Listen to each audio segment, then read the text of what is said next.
Feel the noise, lock the doors. 3 men at the table. No scripts, no retreat, no fear. Welcome to the Lion's Den.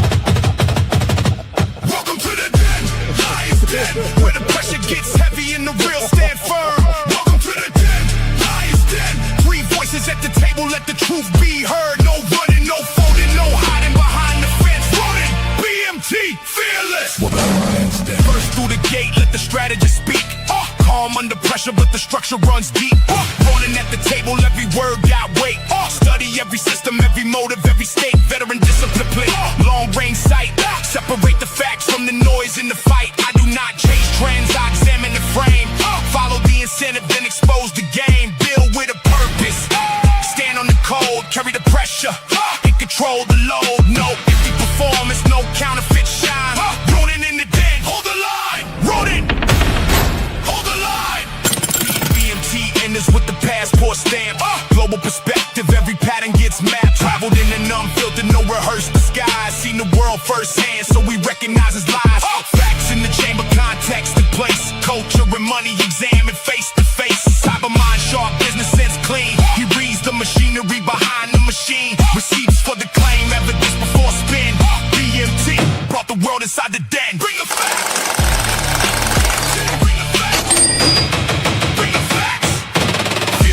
Forward, tighten your stance. Direct with the question, never dodging the chance. Competition in his blood, business in his mind. When the pressure gets heavy, he does not step behind. Challenge every weakness, every gap in defense. Drive the point home with experience and sense. No fear in the voice, no retreat in the chest. Disagreement is pressure, pressure breathe is the test. No apology offered, no convenient bend. Fearless brings the challenge inside the den. Never back down. Fearless, never back down.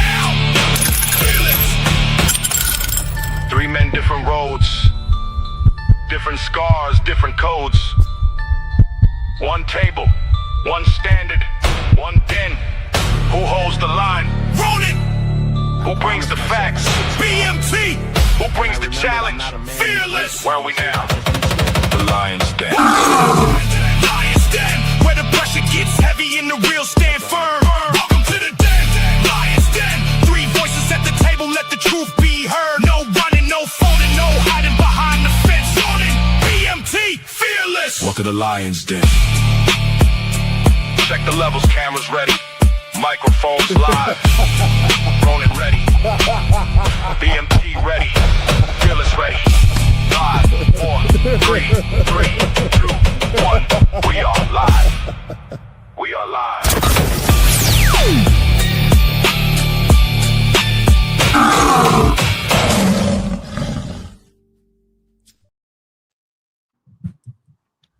Ooh.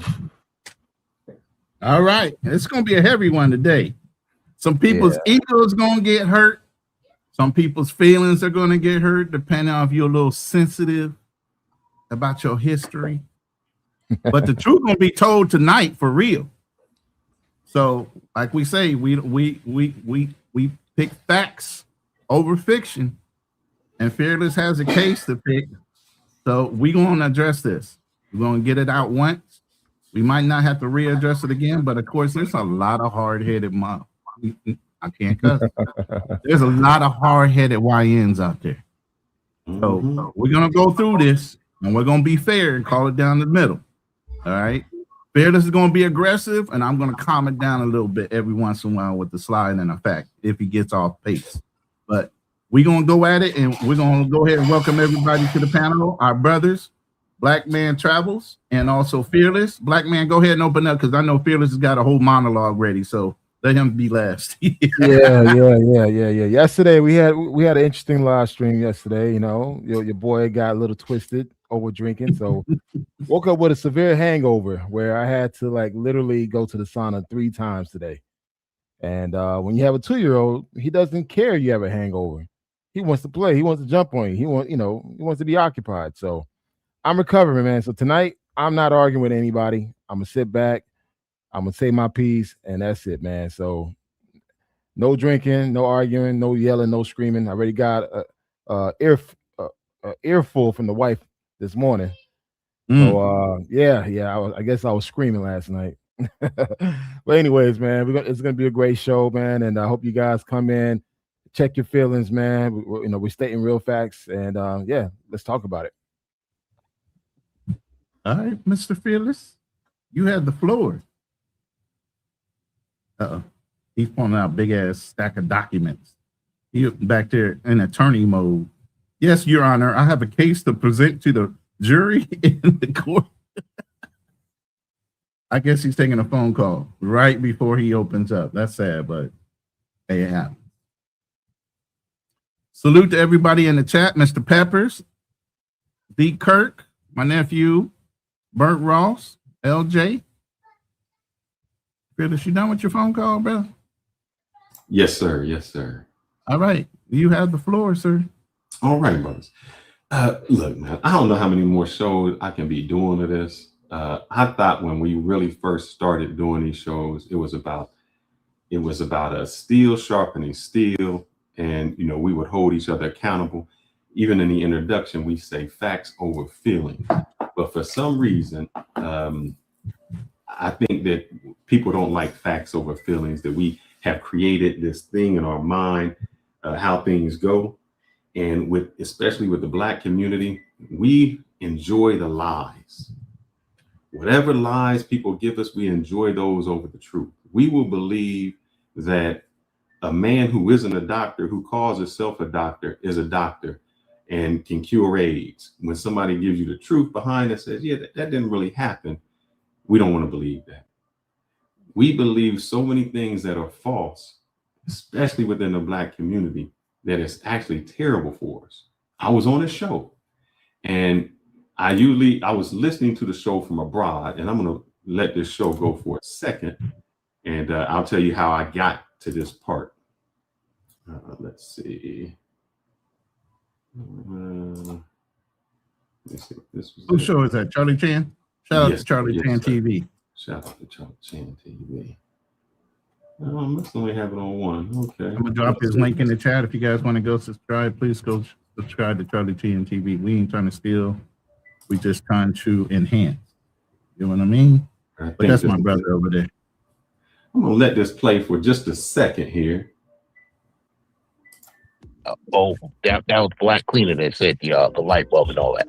Let me go one way bigger than that. I said open heart surgery. I'm going one bigger than that.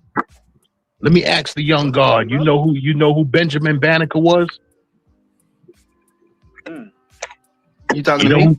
Yeah. No. You don't know who Benjamin Banneker was? No, I don't. Benjamin Banneker. Everybody knows about the Banneker clock. He built the cuckoo clock. He made the cuckoo clock. But guess what Benjamin Banneker designed and was the architect for, which is way bigger than that. The White House, the Pentagon, Washington, the whole Washington, D.C. All of it. So I'm in the background and I'm listening to this. And what really got me to call in, it was not the other people. It was the young man on there, because he was actually seeking information. And throughout this entire show, what they did was throw out names. And when they would throw out names, we would just say, oh, Black people invented that. And I'm gonna go through each one of them.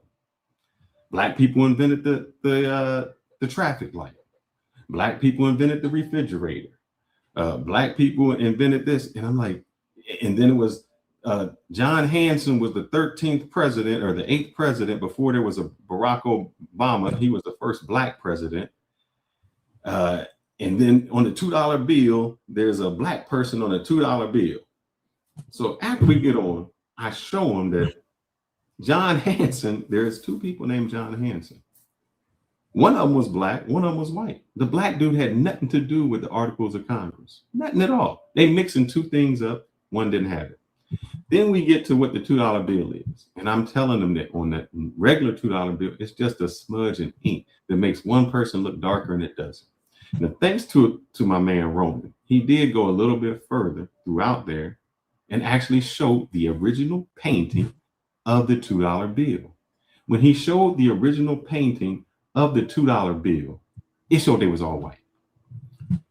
Still, after you've shown all the evidence, because they don't show any evidence, after you've shown all the evidence, and after you've given them all the proof, they still believe what they believe.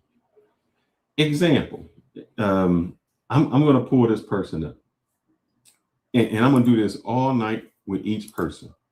And I've done the research, but I just want to show everything I say with the research. The gentleman said that Benjamin Banneker designed all of Washington, D.C.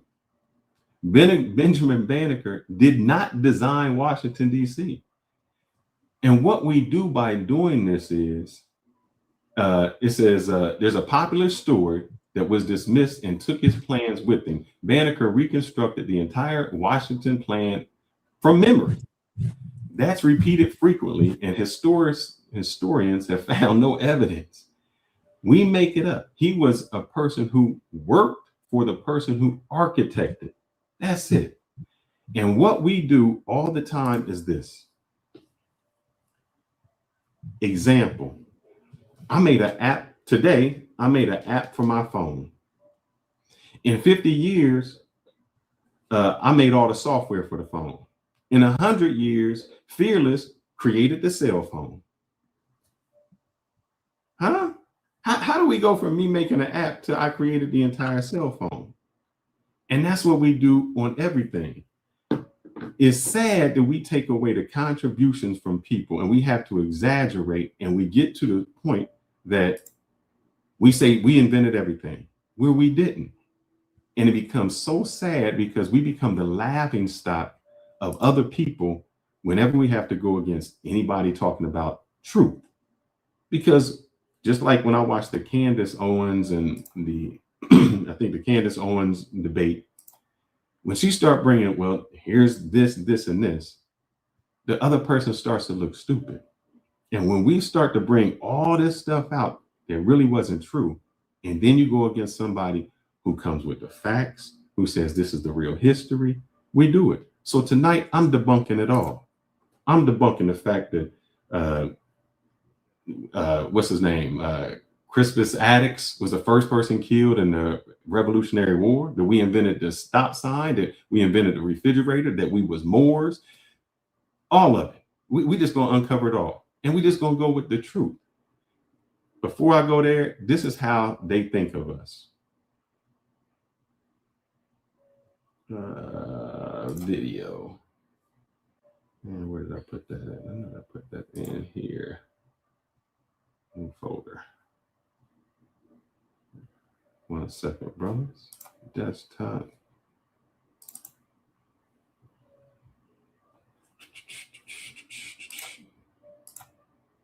History of American history starts with the default being whiteness, and not the fact that we built this country, not the fact that major inventions, by and large, at least 80 to 95%, depending on whose estimation, came from foundational Black American minds, but we weren't allowed to patent a lot of stuff.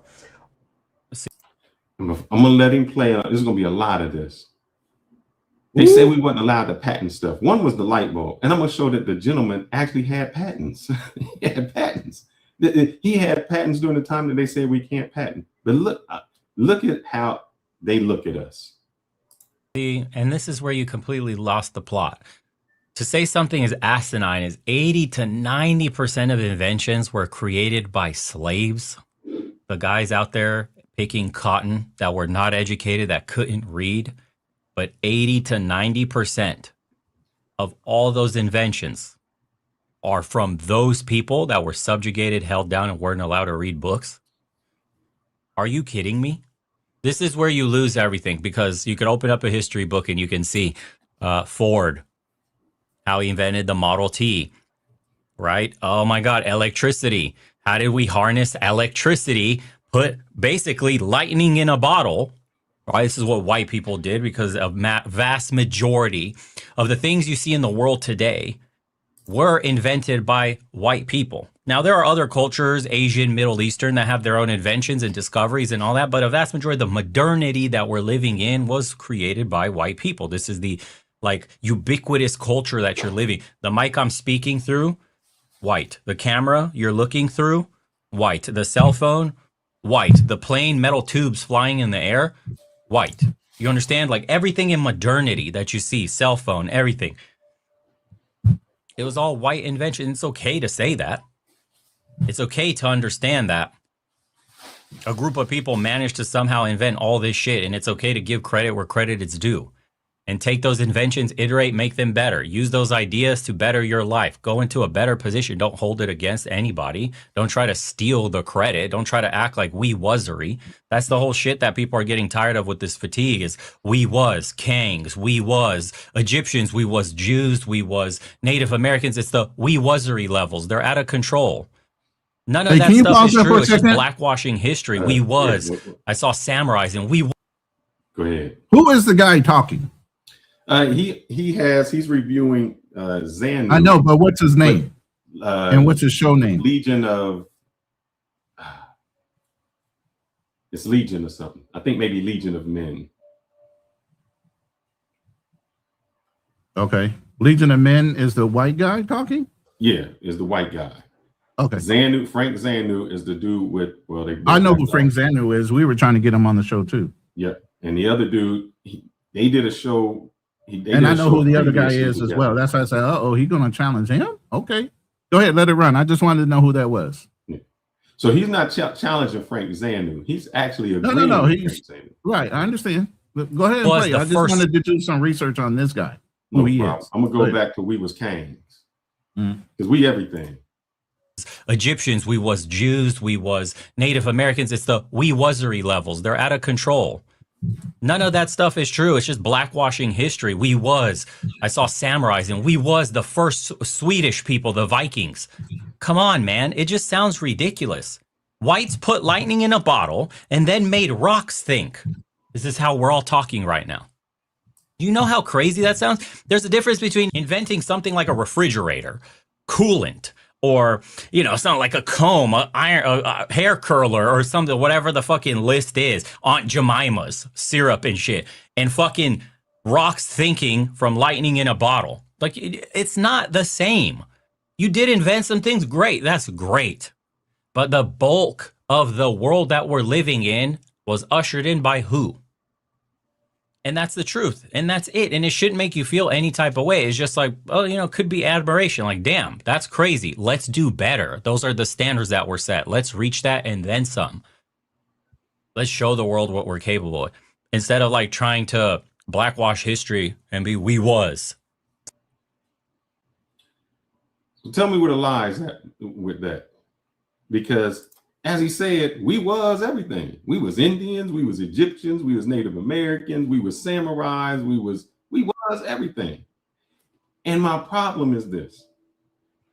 Why can't we just be who we are? Why do we have to invent certain things? Why do we have to invent this history and not just be who we were? If I invented an app on this phone, that's fine. Why do we have to lie and say I invented the phone? And we do this across every single time. We said Bannister designed the White House.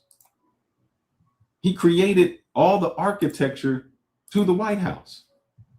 It didn't happen. Look him up. And so what I always say every time I go with something is just fact check it. Go in, look it up, and go behind it. And don't just go one step. Because when you go one step, you're going to find that, hold up, maybe I need to ask another question. And maybe I need to ask a different question. For instance, I think, let me see if I'm going to go with, I'll let y'all talk and I'll find something else. I'll pause there and let y'all comment, and then we'll go to the next one. Unless y'all want to keep going. Okay, so somebody said that he might be a white supremacist. So let's Here's the thing. Let's say hold on, no. You just said you were going to be quiet and do some research. Let me rebut what somebody said in the chat and what I'm doing in the background. I'm going to fact check some of the shit that's coming up here. Okay, I'm not letting somebody fly on my channel and say whatever the fuck on our channel and not fact check him and who he is. What's his driving factors?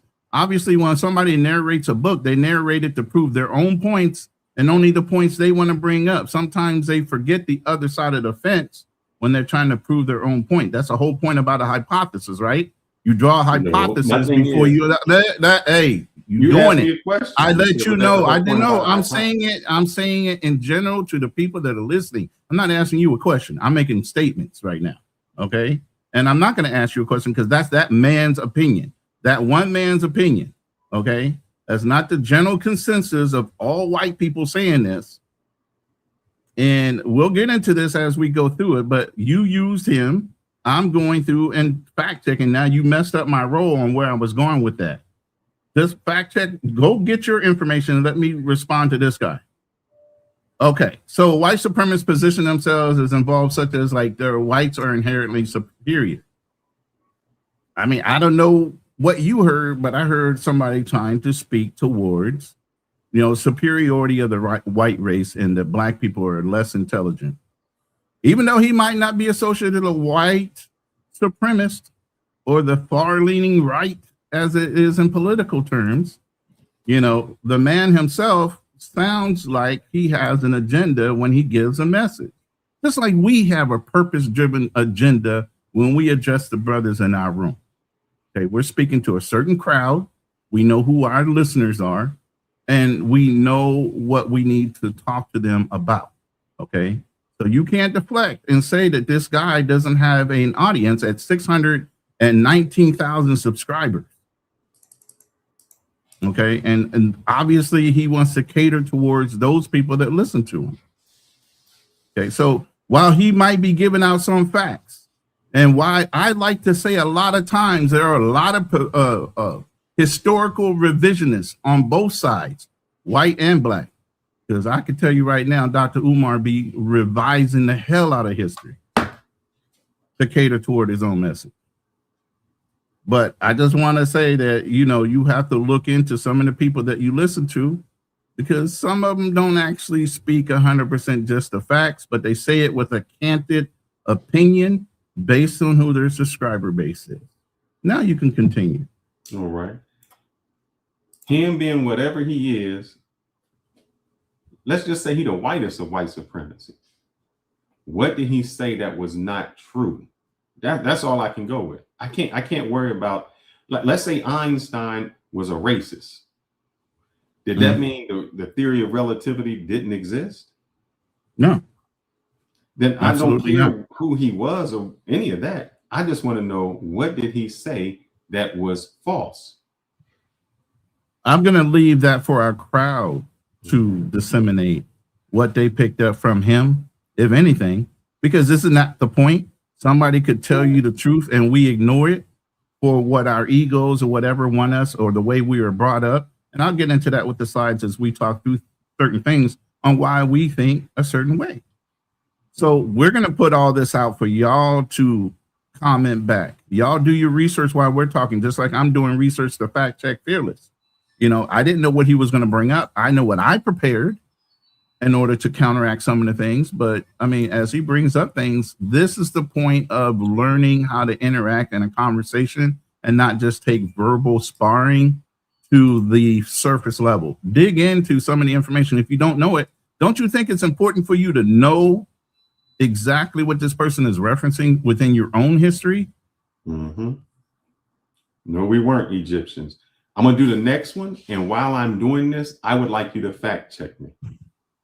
I want you to fact check, and I'm going to give you the name, and I'll say fact check me. The name that I'm giving you is Crispus Attucks. And the popular claim is Crispus Attucks was the first martyr of the American Revolution. So I want you to fact check me in real time, and then I'm going to play what was said.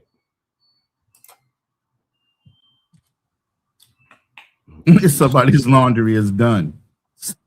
Oh yeah, the wife is you gotta have a wife out there doing that, brother. And it ain't done yet. It's a whole lot more to go. It's 100 degrees here, man. You can't do laundry during the day. You got to do that at night. What am I doing, man? Share screen. Goodness gracious.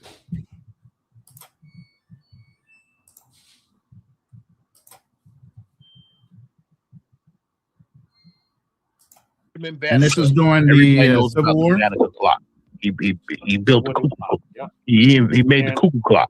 But guess what Benjamin Banneker designed and was the architect for, which is way bigger than that. The White House, the Pentagon, Washington, the whole layout. Washington, I'm on the D.C. wrong one. I'm sorry. Let me go. All of it. I moved the wrong one. 457. I can tell you're going to talk about him next. I'm going right here. Independence when they were slaves. Just They think let a about Okay, black man okay, get shot fearless. to Listen. start Do off you the think? Revolutionary War? Crispus Attucks. Say it again, Black Lena. I said they let a black man get shot to start the Revolutionary War. Crispus Attucks. All right. So I want y'all to fact check it. So when you start to really fact check it, the real truth is, before you do that, I want you to look up somebody else while you're doing No, that. I'm just going to tell you, Crispus Attucks lived until 90 years, about 90 years old. So whatever you just get ready to say, we'll clear it up some more, but go ahead. So the story is, he was, no, see, there it goes. The first to die in the Boston Massacre. I'm going to show you this. So I want you to look up this name since he was the first to die in the Boston I'll do it in Massacre, real not time. the Revolutionary War, which is 19. No. And time stamp on it. Hold on. The time stamp on these are 1770 was the Boston Massacre. The Black Cleaner can verify that. He lives in Boston. And then 1775 to 1783 was the American Revolutionary War. And then it migrated into 1861 to 1865, which was the American Civil War. Y'all didn't know there was two? I'm just saying. So the name I want y'all to look up is Christopher Sider. I'll put his name in the chat. I don't know if it'll go through here in this chat.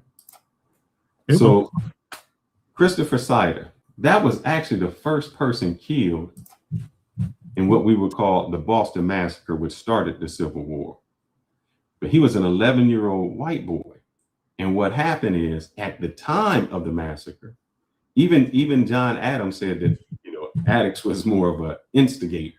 He got killed. At the time of the Boston Massacre, he was not considered the martyr. Remember, the Civil War didn't start for another 6 years. It wasn't until later that they started to say, hey, we need a historic Black patriot to become the first martyr. And over again, it went from the Black man shed blood for American liberty and continued denying liberty to Americans. And the propaganda started from that entire time. So it was we just lifted it up, which it wasn't true. So really the Civil War started with the Stamp Act 5 years before. The first person killed was 11 days before. They had a big funeral for him, 11-year-old boy that started it. 11 days after that, that was, and I'm giving you the name. Name was Christopher Sider. After that is when Attucks got killed. And then the Civil War still didn't start for another 5 years thereafter. No. You see, you got to stop saying Civil War. Revolutionary War. I apologize. And the Revolutionary War was from the Americans and the British. Had nothing to do with slavery yet. No, you're correct. I'm sorry. That was misspoken. Okay, I'm just saying we're going to keep the timelines correct. Yeah. So somehow we got to start with that. We got to say, oh man, this is how it happened. All right, so I'm going to show you right here because I do the evidence. Shares my stop share. Can you take down? Yeah, I was about to say, can you take down that other share with the Legion of War or whatever his name is? So let me see if I can even blow this up for you. I'm blowing that up. Yeah. Christopher Attucks was not actually the. Oh, here we go. Where'd he go? Right here. I gotta go down. Attucks. I made it too big. I can tell you. All right, Christopher Attucks was not actually the first colonist killed. Let me go back up. I think I did it too fast. killed in the revolutionary struggle if we include political violence leading up to the war. 11-year-old Christopher Snyder was killed first. And yes, propaganda played a major role in how the Boston Massacre eventually Attucks was remembered. And it goes on to say this person was killed.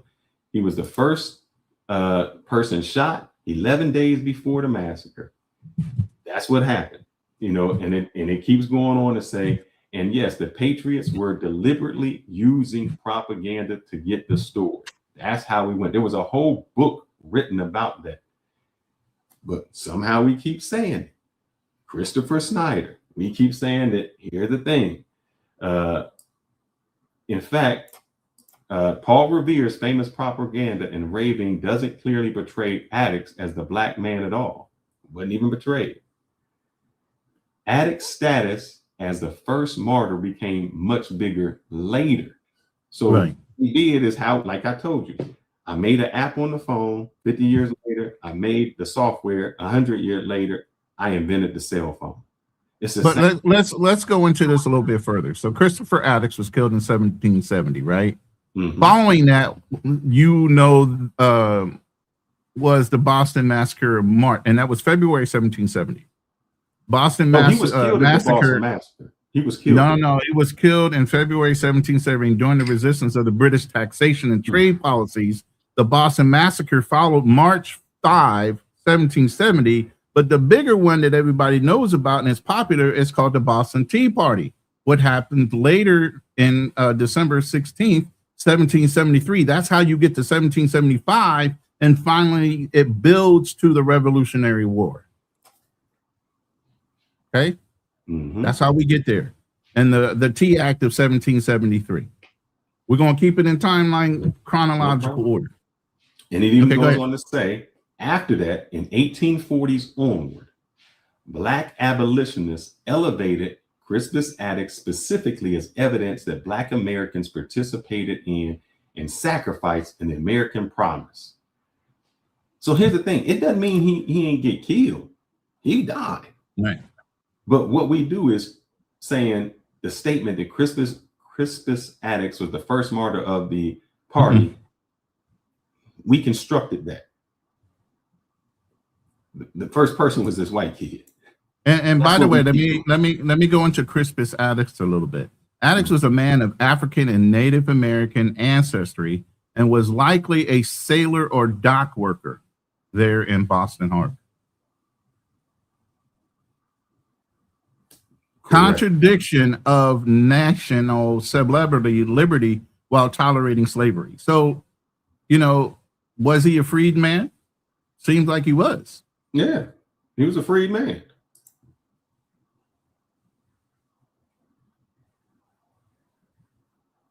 Go ahead.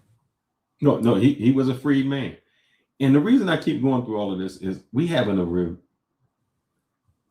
maybe the white guy that we talked about that we just showed was a white supremacist. But what he's saying is we was attitude is the problem. We was everything. I'm about to go show you what else we was. And this messes, we have enough people in our history. You got to give me a name of which direction you're going because I can't read you like that. Huh? Oh, no. We was kings. We was Lord Jesus. We was Moors. We was what wasn't we? We talk about the blacks. He said we were samurais. We was Vikings. I mean, that's the thing. We can't just say who we were in our society. We was Jesus. We was Moses. We everybody. Who is we? When I say we, I think this is a revisionist history by African Americans. We have revised history to make things more than what we actually were. And I'm gonna give you. They're going to do 3 insights, and that's what I'm gonna do. Let's see, 412. But let me pull this up real quick. Yep, go ahead. Okay. So as we go through this, I'm going to pull up different slides to let you understand where we're going with this and why we're doing this. Because too many times, I say it all the time, there are historical revisionists, and we take ownership in some of these stories based on who told it to us. The authority behind the story matters. The believability of the story matters. But even though it might sound good, there's too many snake oil salesmen out there. It doesn't necessarily talk about the truth.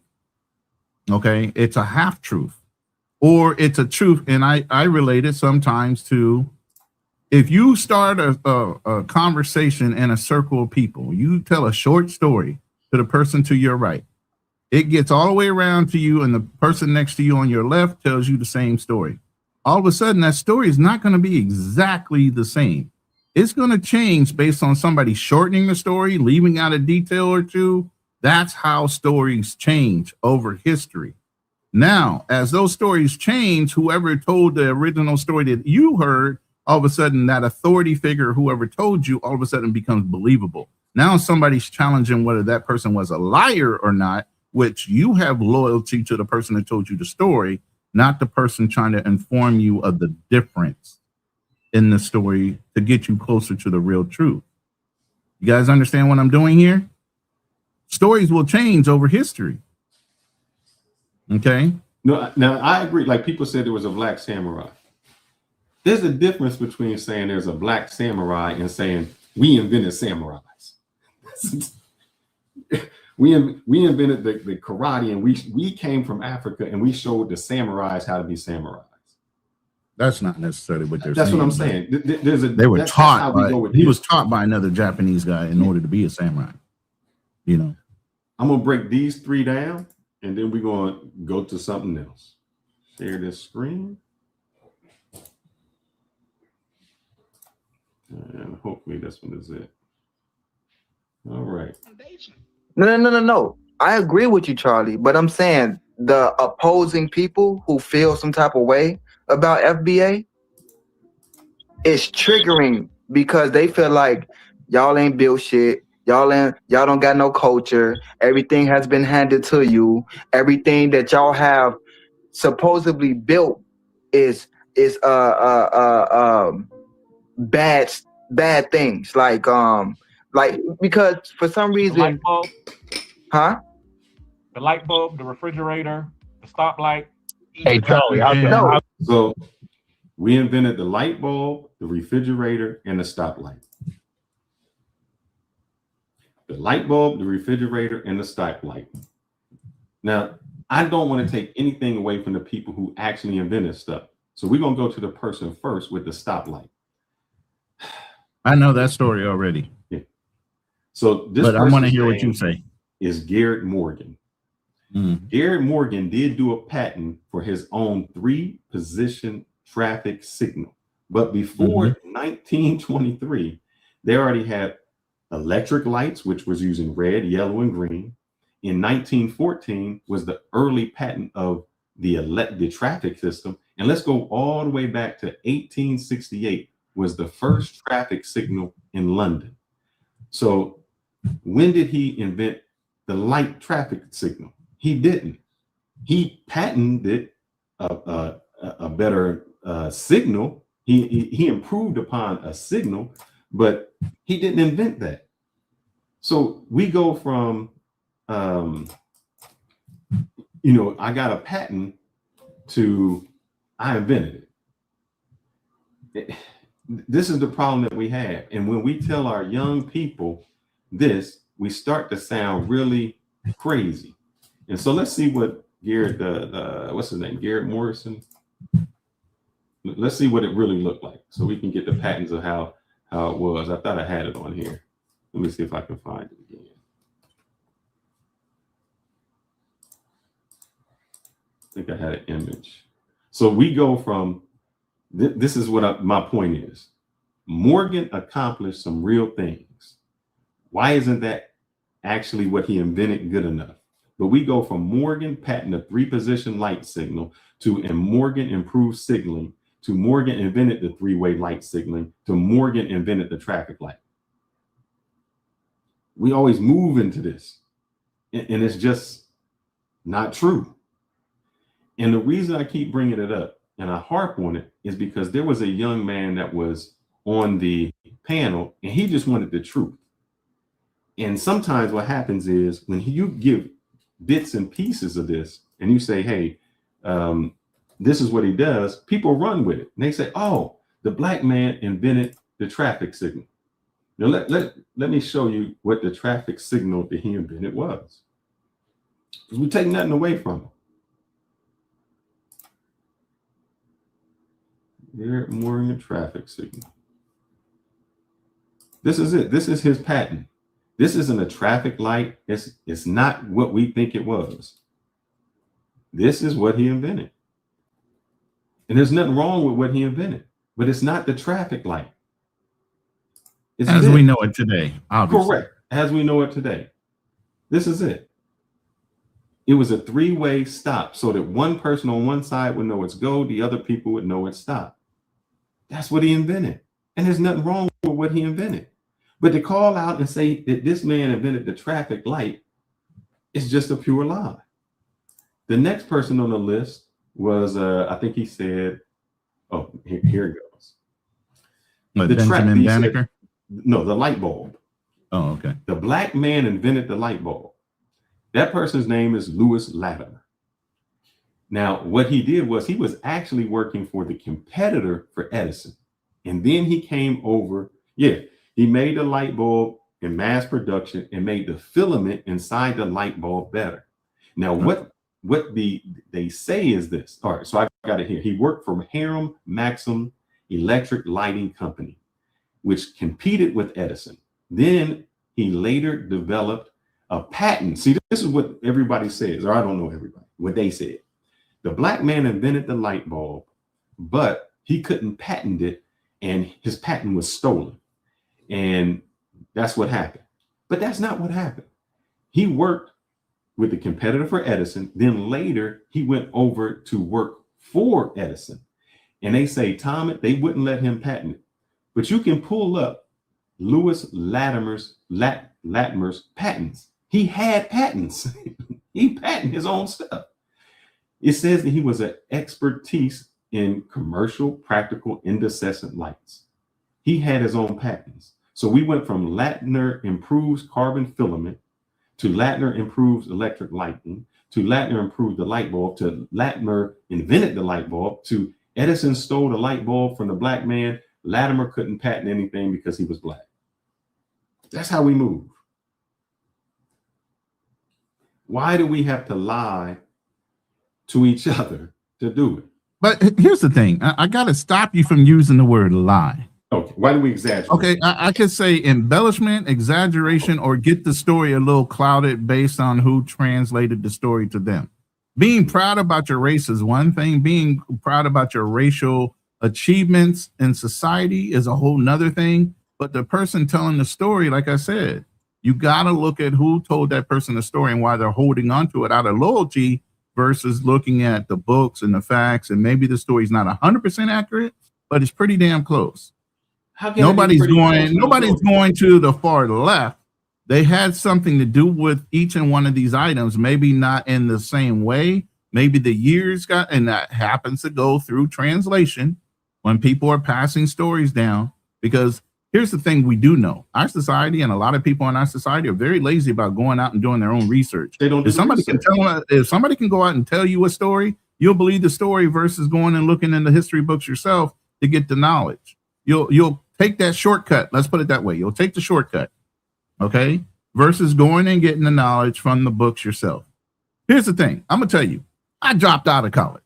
My major was architecture, and I dropped out of college because my high school sweetheart got pregnant. Does that mean my level of intelligence dropped just because I went in the military? I'm still very capable of getting an architectural degree. I didn't see a need of doing that. You can still get book knowledge without actually having to attend a college. That doesn't mean anything. It's how you apply it. We don't. But hold up. That's a whole thing. You don't. Exactly. A lot of people don't go back to the books. A lot of people don't go back to the book. And then here's the thing. And this is in my slide too.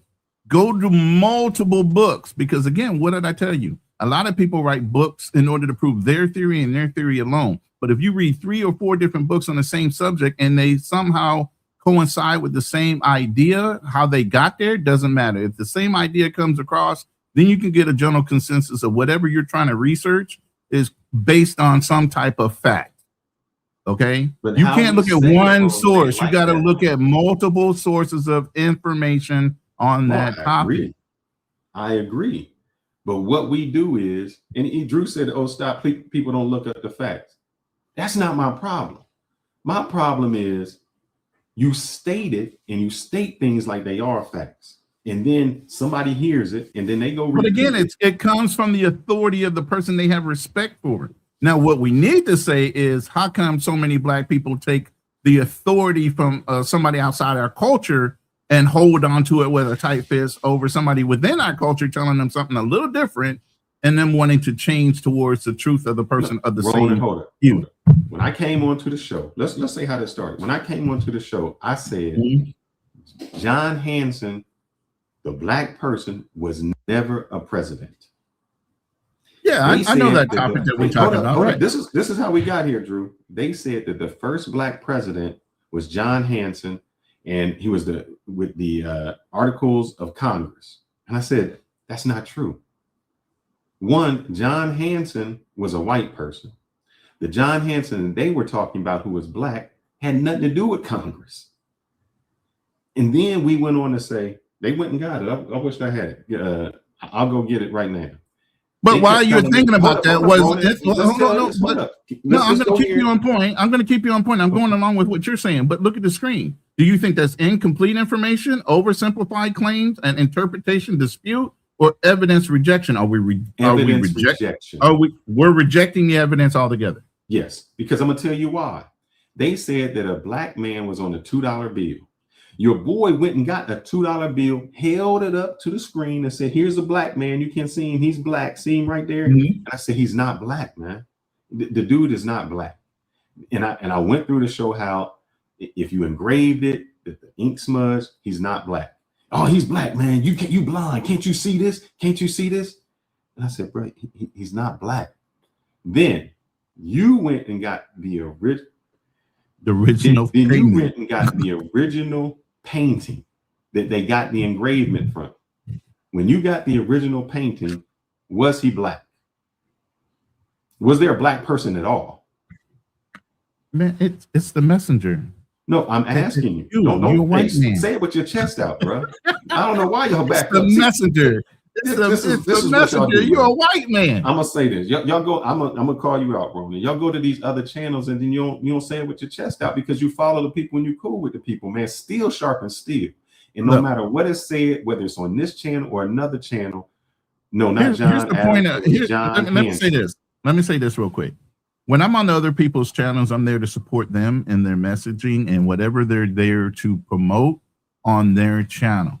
Okay, I'm not here to argue or anything like that.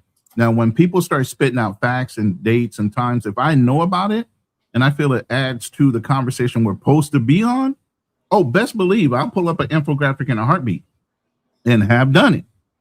But when it's something off topic to what the person that I'm on his panel for, I'm not going to go and dig in deeper to get way off of the subject. I'm not going to do that. So your thing is, steel doesn't sharpen steel, and you just let people spew whatever. No. Yes. No. Because if it was a woman on them shows, you'd say something. If it was a white dude on them shows that would say something off, you would correct him. If he was on my show, yeah, absolutely, and I've done that. No, if he was on other shows, you corrected somebody white. Yeah, I did when he got disrespectful. Hold up. So why is wait? Did you not hear the completion of that? When he got disrespectful, up until then, he could have said whatever the hell he wanted. All I know is you keep telling me fact over feelings, and every time somebody bring their feelings on another channel, you don't bring no facts. See, I'm the same no matter where I go, and I know you say I'm a rebel, I'm whatever. I'm gonna be the same no matter where I go. I don't care. And that's what I keep a straight line. That's what you're supposed to do. It's a rebel rattler. I'm gonna call somebody out. You can't go on one show and say, oh, it's bad for a woman to do this. And then you get on a show with a woman and don't say nothing when they do the same thing. That's a hypocrite. And what are you saying I did that for? So hold up. Are we gonna stop the show and go to that? We can't, because we can have that right now. We can show how iron sharpens iron. All right. So iron in your sharpens iron. opinion, what did I do wrong? If anybody would have said that it's okay to marry a stripper, you would be like, why would you want your son to do that? Why would you want your daughter to become a stripper? But when somebody else says that, you have no words and you say they cool and I'm cool with them and they real. I can understand if you're real. I have no problem with somebody being real. You can be real, but I can still call you out for the same behavior. Being real means I'm okay with, I'm cool with you. Right. I can still call out behavior. And I can still just say that I can be cool with somebody and I can say, now, me and you are cool, but your behavior is, you using the N-word and you doing all this, that's degenerate. You cool, hold up, you're cool with Darnell. But at every instance, Darnell says something crazy, you call him out, whether it's on your show or somebody else's show. Okay. Now, so if you're going to do that for one person, do it for all. I do it for Are you everyone. done? Okay. Are you done? Yes, I'm done. Okay. There's a thing, and it's right. God damn it. It's so perfect that this is up on the screen. Context versus interpretation. You jumped on a panel, and I'm going to say her name, Vibing with Misha. No, we don't have to say nobody's name. No, I'm going to say her name because I respect her enough. And Rainier, no, really stop. I let you talk, and I asked you if you were done. Are you done? Go ahead. All right. Context is, I know who Vibing with Misha is and who Rainier are. I respect them for their openness in order to communicate about their relationship. Guess what? Their relationship at the end of the day is their relationship. Whatever makes them two happy because they're the ones that are married is their fucking business. Okay, the fact that they're honest and open about their relationship, kudos. Nobody's lying. What is the first thing we say in the travel or space? Motherfuckers are lying. They're going out there and pay for play, pretending like they girlfriends or boyfriends. Okay, that's bullshit. But when somebody comes on, regardless of whether you approve of their lifestyle or not, and they tell you the fucking truth, what do we say when somebody tells you who they are? Believe them the first time. I believe those two as a couple are very happy with their situation. And a lot of men would be happy with that situation regardless of what their past histories are. That's context. So then when you say I didn't hold somebody accountable, but yet and still they've been very honest about who they were, that's your interpretation. My interpretation is because I know who that couple is, I know their lifestyle, and while it might not be in line with society norms, they are telling the truth about their relationship, and that's for other people to either believe in or not. You obviously don't believe in the way they're caring about their relationship. That's on you. But at the end of the day, I don't have a problem with it. As an older man that had children already, if I was to find somebody like that, I would be okay with it too. That's just me. Maybe you're not, but that's okay too. But I'm not going to sit in judgment of somebody because of their past history. If they're honest about it, when you're lying about it, that's another thing. Now, what I have said and what I'll continue to say as a single man, if you go overseas just to find a stripper, I think you're a little twisted because you have an opportunity to do so much more with your life than do that. If you're going overseas to find a single mother and you're a young man that's never had a child, before taking care of somebody else's child, and this comes from a stepfather, how about making your own children first? So now you have context. You can't spin that now. All right. Because I've never gone back on my word when it comes to that shit. As your plane landed. My plane is landed. I have no problem with what they do. It sounds like you do, bro. So see, then you put words in my mouth. Okay. So my problem is this, and I'll keep saying it and repeating it. Steel sharpens steel. It's cool what they do. That's their business. They happy. I have no issue with that. You know who else tells the truth from their perspective? Darnell. Darnell says he got problems. He got this. Why do you hold him so accountable if he tells the truth? If he's honest about his thing, why do you hold him so accountable? Darnell is a man. He gave his word to all of us. Hold up. First of all, Darnell is a man that gave us his word as a man, right?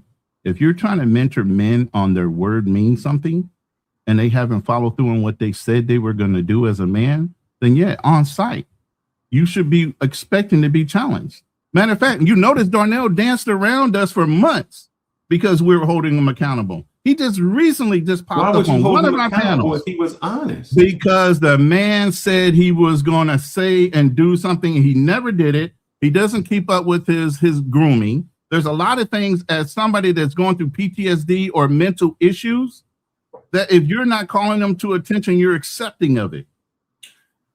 Exactly. Now we on the same page.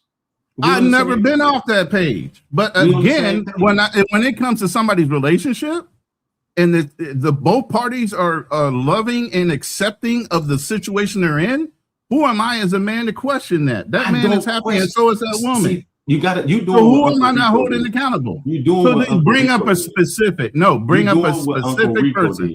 I don't bring care up a about their specific relationship. person. Their relationship is. I just told you about Darnell. What do you have a problem with what I said about Darnell holding another man accountable for what he said on several panels? Across, all I'm saying is across all board. Across all boards, steel sharpens steel, and you should hold whomever accountable for if they say something false. Because anytime somebody says something false on this channel or anything else, we call them to the carpet and we say facts over feelings. But every time we go somewhere else or you go somewhere else, it's not facts over feelings. It's just I let it ride. And you are the first person that said to Uncle Rico, silence is complicity. Yep. That's what you said. So if you stay silent on something, that's being complicit to it.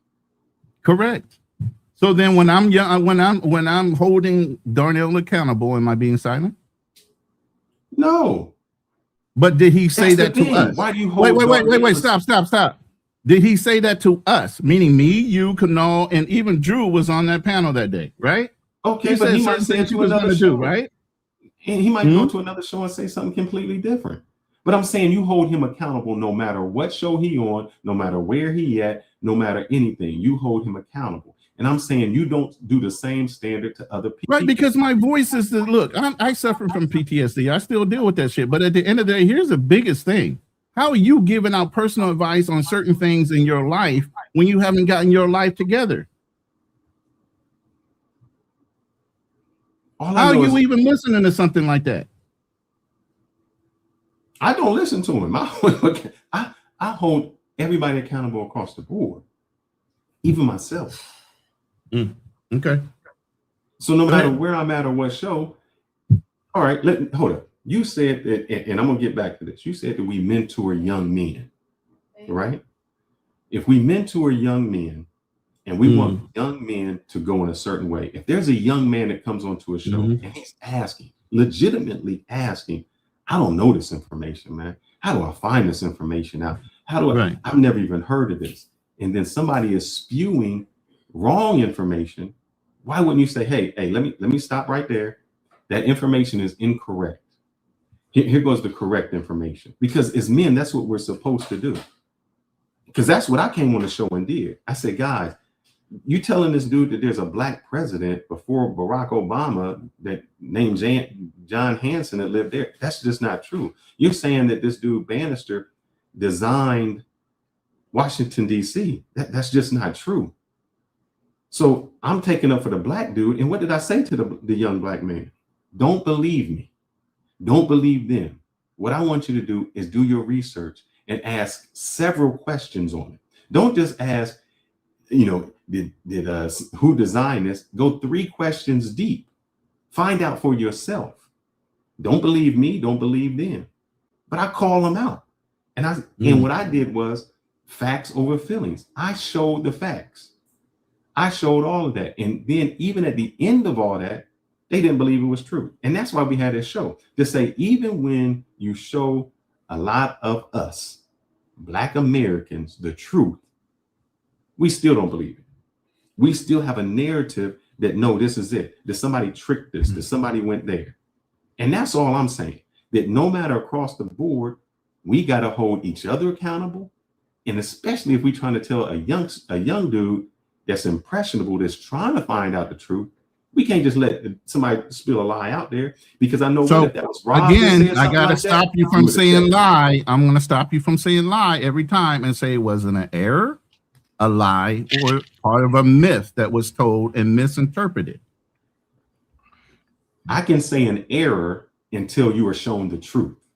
Right. Once you are shown the truth, hold up. Once you're shown the truth, then it becomes a lie when you repeat So it. then the person that was telling the story, hold on, if he just heard it from somebody else, didn't go and do the research, he is basically doing the circle fucking story, right? He's told the person that told him, he respected them enough to repeat the story to the next person, and each time the story is told, it gets modified a little bit more. But nobody actually went back to the books to actually do the detailed research to be very specific on the information. What you're hounding on is the specifics of the story to be not true.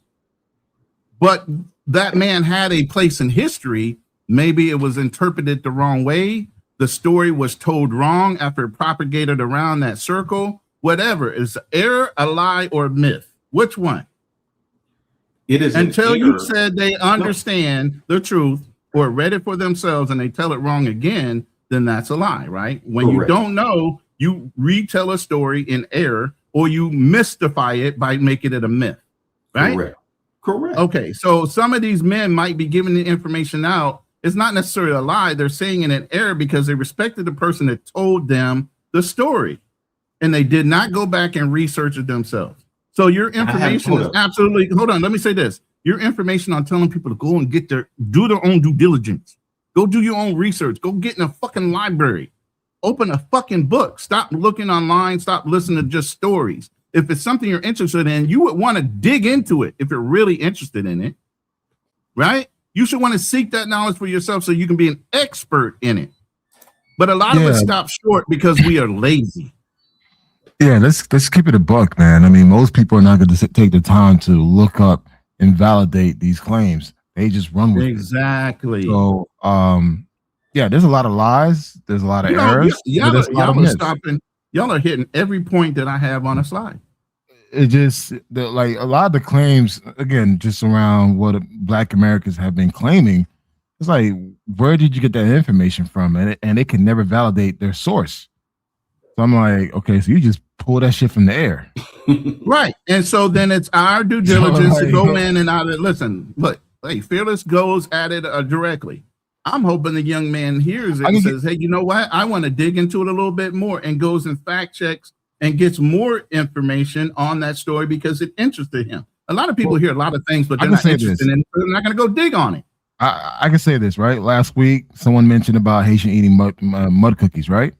So guess what I did? That was yesterday. It wasn't last week. No. Last week, someone said it first, which made me do my research. I did my research, and I found that Black Americans eat dirt cookies. So it just, again, once, like, I'm a type of person, if you say one thing and I don't know anything about it, I'm gonna research it. Right. And now with all the AI to validate some of these these claims or myths or lies, whatever, you can validate it depending on how you prompt your AI to respond to it. So for me, when I heard about mud cookies, okay, let me find out, because again, I never heard about mud cookies. I never ate mud cookies. My mom never talked about it. So when I did my research, okay, a lot of Caribbean people, a lot of African people eat mud cookies. Actually, there's a lot of health benefits to eating mud cookies. But then I said, hey, do Black Americans eat mud cookies? No, they eat dirt cookies. So again, sometimes you just got to do your research, people. You can't just pull anything off the air and just run with it. Right. And so here, wait, before you go off into the chat, stay out the chat. That's exactly what's on this damn slide. It's amazing. Evidence test, traditional claim, audit both, then you come up with the revisionist claim or the fact because you went and did the research. Isn't that right there on the screen before you even said it and we had this argument? Isn't it right there for everybody to see? This is what they should be doing and not just listening to tales. But history is written by history. There are certain things that are going to be omitted because whoever is the victor, they're always going to make themselves look the better of the two parties. But go ahead. This person, what are we now just talking about? What did you just say, Black Man Travels? You said that they should do the research. This person said, but Banneker did create the original Farmer's Almanac. So let's just ask. Let's find out, since I had already done the research. I have it right here on Banneker. No, he said he created the first almanac. Mm-mm. So No. so let's just go in. It He Guys, says, make published sure. the series. Listen. He published No, a series he of did not. almanacs in the 1790s containing astrological calculations, weather, and information and essays. That's all it says. It didn't say he invented the the almanac. most famous Again, example of Fearless is Benjamin very Franklin's focused almanac. on details. I'm very focused on words. Fearless No, is focused on details. I'm detailed Okay. because the person said, but Banneker did create the original Farmer's Almanac. And I'm going in, he didn't. Right. I just said that. Benjamin, He I know, published- but what I'm saying is this is what happens. What we're talking about right now is, hey, man, we should fact check something before you say it. That's what we just said. Somebody Are you missing? Was it a myth? Was it a lie? Or was it an error? What I'm saying is we're talking about fact checking. The person Right. put something in the chat that they didn't even fact check and put it as real. But is it similar to the truth? Is what I'm saying. He did No. publish the 1790s almanac more on the astrological side of predicting weather and other things. He did publish that. He didn't invent the almanac. He published you what. almanacs related to astronomy. So is it too far off the truth, or is it a little glazed based on the way it went around the circle and the authority behind the story? This is what I'm trying to say. You're so focused on trying to prove each individual point, you're missing if there were similarities, and we just need to correct the similarities. Let's teach. Let's not just damn everybody for spreading a word. Let's teach them about the facts of going in and doing the minute detailed work of understanding historical facts and people. Let's do that. Let's teach. All right, then, Let's not why prove them is it wrong. that we embellish so much? Why can't we just be happy with what you did? He did something great. But none of those people are alive. The fact that the story's being told is great. The fact that the story's being told wrong or incompletely is a problem. Now that we identify the problem, that's the problem. listen. Now that we have identified the problem, brothers, shouldn't we just be teaching them the error in the message? You can't teach them, because even when you show them the Oh, truth, Lord Jesus. they're gonna go back and say the same thing.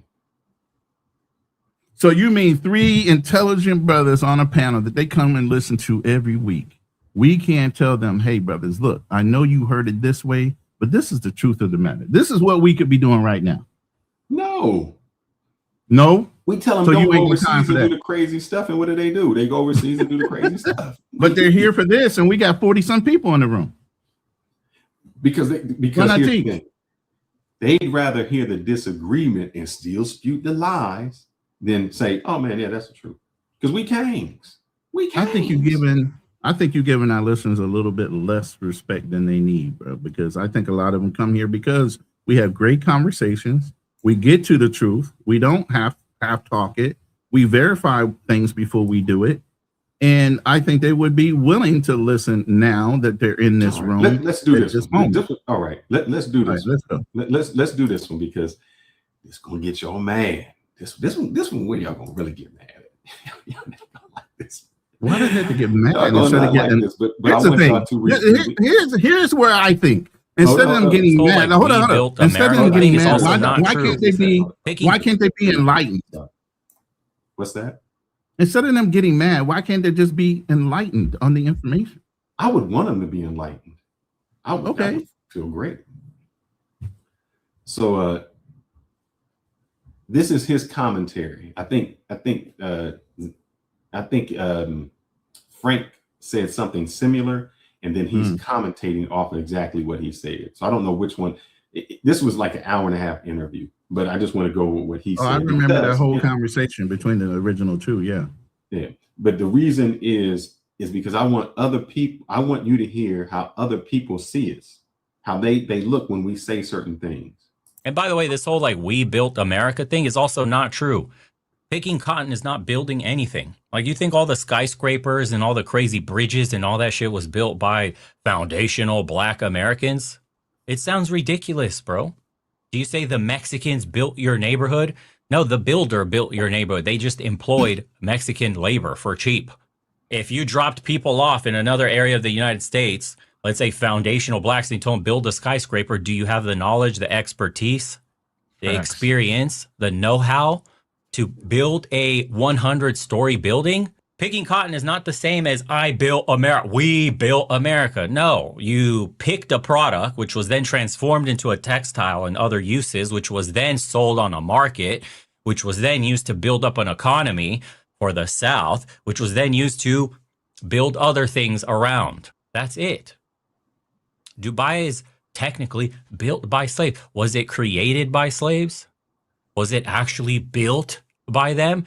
Who are the engineers? Where did the expertise come from? Who had the money? Who planned the entire city and what it looks like? Who dug everything up? Think about that. Who were the ones drawing up the schematics and the blueprints? The architects of the idea of Dubai. You can't say it was slaves, because Dubai is getting slaves over there. They're doing it today. All of these. That is correct. The Filipinos are going there. They get the Filipinos to go over there and do the labor. We would never say, if I said, who built Tesla? Would y'all say, oh, them employees, the people who work there, they're employees. They didn't build it. You would say Elon Musk. He did SpaceX. He did this.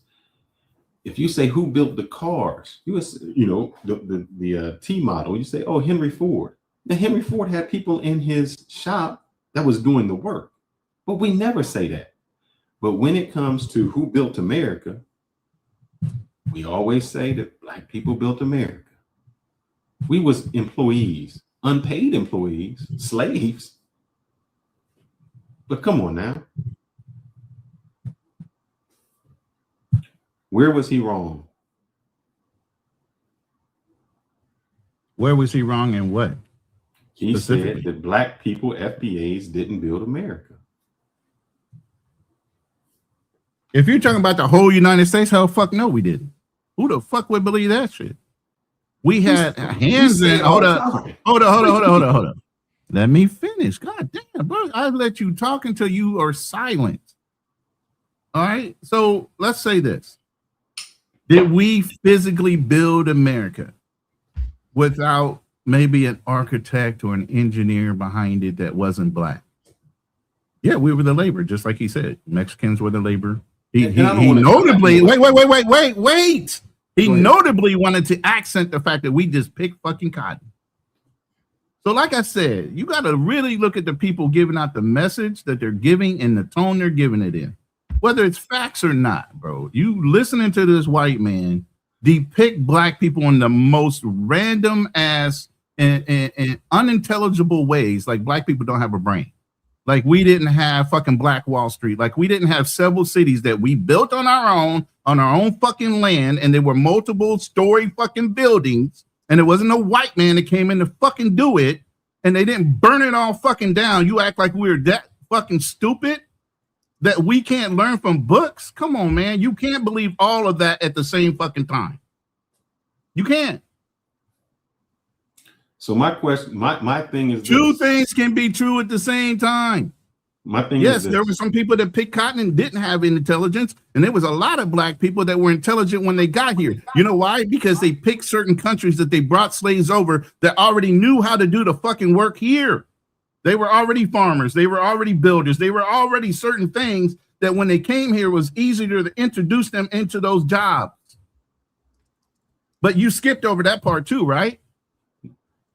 The what? We were slaves, man. We was the lowest of the people who. So you think in Africa they didn't know how to build or farm or any of that shit before they got captured and put over on slave ships, right?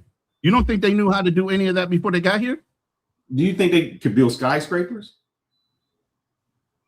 I mean, depending on what country they came from, if they were already there. How many skyscrapers did you see over there? Bro, I'm not from Africa, never been to Africa. I don't study African history like that. This is the thing I think that'll help you out, Kanal.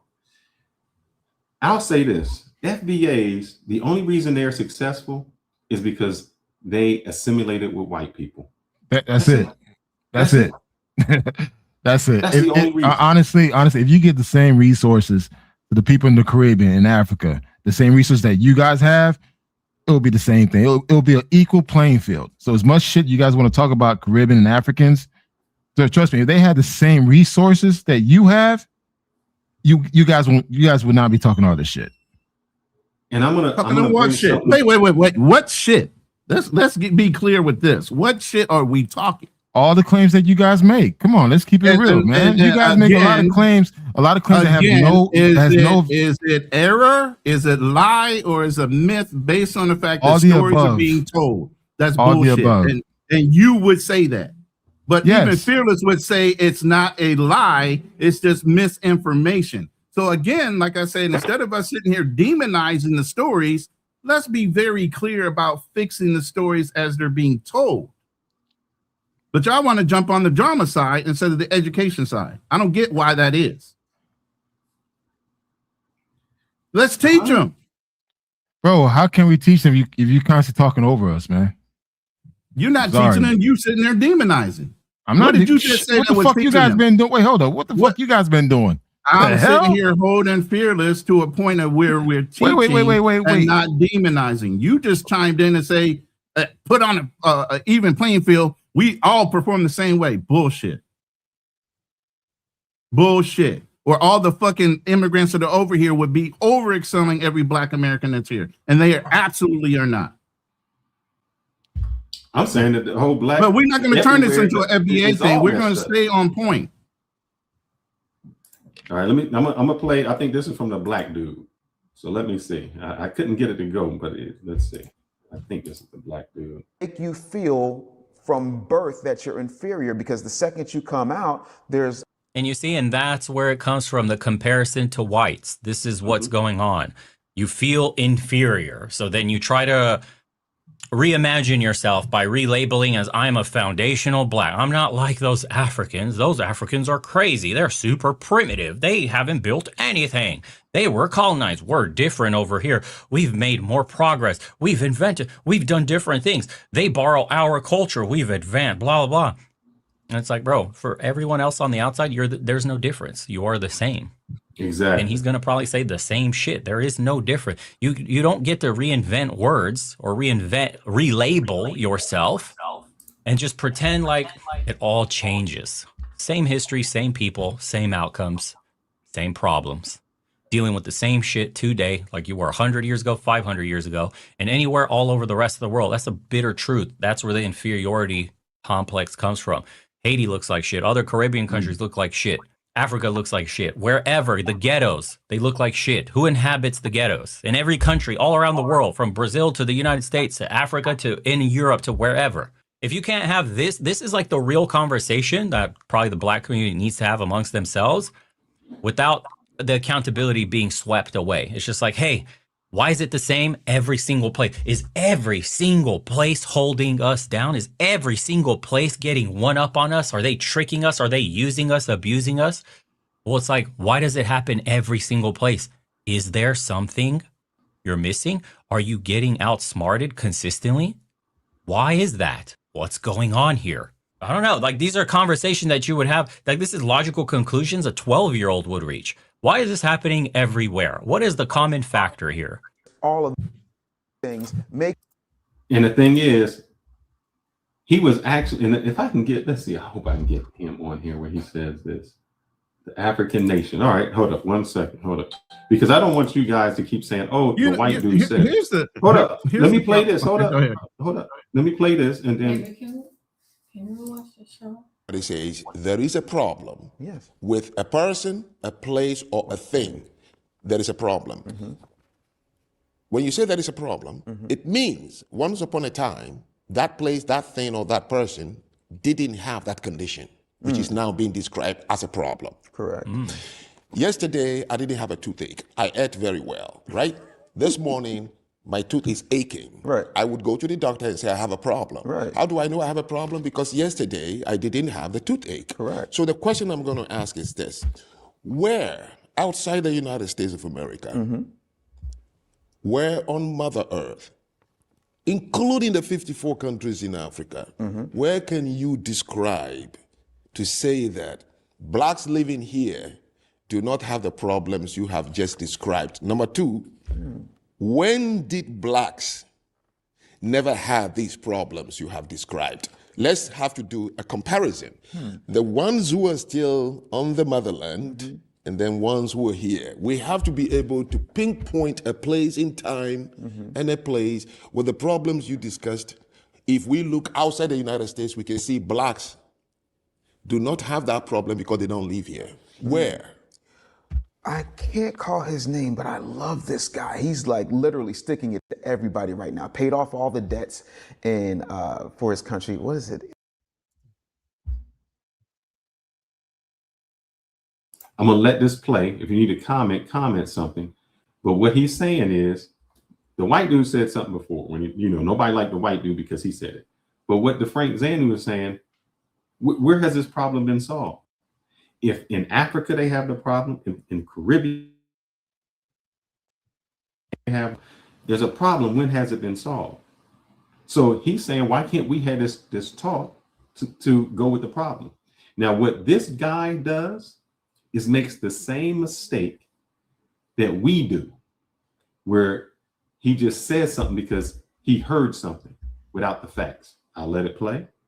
Are you talking about Ibrahim Traore? Traore, thank you. Yes, I love that guy because he's not taking no shorts. He's talking about Burkina we owe Faso. you, here's your money. We're shutting this off. Oh yeah, no, to hell with Google. And he's literally going for it. And Literally knows nothing about the guy or the country, just headlines that he's reading. He kicked the French out and he took control of the gold mines and he paid off some debt really quick. Yeah, who funded him? When did he take power? Do they never follow the money and do research? Be a different conversation otherwise. But wait a minute. He just said that, but he never backed that statement up with who funded Burkina Faso and then the breaking away. Who was that? He's if you listen to the black man, he's going to say it. No progress, not even an inch of progress in Burkina Faso because of Ibrahim Traore. wow. Totally false. Wow.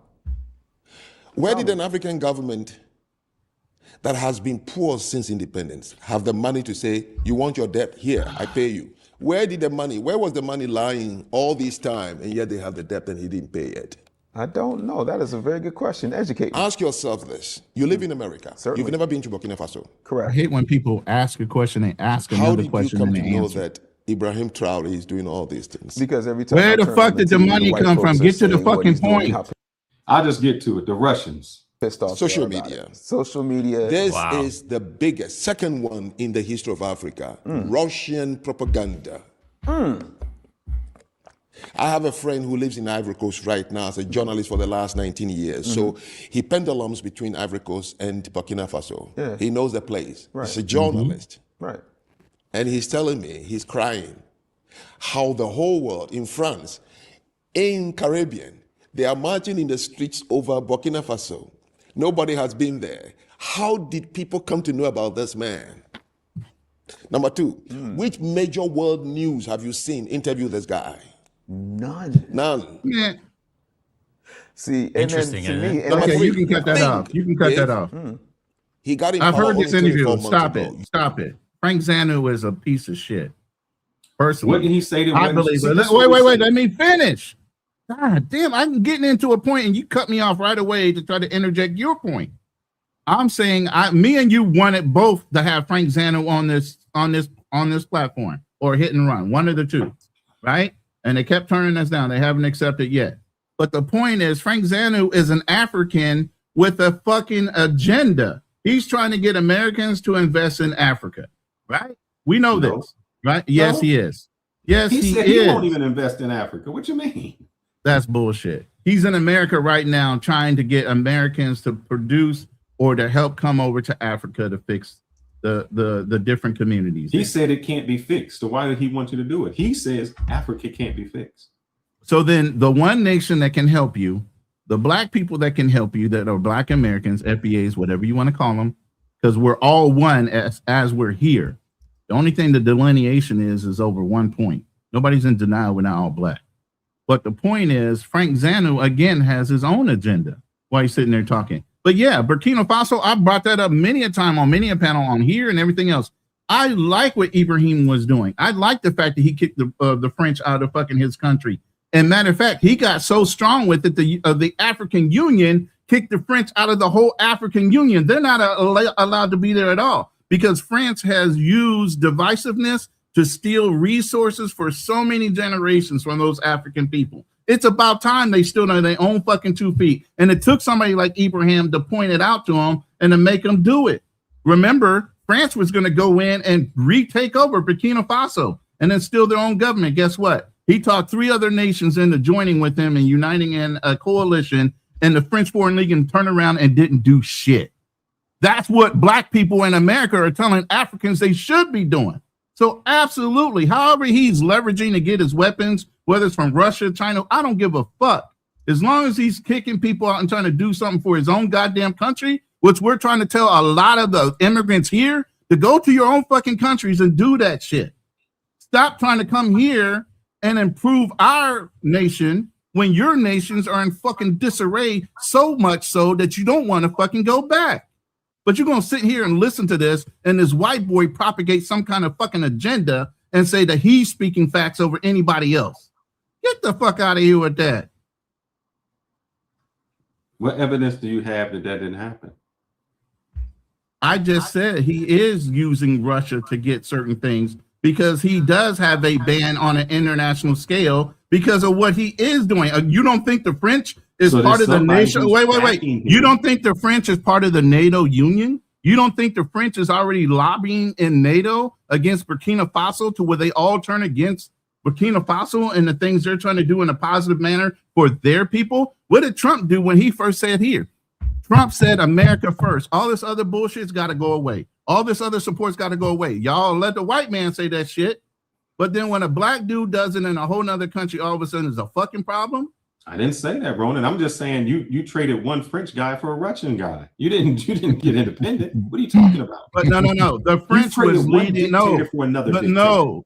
Yes, you did. You didn't become independent. You still have some white dude who was controlling. So you think Ibrahim is not in control of his own country, but Russia is dictating what Ibrahim does? Or do you think France, when they were in control, was dictating whoever was in charge what they needed to do because they were so scared of France that they wouldn't do anything for themselves? Are you asking a question? Yes. And that's I just think you traded one dictator for another dictator.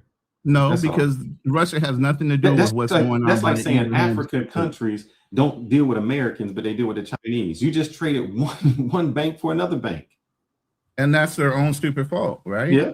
And I'm going to call this out right here because I like this one. Black Americans were the minority of people fighting for civil rights in the United States and America. And this is very much true unless you're trying to say the majority of white people. So I'm going to ask a question. Sorry, and I've heard you say this. I heard you say this a few times, Ronan. Yeah. My question would be, did women fight for their rights or did we give them their rights? And I'll preference it. If men didn't want women to have their rights, how much ever they fought could they have gotten their rights? Phrase that again, the way you just said it, so I can actually hear what you're saying. Did women fight for their rights or did men give them their rights? Men gave through lobbying and other pressures that the women gave them their rights. They didn't fight physically for their rights. No. So did black people fight for their rights? Or did white people give them their rights? Or let's go this. Wait. And what country are you referring to? Because you're saying black people now. Let's say United States. Black people fight and got rid of slavery, or did white people let them out of slavery? Civil rights. Did black people fight for their civil rights and they got it? Or did white people give them their civil rights? They fought. You're 13%. It doesn't matter what you fight for. If white people didn't want to give you freedom, you wouldn't have got freedom. If white people didn't want to give you civil rights, you wouldn't have got civil rights. You're 13% of the population. Hold on, stop. Then it would have been the reason I said women to feed you in, because you can say women who were 50% of the population, but you can't say black people who are only 13% of the population. But you said fight. That's a very specific word. Right? Women don't fight for shit like that. Not physically where they lose their lives. So when you say fight to me, I'm thinking at a point where you're Let's say losing fight. or you're If risking for every your white- life. If every black person in the United States says, you know what, I'm going to war with the white people, who do you think would win, man? All they have to do is systematically say, you know what, we're going to fire every black person from their job. Now what? Now what you going to do? You don't know how to farm. You don't know how to hunt. You don't know how to farm. Business. You don't have your own land. Who don't know how to farm? The majority of blacks don't know how to farm or own a farm. It's 1%. Look it up. Blacks own 1% of farming. If white people said, we're not going to hire you anymore, we're going to fire you from every job. Mm-hmm. The banks own your house. They own the land. Right. You don't own businesses. What you going to do? You don't you don't own the gun shops. You may own some guns. You don't have anything with hypotheticals. You listen. So you were given freedom and you were given civil rights. Okay, let me know when you're done. I'm done. Okay, these hypotheticals you throw out are so extremely to the left or to the right. Okay, the hypothetical is if all white people that own businesses of major corporations fired all the blacks, Hispanics, or whatever, right? They would be damning themselves. What the fuck? They wouldn't have a business. So why would they do that? That's not even reasonable to even suggest that to happen, because they would be cutting their nose off to spite their face. They even know that. That's why slavery was so important to them. That's why slavery is so important to them, because they use the sweat of our backs to help build what their idea of society was supposed to be. So now you're getting to where I'm at. So let's go back to when women, why do you think women got their rights and they wanted them to work? Why do you think that? Was that because they wanted to give them their rights, or was that more economical? Of course, it's more economical for corporations to have both women and men working in the workplace. All right. So if white people didn't want you economically to contribute to society, you couldn't, because you couldn't get the rights. Brother, no, that's not right. Look, how many white people took over South Africa? Did you not just hear what I said? If you refuse to have, and here's the thing. You're saying white people would do this, but yet and still white people fought for slavery for so many years because they needed black people. Now you're saying society is so well set up that if we cut off all the black people in the United States, they're still going to be able to function. Listen. No, that's not what the person said. The person said black people fought for civil rights and got it. And I'm saying they couldn't have got it if it wasn't for the white people. If it wasn't for abolitionists, you couldn't have been set free. I'm not denying that, because obviously it takes a white man in a white society with a white system in order to propagate certain laws, because they ignored everybody else as not being human. So your point is what? So hold up. It's the same thing when you said you built the United States. It's the same thing when you say you fought. You fought. Okay, let me back up. I'm sorry. Kanal, I'm gonna bring you in this. The reason they don't like you, Kanal, is because they say your lineage, you didn't fight for this country. You don't understand this country. You didn't die for this country. And I'm saying, white people let them go. It wasn't. My answers. I'm sorry. Go ahead. No. Go ahead, brother. No, I'm saying my ancestors did help this country. I'm sorry, it did. My ancestors helped all the islands and South America as well.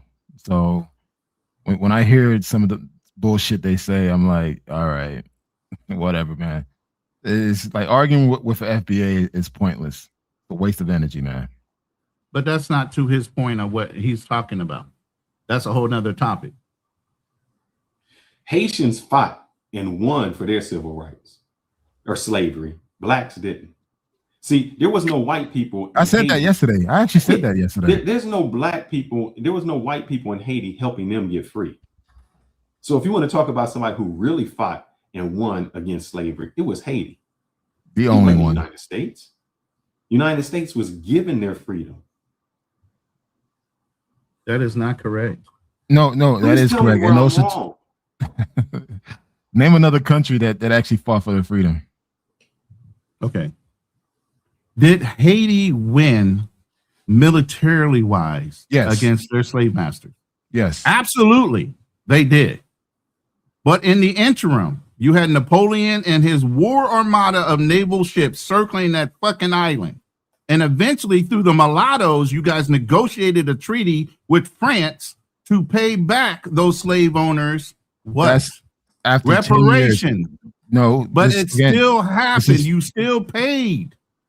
Yes, because we wanted to be recognized by the world. That's the only reason. Keep in mind, So Napoleon, at the end of the day, while your army is okay. great, at the end of the day, while your army is great, This did is what you I'm talking pay for about. your You're talking freedom? over No. people. No, This is what I'm talking if your about, army man. is great, did you really win, like both militarily wise and globally, or did you win militarily, which is great and We wonderful? won Yes, y'all are both warriors. because we end up being recognized as our own independent country of IAT. But we won the war, the battles, and we won being recognized as our own country. We create our own constitution. After you which- pay which back your stands- debt, which was No, just no, up no, we until did about it. the No, 2000s. no. ChatGPT it, bro. You always I use already ChatGPT, know the use AI. history. I don't know already the know history. it, No, and you I don't. actually have slides already prepared for Haitians that always claim they had a lot to do with America. Believe me, I've already been on panels. Wait. First of all, I said we helped in some ways. I didn't say we had a lot to do with it. I never claimed that. No, there's other people that claim that. So Oh, I hey, had I didn't already say prepared that. for that shit. But So again, I believe go me, back I to my know your quiet history. mode. I know your history. But hey, you And I'm guys not did it taking all. away from it. I'm not taking away from it. But at the end of the day, you still had to pay reparations to your slave owners for your freedom. After you won physically. After you won And again, physically, you still did had to you pay look at- monetarily. You're looking for the reason why they did that. I understood. I just said the mulattoes helped negotiate the trade, the idea of it with the French. Didn't I say that? You did hear that, right? No. I did say that. Somebody said Black The Americans. U.S. funded Haiti, the Haitians, the revolution. Where you got that? Again, man, that's why, like, It's hey crazy. guys, This listen, is what I'm talking Claude about. and Black Americans ChatGPT fought is for their available to freedom. you guys. Just use it. Don't use just to find holes and shit. Dude, use it to find information. Like some of the stuff you guys say sometimes, like, bro, just ChatGPT it, man. It'll tell you. And also, too, make sure when you put your prompt in these AIs, say valid sources.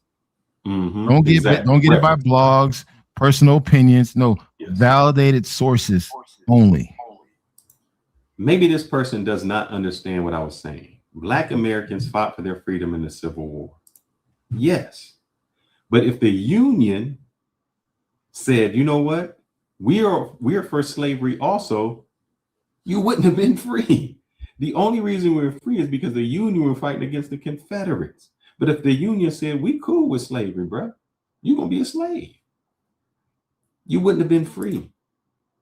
Let's go to the next video. We'll get off of here. Let's see. FBAs run things. I don't know what this one is. I'm sorry, guys. I don't know what this one is. Oh, Foundational. Did you need to show that, Ronan? Yeah, I just need to show that. The road to freedom for Haiti. Like I said, I already done the research. So there's not you gonna come across with me that says I don't do my research when it comes to people making and bolstering their positions. So obviously I've had this conversation several times for me to come up with this information. And it's already ready. I didn't have to go back and do shit. It was there. Why? Because I already did it. It comes up too much in our conversations. Even the cross relationship between Haiti and Louisiana and their claims that they helped make that happen. No, who claimed that? Believe me, there's some dudes out here that are all Dude, Haiti. get off of social media, man. Y'all need to get No, off of I'm social talking media, about bro. dudes on panels that talk this shit. That I have to all right, dispel man. because I can't speak for you them, obviously I have to dispel that shit. So when I say I'm in chats and I'm actually running background information, I happen to be in a chat while a dude's sitting there running his mouth. I'm running infographics. Like I said, So I man, can you pull that guys shit up. get off of So social don't say media. I don't hold people accountable because I Get a do. life. It This just is depends on what's being said. People say the outlandish thing on social media, man. But go Exactly. ahead. Before I play my video, T-Mac has something to say against me. Let's see. I'm looking. I don't see no Cash App, T-Mac. We're getting low over here, brother. You got a lot of comments, but you ain't seen no Cash App. We don't have to get that. Man, don't be begging for cash apps. We good. I got the beg, man. That's what FBAs do. We beggars. But Wow. No, that's one fucking person. Don't put us in that category. I he says that I am not a e-beggar. He says I'm speculate on what though? Yeah, I think about Black people not being able to get their freedom. So my question is simple: If white people did not want to give blacks their freedom in the United States, would they have gotten freedom? It don't matter if you fought for the Confederacy or whatever. If all of America said, you know what, we cool with slavery, you're going to be slaves. Where would you have gotten freedom from? Where would you have ran to? Do you understand how aggressive black people were becoming because of inbreeding? And yes, I understand that in South Africa. They bred, listen, they bred a bigger, badder, more aggressive black man over the history and of Kunta slavery. Said Toby. Right. They beat us into submission. They bred us to be a bigger, stronger, more tolerant, to where they damn near was breeding themselves out of existence. You can't play the genetic game and then think you're going to continue to hold on to it with your arms wrapped around it. Eventually, people. That's why Black Americans, listen. By nature, Black Americans are more aggressive than any African dude born. By nature, we're more aggressive. Okay, then because of our inbreeding, because of the generations of mixing of genetics and everything else, we are way more aggressive than our neighbors or our sisters over in Africa. They're so fucking backhanded in their comments, the way they talk and everything else. We're way more aggressive and direct. And that's known globally. So you're saying that we would have gotten past freedom. Then tell me this, Ronan. Or we would have fought to the last man. Ronan, we aggressive right now. We got high murder rates. Right. Why we did nothing now then, Ronan? What do you mean? What aren't we doing? Wait. First of all, what aren't we doing? Why are you existing in America if we're not doing anything? How are you existing? Still run the country. How are you existing? We're 12% of the population. How are we going to control a fucking continent when we're only 12% of the combination? But we had a half black man, half white man sitting in the office. Wait. We had a half black man. Wait. I can't hear both. I can't hear two people. You're interrupting. We have a half black man, half white man that sat on the fucking highest seat of the land, but we're not doing anything. Y'all might exclude the fact that you think he wasn't black or FBA. It doesn't matter.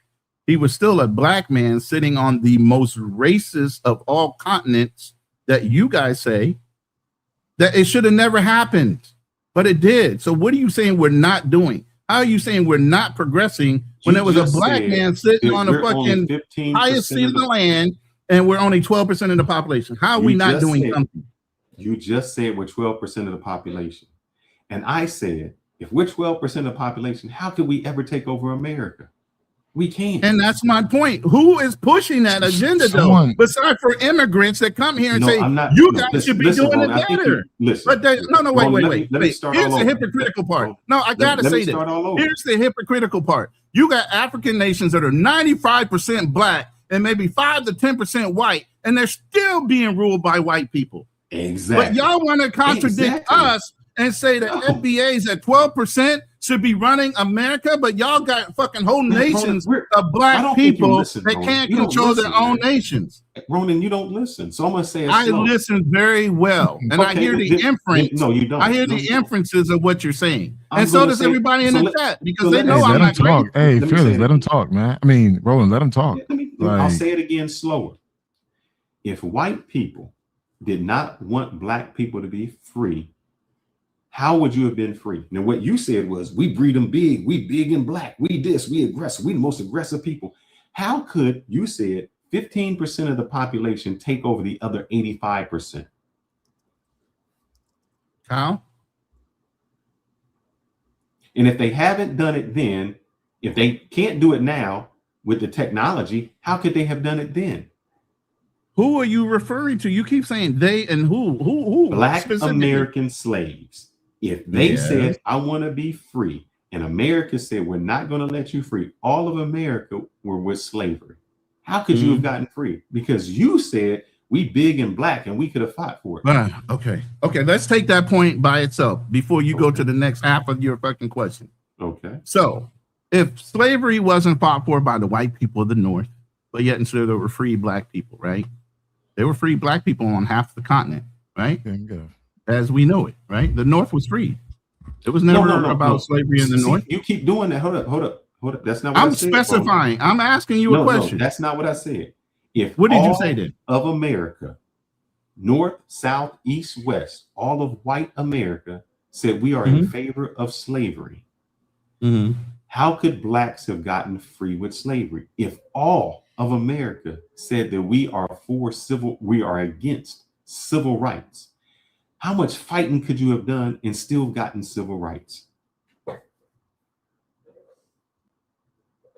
I mean, that's a pretty big box you're trying to box black people into to make your point. You get what I'm saying? Because that's never been the case in the United States. It's always been just the southern half of the United States only approving of slavery. You get what I'm saying? It's never been the North that has been approving of slavery. Because there was no need to wait. Because they did have Jamestown, brother. The slaves came into Jamestown. Isn't that close to Virginia? Wasn't the dividing line Virginia? Massachusetts. Wasn't the dividing line Virginia? Where's the 13 colonies at?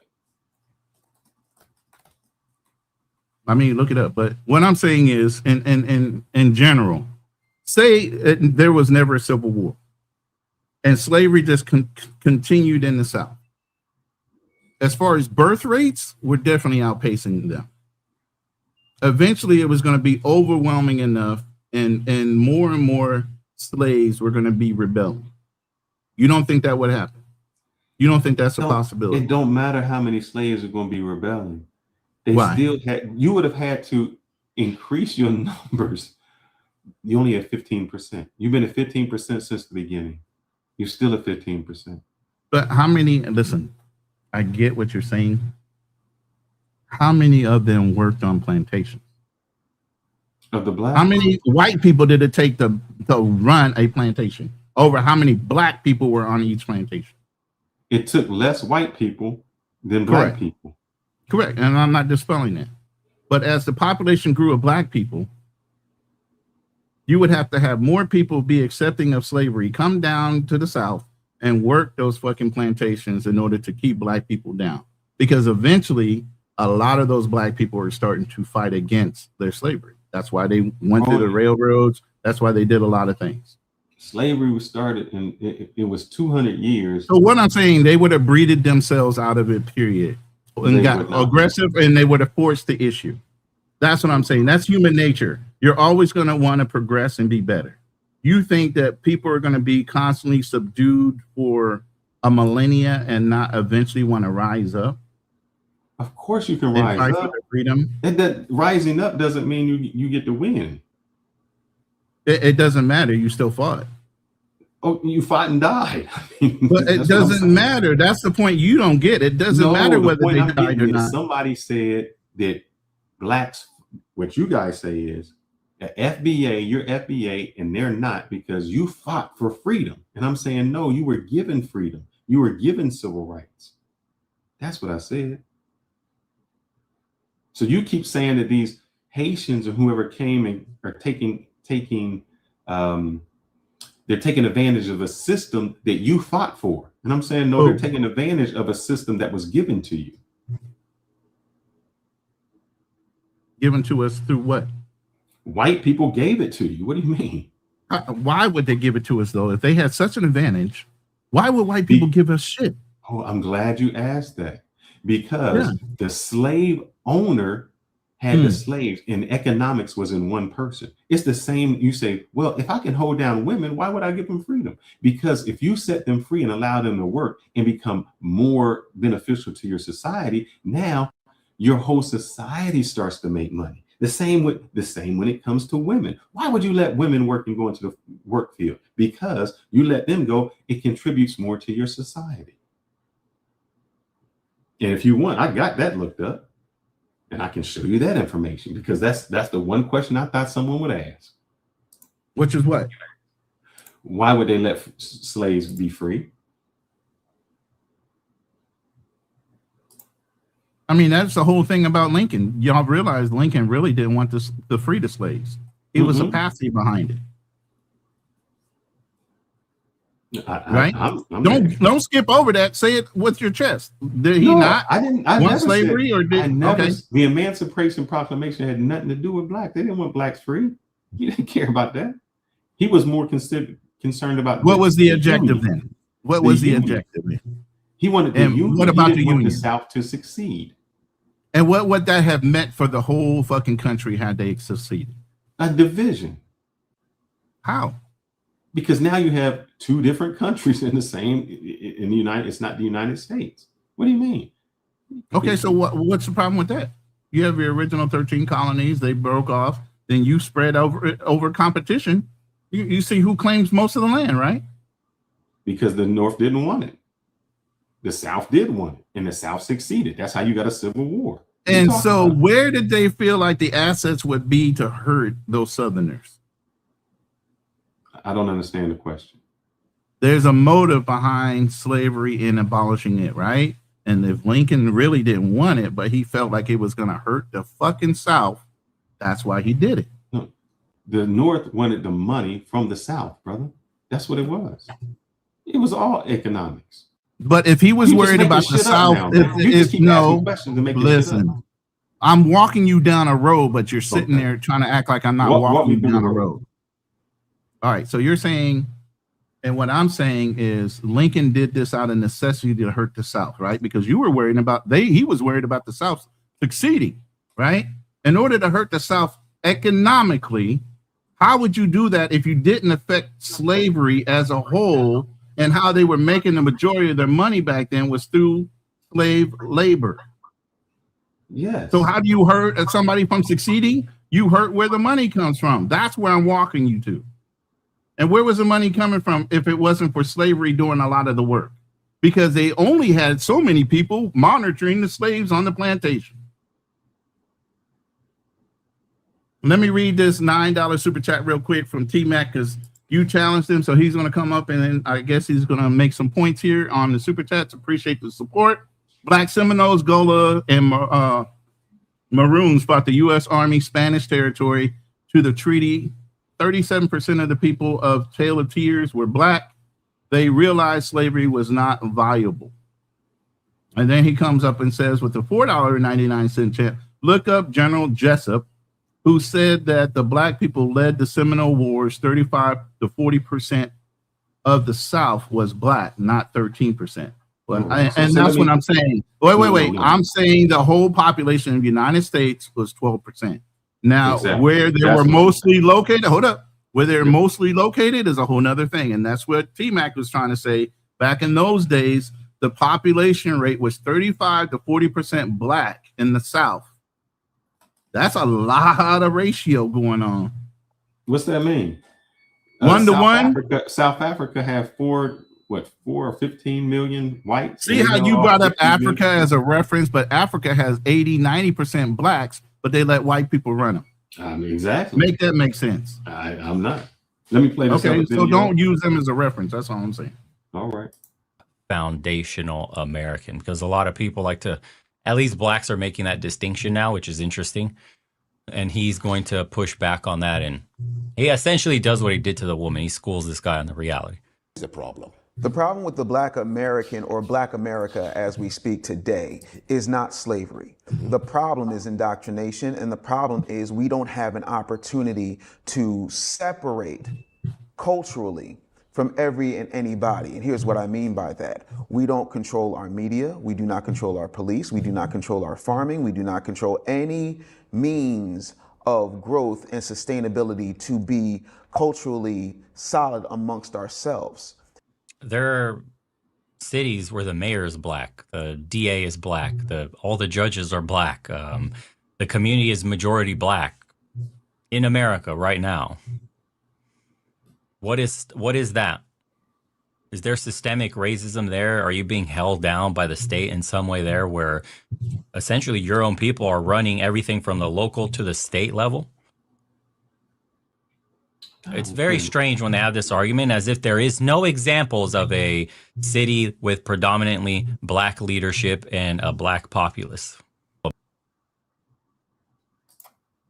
So you agree with that? And that's not the one I wanted to play. I really was trying. I think as far as cities in America having predominantly black people in them, yeah, but you also have what they call gerrymandering. When it comes to the power of those black people being in a specific area, being rerouted into areas where they're dissipated in their power to vote. So even though there might be black people in a certain area, with gerrymandering and redistricting, they've been able to control that power of that vote and the drive that could go behind putting proper people in place that would be beneficial to black people off. I think I meant to play this one, and I hope I didn't play it because I got another one. And shout out to T-Mac for the $10 Cash App. Even though he can be wrong on most of the time, we do appreciate his damn, bro. You just can't stop. Says there is a problem with a Did I play this person, one? a place, or a thing. There is a problem. When you say there is a problem, it means once upon a time, that place, that thing, or that person. I think I played that. So I want to play this one right here. I think I played that one. So let me go to this one. And I think he's remember. Yes, you do, T-Mac. I don't know why he does that shit, man. But No, yes, you always contribute to the show, and I always get contribute. But I just had to boost him a little bit. I needed a drink. Human nature across cultures. Okay, go ahead. The I'm African setting up for my American slides here. do not because we're about to get into a whole nother thing. The problem is yeah, this one I agree with. What he says, I need you to dispute it and tell me that he's lying because this. What Zano says, I ain't paying attention to this white boy down here. I'm telling you that right now. This is what Zano says, and I need for the FBAs to disagree with what he says. Is this: the African American do not hate or fear the white man as they do each other. And you know why the African? I'm gonna stop it there, but we got a lot to go. Do you agree that that black people fear black people more than they fear white people? I think it's almost on a level playing field. We have a common understanding of both can be dangerous. Okay, I don't agree with this point of view. I don't agree with this point of view.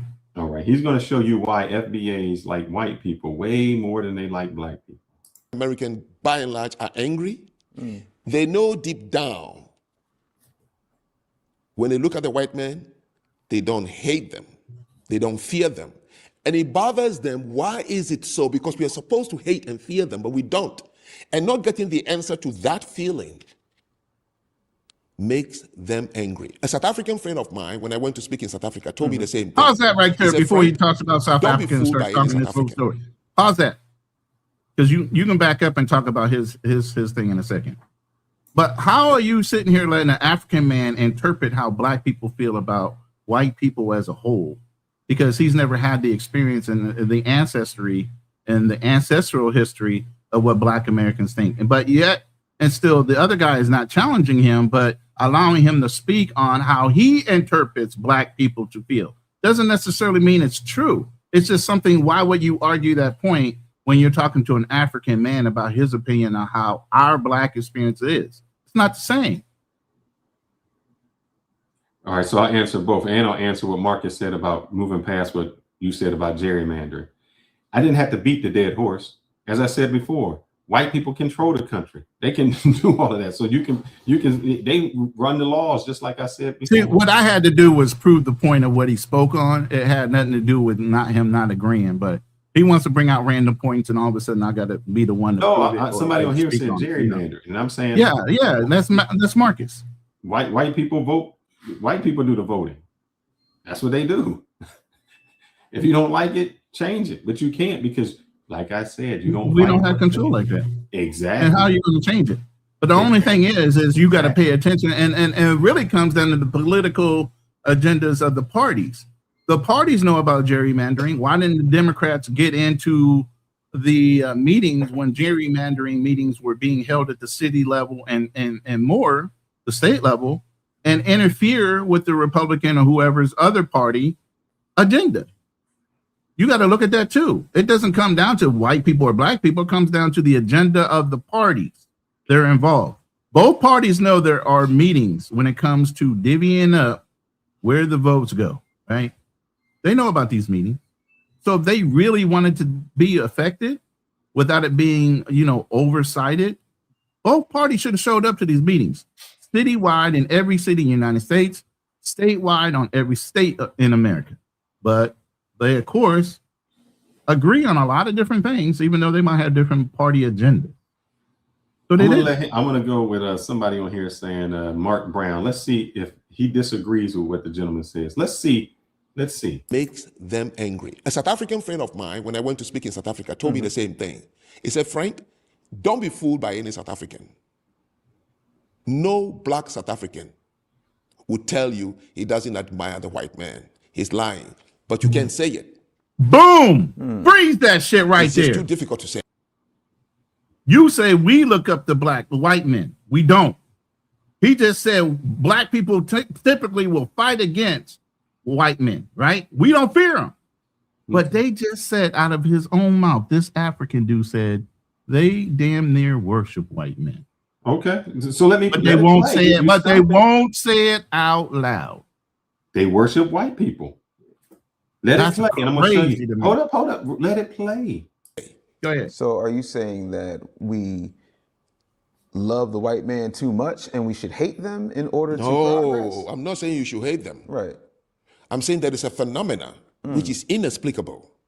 I feel it myself. That if the African American truly fears and hates the white man, not a single African American would have remained in the United States of America. Boom! Booyah. No. Hold up. Booyah. Go ahead. If Booyah you hate what? the white man so much, why did you stay in the United States? And I'm gonna play. Hold up. No. Wait, before you say that, and I'm gonna say it before you play it back one more time. I'm gonna say this. Didn't I just say his overall agenda is to try to get black Americans to go to fucking Africa? I said this 15 to 20 minutes ago. He is saying that. He's saying if you got a problem with white men, why don't you move to a black nation and get away from the white man? So is that not indirectly? Wait. Is that not indirectly encouraging black men? Let the man talk. Just let him talk. No, because I want the interpretation of my perspective. You're cutting him off before he even has what he can say. He's going to clear it all up, and he's going to bring it home. So, okay, the same man that worships white men is going to clean it up for us. If the African American truly fears and hates the white man, not a single African American would have remained in the United States of America. That's bullshit. Yeah, you made that point when we were together last time. And I Number two, take a look at what we do. I didn't mention that. You go to the continent, our women are walking around, even to the orange selling lady, with fake blonde hair, eyelashes. We bleach our skins. Your women here wear fake blonde hair, eyelashes, bleach their skin. Serena Williams do not have fear for a white blonde hair which she picked from her closet, polished it all morning, kissed it, and wore it. Yet she had a trauma touching a fake cotton in a hotel hallway. Yeah, I saw. So hold up, and then I'm gonna let this play. What he's saying is, you say that you're so afraid of white people and white people like this, but in Africa, they got white people's hair, they bleach their skin, they got the long nails, they wearing blonde hair to emulate what white people, to be just like white people. And here goes Serena Williams. Hold up, I'm gonna show this. Serena Williams is so scared that a hotel has cotton in it, but look how she's dressed. Bro, stop! Don't play that yet. You can't make a point on what he just said and not allow me to rebut before you play the next video. No, it's not. It's the same video. No, it's not. It's not. Stop. He just said something. I want to rebut to it. Okay, go. That's a colonizer mindset. One, you already said your society worships white men. So why wouldn't your women want to whiten their skin and put blonde hair and fake eyes on? Just the same thing with our community. Did I interrupt you? God damn. Go ahead, brother. Now, in our culture, the same thing. Our women put on fake lashes, fake nails, looking up to the white man as well, right? But what do black men say? It's not acceptable. We don't want it. We don't like it. But let's say we're not an island unto our own. Asian people are dyeing their skin.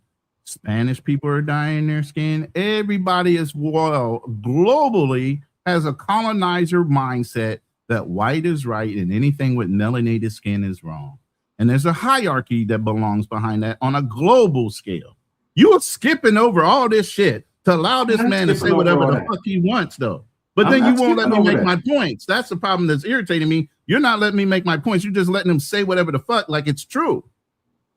Because I thought you would rebut it at the end. But go ahead, keep going. What else you got to say? No, I'm good on that point. I just want to make a point. Africans worship the colonizer. And so we don't necessarily worship. Listen, we don't necessarily wholly in this United States worship. Now, black women do use all these things that they're talking to, just like the African woman does. But black men as a whole are not dyeing their skin. Black men as a whole are not fucking putting on fake hair and whatever the hell to look white. But I'm just saying, as a whole, that's one side of our community that is so small in itself. But go ahead. Cotton as decoration. Personally, for me, it doesn't feel great. So actually, now I'm just going to preference this. This woman who's so afraid of cotton has on a blonde wig. She lightened her skin, and she's married to a white dude. it feels like nail polish for cotton, natural.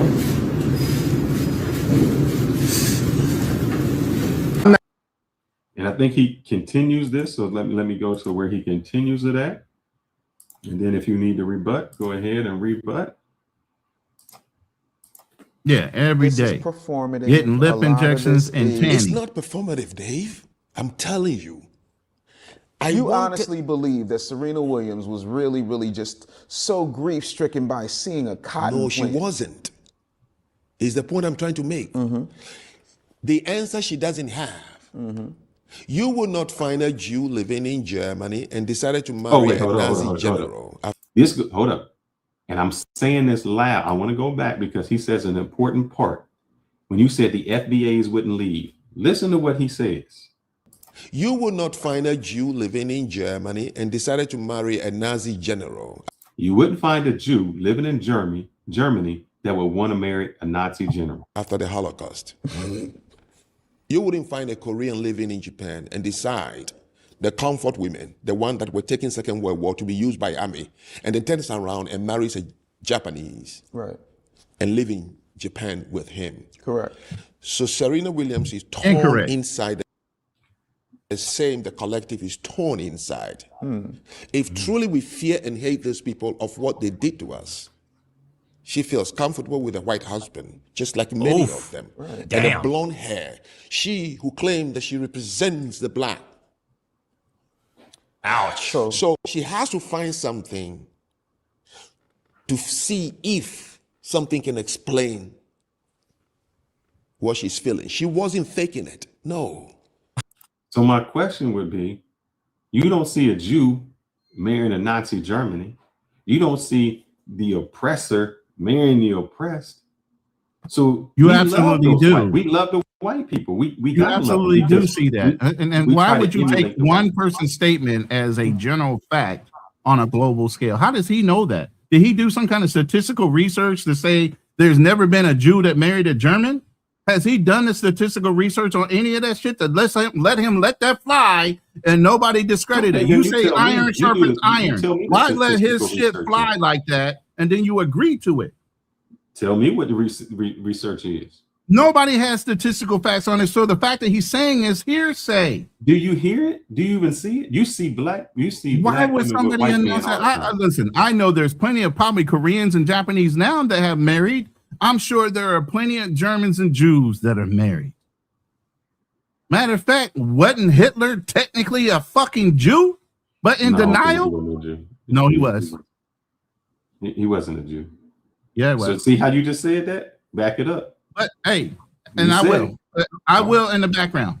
But I think I've done the research on that, and he technically was, and he hated that side of him or whatever the fuck. But I'm gonna get back to that in a second. He was a Catholic.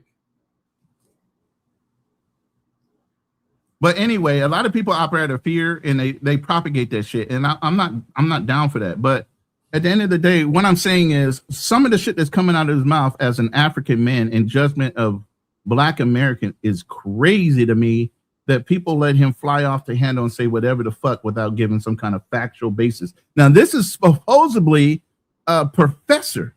So you would think when he spews information out of his mouth, he would have some kind of statistic to follow behind that.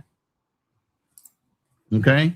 And then here's T-Mac coming up with, thank you for that. And shout out to Black Queen for the $2 super chat. Africans want a YT savior. Black want white wealth. Okay. And that's proven all over the place. But at the end of the day, let me put this up. T-Mac said, yes, some Jew people do marry Nazi party members. So again, just letting somebody say something doesn't make it statistically proven. You tell me to prove my facts, but he sat there and let that man say everything he could and never said, where did you get that data from? That's amazing. He never asked him, and this is a professor, so he would have had that shit right off the top of his dome. Where'd you see that at? Oh, I got that from this study, you know, Harvard study, or this paper that was written, and they did the statistical data on that. Of course, a lot of people have Stockholm syndrome for a reason. You become in love with your captors at some point, and you wind up falling in love with them so much that you'll marry them. You'll do anything. You'll die for the person that did you wrong. But you'll let a African say some shit like that, like it's in general all black people in America. That's wild to me. And then you let it fly like it's fact. No, that's not. But go ahead. Play your next video. We're going to talk about your group of people. Since my group of people. You funny as fuck with that shit. Your group of people.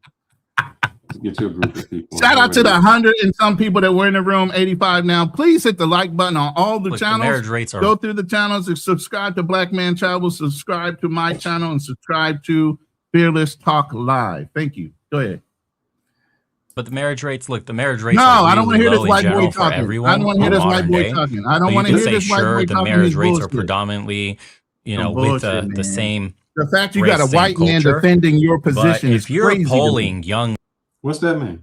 I'm the not fact that you got a white man defending your, why didn't you just play the original? Wait. Listen, I got this video. Listen. Okay, fine. Why didn't you just get the original video? Wait. Why didn't you get the original video and stout the facts yourself instead of letting this white boy say it for you? I got that original video. I could have pulled it up for you. Because and you could have just went over instead of letting this white boy talk, which we know he has a fucking agenda. Why didn't you pull up the original tape yourself and then, you know, mediate over top of it? Because if somebody says exactly what I was going to say, why do I need to try to reiterate it or memorize it? What's that mean? Okay. So you have that white. So what you're saying is you're going with the white man's agenda. You got the white man's agenda on your mind tonight. What you mean? You're looking at the white because you don't think you he's on the driven? White man stream, y'all. No, I look at people. Listen, no, that has now. See, that's you deflecting. That's you deflecting about the app and everything else. I'm talking about a person's opinion. I don't deal with the color. I'm talking about somebody's opinion that's outside of our diaspora. Facts over feelings. That's all I go with. It doesn't matter what the color is. See, that's the problem. That's the same thing. Hold up. That's just no. Don't deflect to me like that, man. Go ahead and play the video. I just asked you. We said we will believe certain things that black people say, no matter what, even if the facts go otherwise. Why couldn't you say it as a black man instead of having to go through the? Why does it mean more authoritative if I say it as a black man and he says it as because it's you standing 10 toes down trying to educate somebody instead of you letting a white man try to educate us.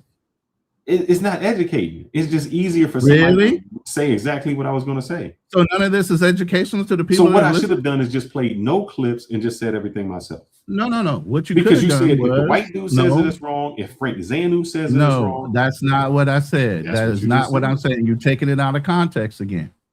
Okay, what I said was you were quite capable of downloading just the direct interview of these two gentlemen without the interaction of the white boy down in the right corner. But you did that to inflame the people that are listening, more so than to actually prove a point. You did that to inflame the people that are listening instead of speaking on your own talking point. But go ahead. Men today, young black men, especially coming from the like manosphere space and modern dating and passport bros that exploded, originally started in the black community. That's why they're called passport bros. Black men going overseas. Wait. Pause that real quick. Conversation that has happened. Pause that real quick. This is the same man. Him and David Bond tried to adopt the name Passport Bro and sell a whole dating program behind a Passport Bro dating app that they were coming up with. This is the Legion of Man. This is the same dude. But you hear how he's talking now. Like I said, people have agendas in the background. That's why I don't like listening to people. What did he say? What did he just say? He's talking about Passport Bros were originally for black people, blah, blah, blah. But he wanted to buy the name. Finish the sentence, man. I'm giving you background and context. Listen, this is the problem. I'm giving you context. Listen, I'm giving you context. Who What is point this did he man? Wait. I'm giving you context on who this man is. I'm telling you, the same reason he's talking kind of off kilter about passport bros is the same man that wanted to have the name. Okay. What does that have to do with what he's saying? It's called context. It has nothing to do with it. It's called context. Okay. All right. Then Okay. let the man Now that speak. everybody understands the context, now when you listen to it and he talks down about the name, you know he's counterproductive to really what he wants is to own the name. But go ahead, play it now. It sounds in different. the black community for Americans about not dating black women and doing better literally with every other woman. The conversation's been had a million times with guys that have gone overseas and all that stuff. And it's not that they don't want it, it's just they're incompatible because of what the culture has done, especially to black women. Ask any black man in America. So on this panel, there's 3 black men that don't have black women. Don't say what you did in your ex-life. I'm talking about right now. Let him continue. Okay, he'll tell you. I don't have to parrot to you all this shit. Just look at all the black men dating who? Dating, not marrying. Just look at who they're dating and look at the numbers. And you'll see that 80, 90% rate he's quoting, when it comes to dating, which is what the majority do in the world today, it's much different than what the numbers are telling you for marriage alone. I was on a dating site in Kenya. Oh my God, a dating site in Kenya. When I was there, when I was living in Kenya. Right. Okay. And you'll be surprised. I did it because my column is always life and culture. Right. So I got to do these things in order to understand so that I can speak deeply. Right. I promise you 75% on the Kenyan girls' site. We're white Please, men. white men only. Oh, of course. So hold up. So I'm gonna let him continue. So what he's saying, because you missed the whole point, was passport bros don't even like black women. That's why they're going overseas to get away from them. That's people not true. People in Africa got dating sites where they don't even want black men. They're saying it. So when you say, "Oh, we're so cohesive within our own nation," we don't. Okay. Is your girl black? Hold on. I'll answer both questions, but you started off with one inference and you went to another. All right. The first inference is the fact that black passport bros are going overseas to date anything other than black women. That's not true. There's plenty of ones that go overseas, not only to Africa, but to Colombia, to Brazil, and other nations, and they date black Latinas. Does that mean they're not black because they're Afro-Latina? No, they're still black. Oh no, They I've just heard have so many different stories on software. that. I don't know what to agree with. Okay, so I mean, again, for you to say your and friend live that you with, paid me $20 but here's for. the thing. The thing that you said out loud in generality is that passport bros in general are going overseas to date anything other than black, and that's bullshit. Western women. Because they Western do black date women. They just don't want to date Western black women. Thank you. All right. So now that you fixed that, because they do go out and purposely seek out black women, and I don't understand why you would go to a whole nother country to find a black woman, but that's what you prefer. That's great.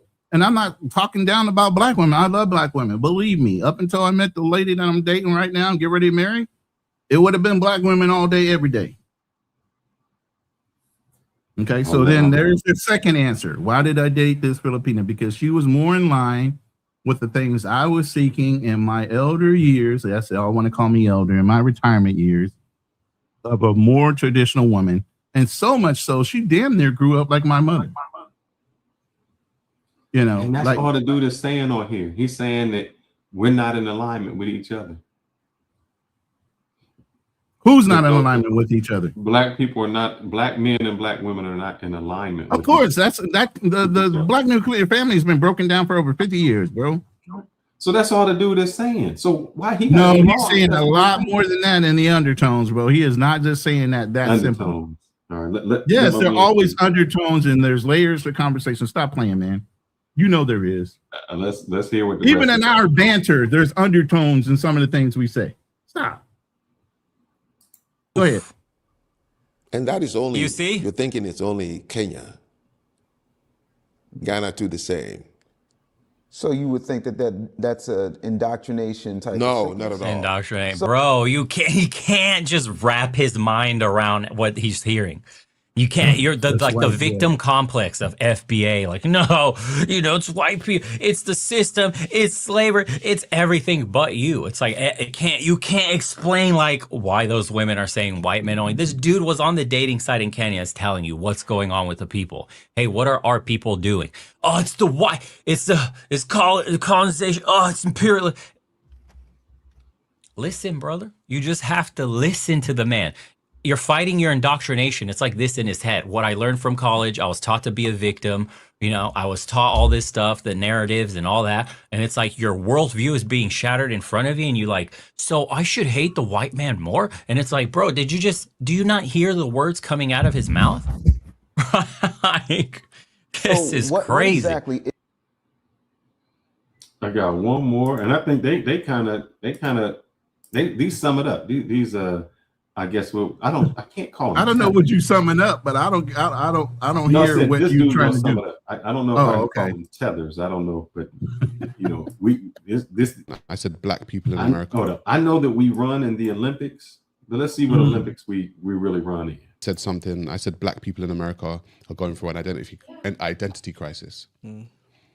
They're Hebrew, they're ADOS, they're FBA, they're Muslim, they're all of these things, but then they're African American. They've got so many different facets to them. Identities. And I said, it seems like they're going through an identity crisis, right? If you're but in their head, sorry to cut you, if you're not African American, you're against them. So if you're a real African, the life of somehow colonialism has affected African Americans more than actual people in Africa. And if you're British African, you're from the Queensland, so you're. So there's this idea of who's the bigger victim here. Yeah, basically. It becomes a victimhood Olympics, doesn't it? Exactly, victimhood Olympics. Who's winning? And that's what I'm saying. I think African Americans, and correct me if I'm wrong, I did a video saying black.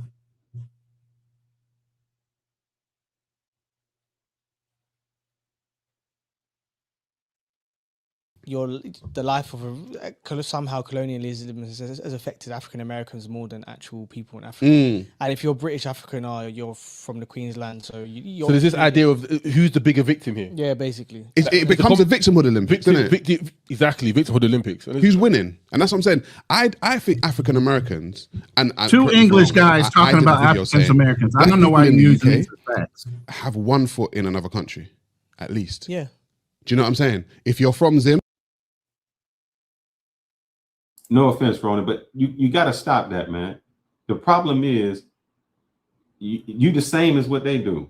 It doesn't matter where the information comes from. You like the women that get on Kevin Samuels and say, "Why don't you just say it nice?" Oh, don't compare me to them, bro. Don't do that. But that's what you do. Why does it Just matter? talk to me straight up. Don't compare me to nobody else, because I'm not like everybody else. You can't interpret what I think and how I think. Okay, but don't relate me to some woman. Why does it matter who says it if it's the truth? Look how you coming at me. You coming at me the same way you never come at nobody else. I ain't never referenced you to anybody else. I reference you to you. All right. Why you reference me to anybody else? Let Kanal hear this. You've got one foot in Zimbabwe. If you're from Nigeria, you got one foot in Nigeria. If you're from Jamaica, you got one foot in Jamaica. You've got somewhere to go if the ish hits the fan over here. I said African Americans don't. They've cut all their ties and said Africans are this, Caribbeans are this, blah, blah, blah. So they got nowhere to go. And I'm saying, so when that shit goes down, you're going down with it, bro. How you feel about that? He's saying that basically FBAs are somewhat jealous because you have your foot in Haiti. Other people may have their foot in Nigeria. And what they're saying is, I'm more of a victim than you. That's really what I am. I've been colonized more than you, and they're running the. That's not what they're saying. That's what he just said. He said y'all run the. That's what they're saying, but that's not what we're saying. But but we're going by the video, right? Correct. I mean, but they're referencing an FBA. So why are you asking an FBA? If you want me to interpret what he's saying about us, I'll do that. But you're asking somebody that's an American citizen, but not an FBA. Hold up. No, I said stay out of the chat. Stay out of the chat. Stay out of the chat. We are having a conversation. Anytime. Oh my God. I said I retired. At any time you want to take this personal, we can take it personal. I don't talk about your girl. I don't talk about your family. I don't talk about your daughter. You want to bring my wife into it? We can take it personal anytime. I was in retirement. I said I wasn't going to fight, but I'll beat your ass. I said that yesterday, man. These dudes like to I talk don't play, shit, brother. I don't know who you want here you play with. But I'm hold not the up. one to play. Hold up. You just And went in I the will chat fly to out pull at that. any Wait. time. I'm You not just that went dude. and I don't pulled know up the who way. I'm No. not that dude. No, fuck that. Nah, Fuck You that. said you're disabled. You just I brought was that shit disabled. up. You think you But you were get just 100% no. disability now? When I get done with you, you're gonna get 1,000% disability. I don't play that. No, absolutely not. You I don't just play brought it. up the fact that I'm dating a fucking Filipina, but you getting offended because somebody in the chat said you married a Dominican. Hold up. You call her Becky, dog. Yeah, I mean, I come didn't on, catch the man. Becky Come part for the on, Dominican. man. Yes, I can see that. See, you always Nah, protecting Fizz. these I mean, people, man. nah, Roland. Nah, These Roland. people, Roland. You Yeah, always the protecting them, Becky bro. part that's a little wild. You Hold can't up, do bro. that. You Black always Peter. protecting them. Now, You I didn't can't say do nothing that, about Black his Peter. wife. I didn't see the Becky nobody. part. But I at just any thought you were time, talking about Dominican. I'm down for a Panama trip, bro. Let me know. I will be there. I'll fly out to you, or I'll buy your ticket. Hey, let's go to Panama, dog. play Let's that. go. Yeah, you shouldn't have I said don't the think he Becky know who part, he man. fucking with. I get the Dominican part, but the Don't Becky fuck part is a around like little. that. I will hunt you down, man. I will hunt you down and fuck you up. Hey, they like to I talk don't that play shit, those man. They like to talk that shit. That's why, man. Like, I can't do social media. I can't. They think they You think can, they but you roll can't. like that, man. Nah, I'm not a man. keyboard warrior, Nah, bro. nah, bro. Look, brother, I'm not a keyboard warrior. I'm not one of them dudes you fuck with, man. I'm letting you know right now. I don't fuck around like that. You're gonna take. I don't. This is why I said in the beginning. What did I say? This is probably my last time doing this because this is the shit I got to deal with. I don't want to go there, man. I'm not. This is why I can't teach them. This is why I can't teach them.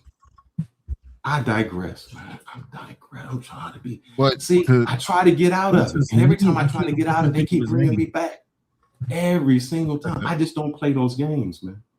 But they like to do that, man. They like to take low blows, man, from their computers, man, not knowing that, hey, we got passport, we could come and see you, man. So then he say, he said I chose a white Hispanic woman. What the fuck are these people talking about? Oh, hey, I've been told the same thing. I'm like, she's not white. Where is she white? But you're right, and I got a white Hispanic woman. You're right. I thought Dominicans first was black. This is the ignorance I got to deal with that I can't deal with, man. I can't deal with this. Y'all can deal with this, man. This is it for me. I can't deal with this. I don't deal with this at work. I got a master's degree. I'm too highly educated to deal with this BS that goes on here. On my other channel, you know what they talk about? Like when you did this Black Men Travels, when you talked about the travel router, I got dudes just paying me for consultations saying, hey man, how can I set up the account? Look, I can show you the text. He was like, hey, how can I set this up? I'll pay you $100 to help me set this up. How can I get these travel arrangements? How can I look? That's the type of shit I'm really dealing with. I don't deal with this in personal life, man. This ain't shit that I even go with because the people that I associate with and the money and the level we on, it ain't even there. Let me ask you, Kanal, in your job and your personal life and what you do and the money you make, do you even deal with this? I mean, this is like ignorance to me. All this shit's beneath me, man. It's like Black American society here in Florida who. I mean, honestly, we just had. Hold up. I mean, honestly, we just did a live stream this past Friday about working remote, the fake life, the fake lifestyle, and how like we as people that's making over $200,000 that's really contributing to this movement. Dude, there's a lot of shit that I'm not gonna sit back and tolerate. Period. And just because you could talk shit from another country, don't think that I could literally get on a plane and go see you for a weekend trip, and we could like deal the shit face to face. But this is the space, man. That's why it's like, going back and forth is stupid. I mean, I may do that just to joke around, but when you start throwing low blows, that's it, man. Game over. That's the thing. That's why I don't even. I even said, I said, man, I told you at the beginning. What did I say? I said, man, that's probably it for me. Yeah, you called it. You said it. Intellectually, I'm not here. If I got to try to convince people or something, I got to show all of it. When I am doing consultations and I'm showing people how to make money and how to set things up, they don't question it. They want the information. They want it. It's like, how can I do this? I've never given I think only Ronan or maybe you even seen my finances. I mean, but to y'all, I just be a broke dude who won't have nothing. And I roll with it. I'm gonna say this, guys. I've been around Phyllis. Phyllis got it. He got it. So it's like, if you guys want to talk shit or even try to count his pocket, don't worry, he has it. Count up. Even just let's see. Money I keep at home. No, don't do it. God damn it. You're right. Just money I Jesus Christ. Just to tip the people out, man. Just to tip out. But you know what? I'll say man, this. You need to take a Benadryl or something, man. Calm down for a second. Look, I'm gonna say this, man. The last time when I was here, my man Mike, I'll say this because I wanted to talk about Mike, my dude. And the reason I wanted to have a show on him for two reasons. We talked about health. I'm gonna switch a little bit. We talked about health and stuff. And if you remember, I still haven't gotten to my points before you switch. I know you're going on a tangent right now, which is warranted, but I still need to finish up my parts before we go to something else. But go ahead and finish your rant because it's deserved. Oh no. So two things. Remember we did a show on health, and I don't want to put him out there like that, but I'm going to put him out there because he said he coming on. We did a show a year ago on health, and he was saying he wasn't eating right. The reason he been here, man, he got stomach cancer or colon cancer actually, and I've been visiting him in the hospital. When he was over here and he listened to the show, he pulled me aside and he said, "Bruh, this ain't you." He said, "You need to go to a space and you need to do shows where the people are listening and they want the information. You're doing it in a space where as much as you say or as much as you try to prove, they never going to be there." And he was talking about a show that he watched with like some woman. And he said, go ahead. Hey, Phyllis, I've been told you this shit years. You did. Dude, I've been telling you this for years. Like, dude, you don't belong in this space. I told you that. You're right. Yeah. You're right. You're right. I don't. This ain't the space for me. I'm sorry, fellas. I'd rather have shows like you did where we can inform people, where we can talk to people. Let me say this, man. We brought on a therapist. She said, "Fuck it, I'm out." Yeah. She was a therapist who would come on to tell people, "Hey, I do this work. I have a master's degree. This is what I do every day." And all we could do was argue with her. All we could do was tell her how much wrong she was. And she got to the point and said, this ain't helping nobody out. I'm done. I'm more stressful on this show than any place else. This is what we do to people. And I told you guys to stop that. I told both of you guys to stop that. Oh, so we're not doing Thursday night therapies? Oh, that promo stuff? If it's anything like this, I can't do it. I can't do it. It's just too much argumentative. It's too much going back and forth. I really thought that when I started the space, that we would be helping people. We might come into some conflicts or we might talk about something. But our final goal, and I think we did it with the therapist, our final goal at the end was to say, how can we help people?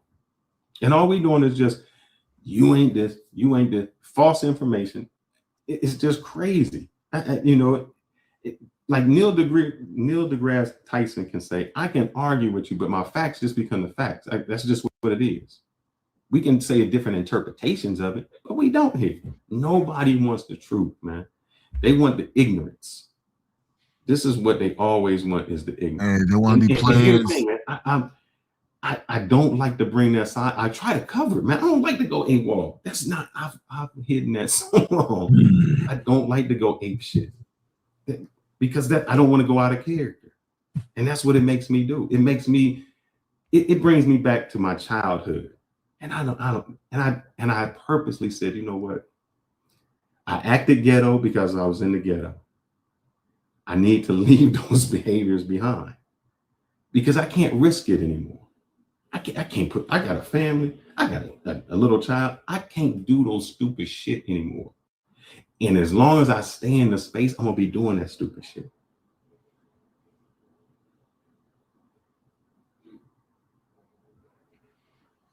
Are you good? I'm good. Okay. Let's finish this up. Now, I know you brought on a white man. We'll talk a little head. I'm going to bring on another white man talking about why we do the things we do. Black American Society here in Florida who reminded me that Byron's mother is Jamaican, he is Panamanian, and they found it quite insulting in their words that he would try to claim victimhood of slavery, not a single descendant of American slaves in his family. I like those foundational guys. They're so good. Tariq Nasheed and all. I mean, I don't agree with everything, but like they've got a perspective. If your family's been here 400 years, and the descendants of a lot of American slaves or families have been here 400 years, I don't know. I think that gives. I'll listen to you. Like you've 100%. you've got a point of view that is legitimate. I think. Yeah, and they're unequivocally heritage Americans. That's for sure. 100%. They're definitely heritage Americans, if anyone is. It's a very interesting term that the foundational Black Americans use. It's called tether. They're tethering these tethers like Byron Donalds. They come here literally one generation in, and they try to just sit around and act so folksy that we're all part of the same struggle and we're all down on our, and we need to fight against. No, you just got here, dude. And so it's good to actually see them call them out for that. That's actually cultural appropriation. That's all we're saying. No, I agree. There was some mayor that kept saying using black people for that. And so here the thing, it shouldn't even be the FBA and all that. It should just be, this is who I am. But the delineate, you already know what this is about. I don't know why we keep talking about it, but at the end of the day, it's just a self-identifier on lineage because we're all melanated people. We all know this. Just to use a vague term like Black American doesn't differentiate ourselves until somebody is successful and all of a sudden that flag comes out. That's a whole nother nation beside for U.S. loyalty. That's all that's about, beside for reparations. You know what I'm saying? Other than that, is you're picking hairs at something that should not be an issue. You know what I'm saying? But shout out to BKH. Appreciate you, brother, on the back end. We need to talk about this guy too. Somebody that you know, Kanal, wants to do some things with us. So we're going to talk about that later. But honestly, I've said this to Ronan before. When Kevin Samuels died, a void was left. But Lions Den podcast somewhat fills the void left. That's how we're saying this. But you guys, listen. When you let the chat bother you, when you know they're trolls and people speak out of turn, and sometimes that happens. They might not really mean it that way. We just and I used to say this to my lady. You know what? When you text me, it's good. And when your ladies were learning English, sometimes one word can mean 5 different things depending on how you phrase it and how it's said. It could mean something totally different. So if you're just reading a text, you're going to interpret it one way. But if you hear it coming out my mouth with the feeling and the inference it has, it means something totally different. I hate texting for that point. I'd rather have a voice call with you. I'd rather have a video call with you because you understand exactly when you're talking about 2 different languages being spoken. You understand exactly what I mean when I say it. Same thing with Americans. You can say one thing in text and mean something totally different, but the inference is on the way it's perceived at the time that you read the text. That's BS, man. That is not BS. That's absolutely true. The English language is not so easy to learn if you don't learn it in America because one word can mean multiple things depending on how you phrase it. Look, man, there's certain things it's literally in your face and you know what it means. There's no, there's no assumption or anything like that. It's what it is. But you can't speak for somebody else's meaning. I'm sorry. Right. Okay. All right. Now I see this. I'm just gonna go with this. Ain't enough to have a master's degree. So I only say this. I can't know how your school went, but when I got my master's, whenever you do any type of assignment, what I say to people in school is you just can't say it. You have to cite your references. You have to do the research. It's just not saying, hey, I believe this to be true or this is true. Even when somebody becomes a PhD, they get peer reviewed and asked any question on their subject and they have to be able to answer. That's why some people can get their PhD in 2 years. Some people might take 6 years because you have to defend your dissertation. The same if you're getting a master's degree. So it's not the fact I'm saying, oh, you got a master's degree. I think what happens in the Black community is we just say things. We make up a number, 95% of something, and we never do a reference. We never do the research. We never go behind it. And here's what somebody said on that channel that Ronan had to pay me $20 for. You keep bringing up you know what? Yeah, I deserve that. I shouldn't have said her name, but I did. And I said it with my whole chest and I paid you. The person said, you can have a basket weaving degree and become a doctor. Now, how do you interpret that? Because he was saying, oh, you can have a low-level liberal arts degree. Now, that's what happens when you ask ChatGPT the first question, meaning, do you have to have, can you become it with a liberal arts? Yes, you can become a doctor with a liberal arts degree. But what happens is we never ask the second, third, and fourth question, which is, in order to get into medical school, you have to have 2 years of biology, 2 years of chemistry, like organic chem and things like that. So why would you go through your whole entire 4 years to get a liberal arts, apply for medical school, just to go back and get a post-bachelorate for the other 2 years of the sciences that you need? That's what we never explain. So technically, yeah, you're right. But further on, we don't do the research. We never ask the second question and the third question and the fourth question. We just say the first one is right. And so when I talk about masters, all I'm saying is you learn to have to defend your work. You learn to have to research. You learn to not only research, you learn to have to get references, more than one reference from different things. And I think Ronan said it the best. If you ever are in school, I'm sorry, not in school. If you're ever on a debate team, when you go there, they may not tell you what side you're on. You have to be able to defend both sides. So you have to research both angles to see not only how I see it, but how they see it to counteract it. Go. All right. So real quick, I'm going to go over this last couple slides because it's about trauma. And while trauma is not an excuse for bad reasoning, can I say something real quick? Can I say something real quick? I'm sorry. Yeah. This gentleman said Dominican Becky made him crash out that week. What I have found in my life is this: if you allow, I just told you to stay out of the chat. Oh, let him speak, man. Let him speak.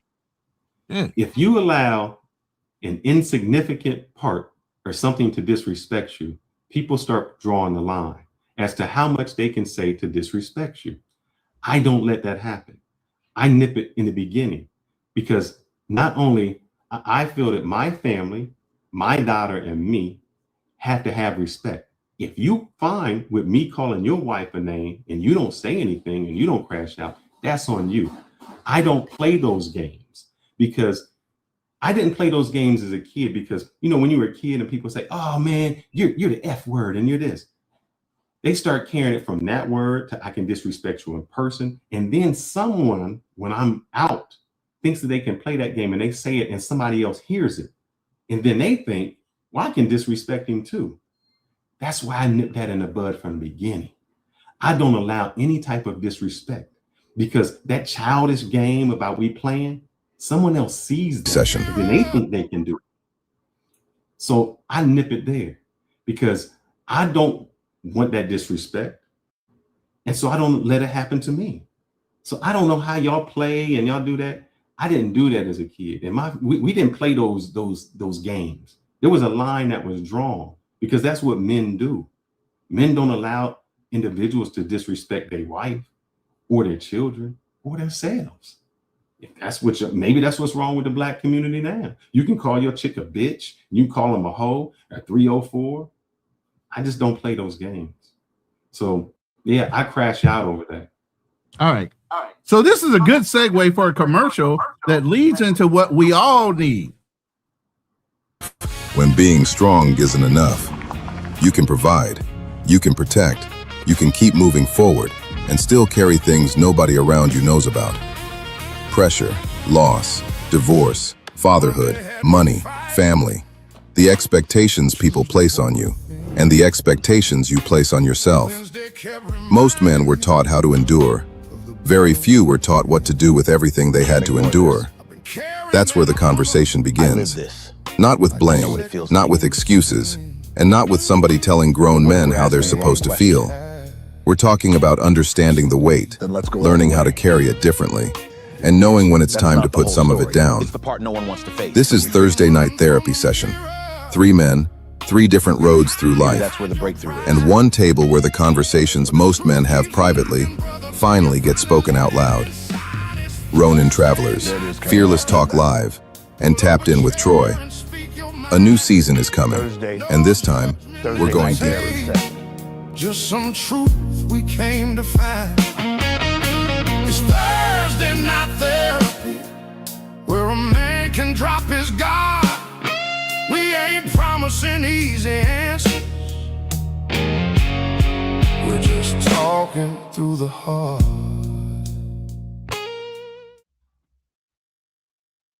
So I play that so that you guys understand. We do understand there's a lot of trauma within our own community, and we try to reach out and help brothers as they come. Now, sometimes it's hard to deal with some of y'all because y'all troll more than you want to be adults. And I know sometimes it comes off unintentional, but it still happens. While we're here for entertainment, we're also here to achieve something. Each one of us, whatever that little bit may be. I'm more into going into rooms and pulling people out of it. I'm the type of person that will say, I'll go into a dark room and shine a shiny light to tell you which way to walk in order to get out of that dark room. Some people don't want to do that work. I will. You know, but Thursday night therapy sessions are a real thing. Hopefully we can get Fearless to stay in it and deal with some of the trauma from these brothers out here. But at the same time, we all have been traumatized. You grew up in a single mother home. You grew up as a black man. You were traumatized, whether you realize it or not. There are things that have scarred you over your developmental years. You can be traumatized with a father in the home. It don't have to be just single mothers. It doesn't matter. Everybody needs therapy is what I'm saying. All right. You get what I mean? So at the end of the day, we're going to start that on Thursday this week. You guys want to tune in? Maybe you will see Fearless. Maybe you won't. I don't know. This brother about to crash out forever. He's like, fuck I'm not you even too. trying to crash out. And the thing is, and I'll say to T-Mac, here's the thing. I'm on some things, I may be wrong. I may have looked at something that was wrong. But I can say my ego does not put me in a position where I can't admit that I'm wrong. Say, yeah, man, I'm wrong. I'll go back. You right. Give me the facts on it. You right. That's how we grow. At some point, we got to be able to do that. And I could have heard something that was mistaken. That's why I've always tried to say, what's the real facts behind it? And some of what we spit is just opinions. And so you have an opinion, it ain't really no facts. It's just how you feel. And how you feel is going to come from your growing up, your experience in life, the things that happen to you, the things that happen, outside of you. So those are the opinions, and everybody who has that brings that into it. So with this final slide, it's about discernment and dignity and evidence can coexist. So what are we saying here? Obviously pause before you trigger yourself. Unfortunately, Fearless didn't do that. Separate pain from proof. Separate pain from proof. Check the source of the chain, meaning where you get your references. Compare multiple authorities. Like I said, look at more than one reference point before you come up with a conclusion of what the real answer is based on your own interpretation, because interpretation is another thing. Test a universal pattern. Does it go across all multicultural ideals and everything else? And then update, and don't be ashamed. Hey, I can be wrong every day. I'm 58 years old. Guess what? I'm man enough to say, you know what? I don't know, or you just taught me something. It's when we limit ourselves to being able to grow mentally, physically, and other things that's the problem. That's when it feels like we're talking to a wall instead of somebody that's willing to want to learn or be molded or mentored, And like I said, it's fun sometimes to troll, but we're looking to try to mentor people at the end of the day. We want our words to actually have weight. Aside from me having basically a data bank of how my children, my grandchildren, my great-grandchildren know how me as a man felt and feel. That's one of the reasons why I do YouTube, because I want to document verbally out of my own mouth what my legacy will see about me or hear about me. So that's why I'm here. I've suffered from PTSD. I've done a lot of the things you guys are looking to do. That's my purpose. So if you guys are down for what we're talking about, we're trying to educate y'all. Fun is fun. Some of those rooms are like that and some of them aren't. I'm able to go in each room and read the room and I don't get offended. Some people can't do that. Some people are very strict about their time. I'm in semi-retirement. My money comes and goes. But other brothers are working. They working their ass off to do the things they need to do, plus contribute. You know, different aspects, same room. You know, so at the end of the day, hopefully you guys learned something today. I know we're 2 hours and 50 minutes into it, and Fearless, you say you didn't want to go too long. I'm willing to stay. If you guys want to stay around, I'm willing to open up the panel. We can discuss what we talked about today. Without stealing thunder from other people, I know they're going to be doing FBA comments, but talking about how we as Black people or Black men are so ready to stand our ground 10 toes down without doing any fact checking or research on information we have limited knowledge of without doing the research ourselves. Why do we do that? I think that there's something that, go ahead, BMT. No, I don't know, man. I don't know. In my opinion, I think it's the people who were taken from their land, their language, their culture. We cling on to something. You see it in cultures, you see it in people. You know, when a child grows up without a dad, they seek that father figure somewhere else. And I think that's what's happened with the Black community. We go all out. We see, I mean, you hear it until I started researching. I'm like, what does this mean? We have more in common with the Haitian that came over on the same slave ship than we do with the Egyptian who built the pyramid. But we'll say that we're kings and pharaohs all the time. And we'll give them, that's not even part of our lineage. The people who were slaves came from West Africa. That's East Africa. And that's a big old country, big old continent, right? So I just think we move this chain and we try not to be amongst each other, and that becomes it. So I think that's it. I mean, and when we say something, I think we just need to look beyond that. We don't have to be, as a people, we don't have to exaggerate anything. I think that as Black Americans, they have enough evidence to show I did this work. I done it. No exaggeration needed. You know, that's it. Let's land, because I think that gives credibility when we say, this is what we did. Go ahead, Ron. Oh, I thought Black Man Travels had something to say. And real quick, what I put on the screen right there is an overlay. One is Andre Love Crossing Borders, who's there in Cali, Colombia, as well as working with some other organizations on the ground in Colombia for the earthquake that they felt there a week ago. Also, the other one is an organization that's a nonprofit directly in Choco, that QR code at the bottom. That you can, if you're worried about the money not getting where it needs to go, you can scan that QR code and it'll get you right to a 501c3 that is right there in Choco where it's centered for the earthquake. Obviously, if you know about earthquakes, that damage is going to take sometimes years to recover from. That's not, oh, the news is over, that means nothing's going on. No, it now comes the slow progress of repair and rebuilding, however that goes. And that's going to take years. So it's not over for them. And if you feel like you want to give, I'm just giving you 2 sources for you to be able to do those. So with that, I'm going to go ahead and let that sit there for the rest of the night. And then, gentlemen, if you guys are wanting to stay around, I can drop the link.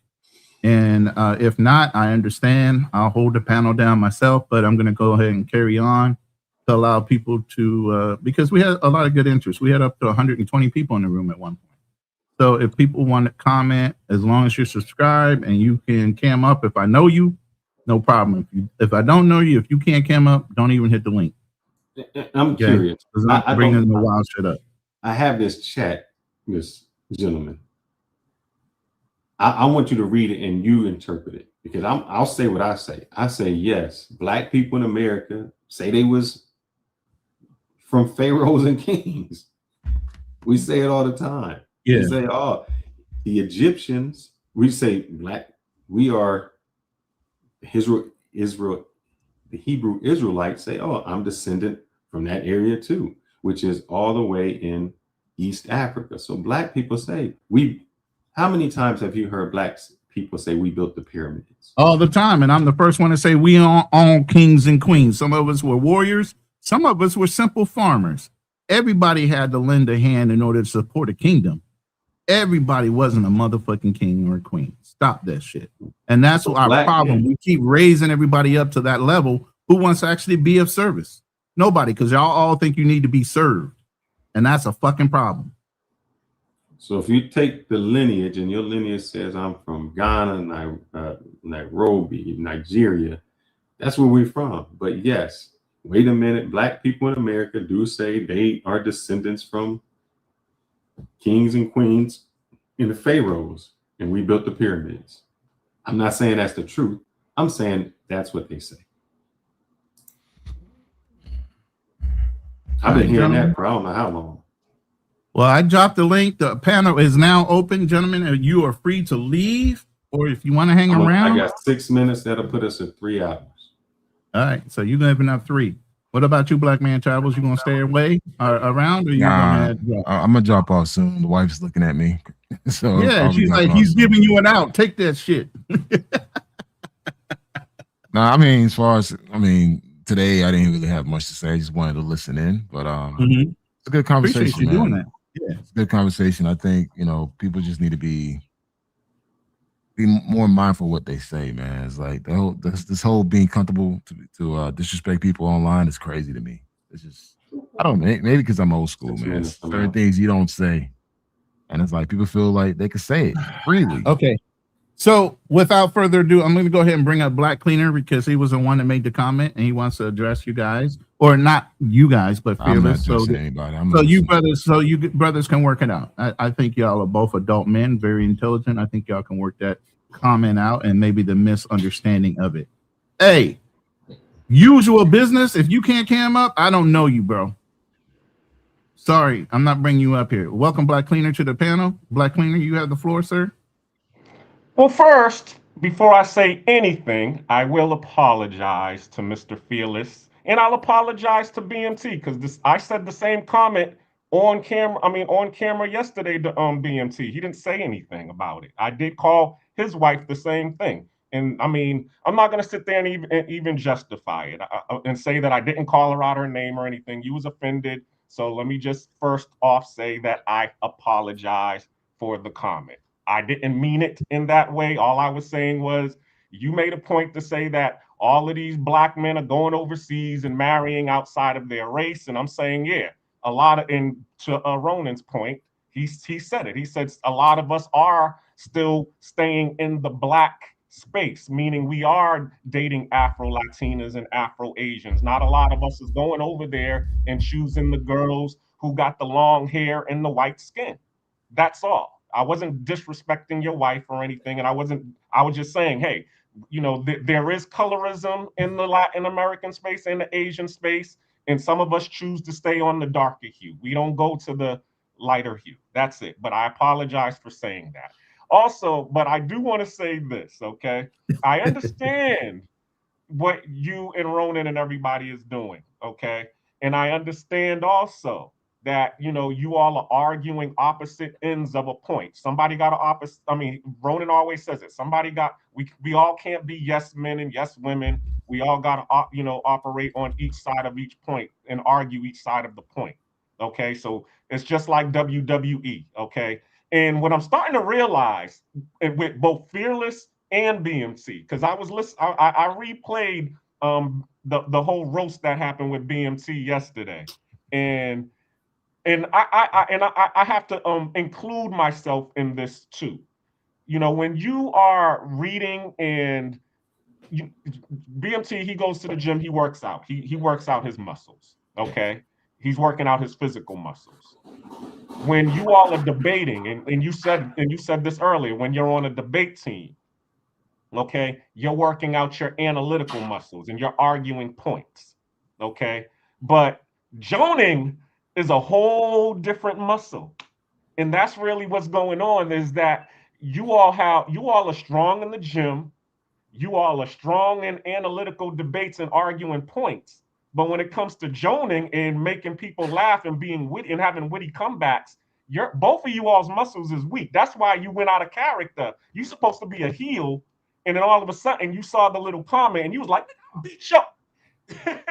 And if you understood the history of joning, okay, during the Jim Crow, the reason that we did the joning was because we didn't need our black family when they would get in front of white society and the white people would be picking on them and joning them and throwing rocks at them. They had to maintain a certain decorum because they know that if they went out of character, those white people will lynch them. Okay.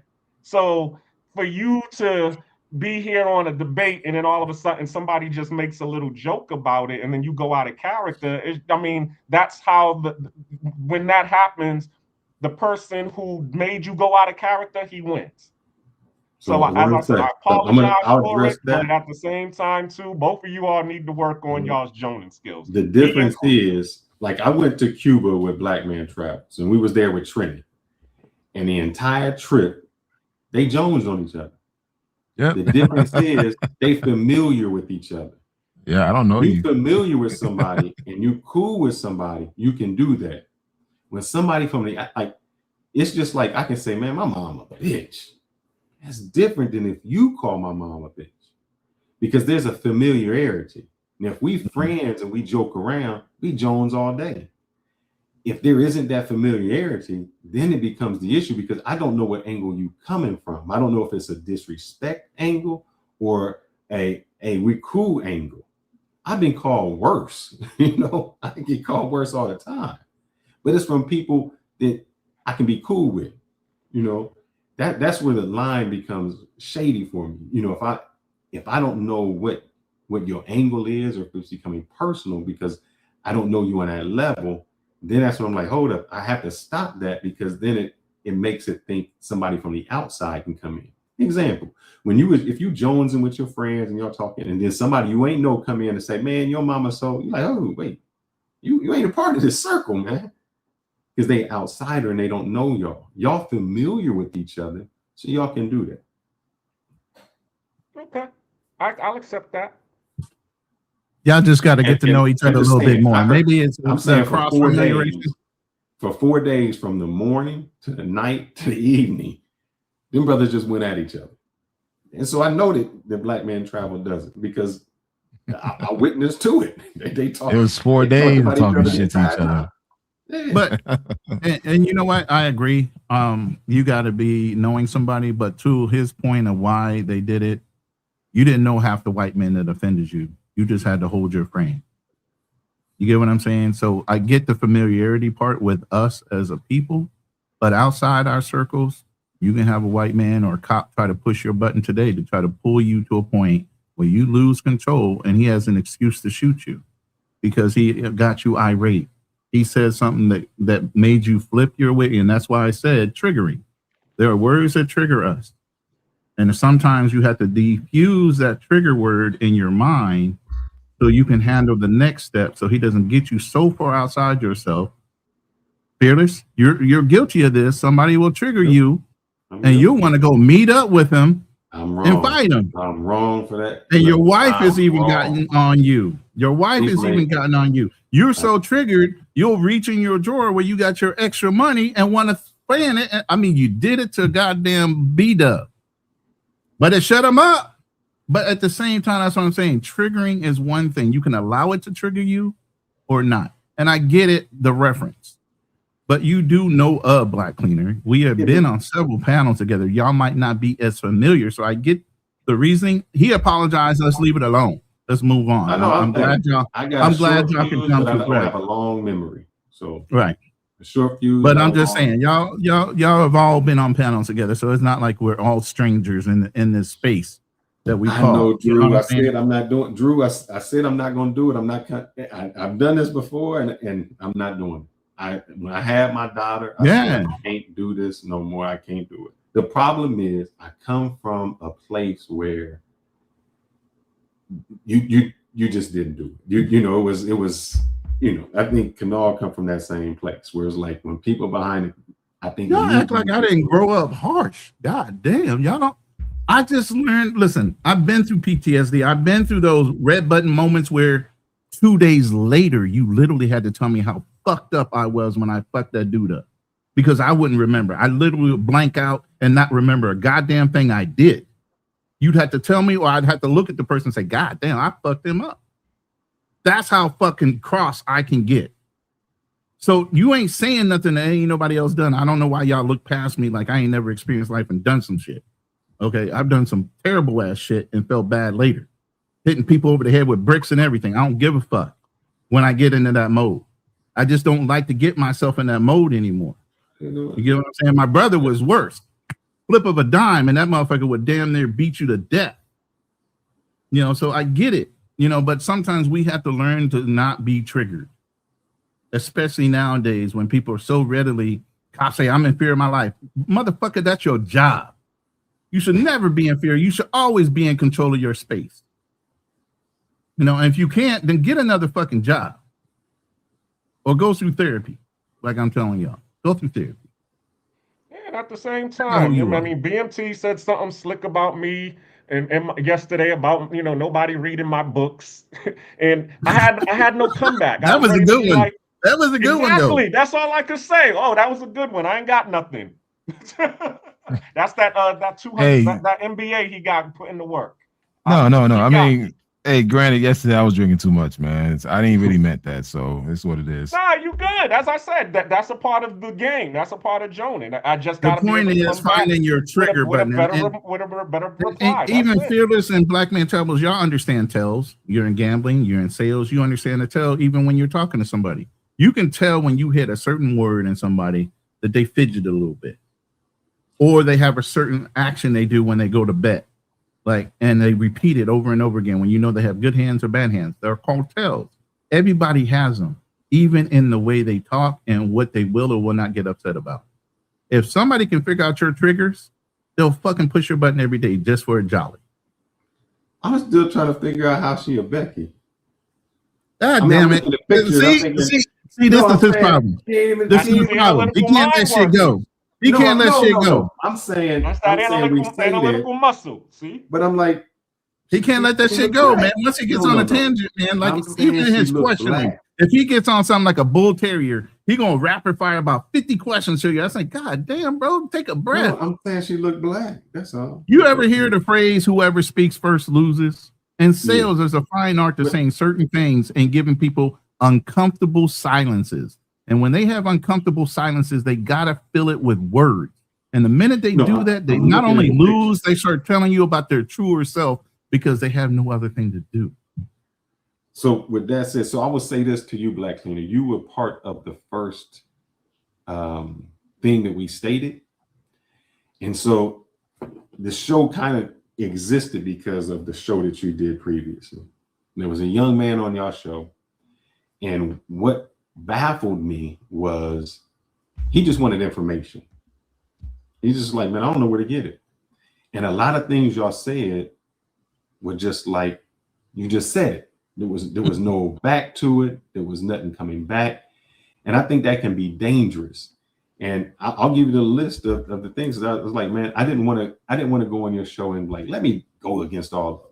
It was John Hanson, the $2 bill. You said the man invented the light bulb, the refrigerator, the stoplight. You talked about the other, well, not you. The other guy talked about Benjamin Banneker, and then y'all see what I mean? Addicts. So when we say that, there was no thing, and I was like, hold up. I went with the John Hanson, but I didn't want to say, oh man, we did not. All right, finish here 3 hours and 7 minutes. See you later, bro. I'll see you later. Man, I'm talking you to at your time.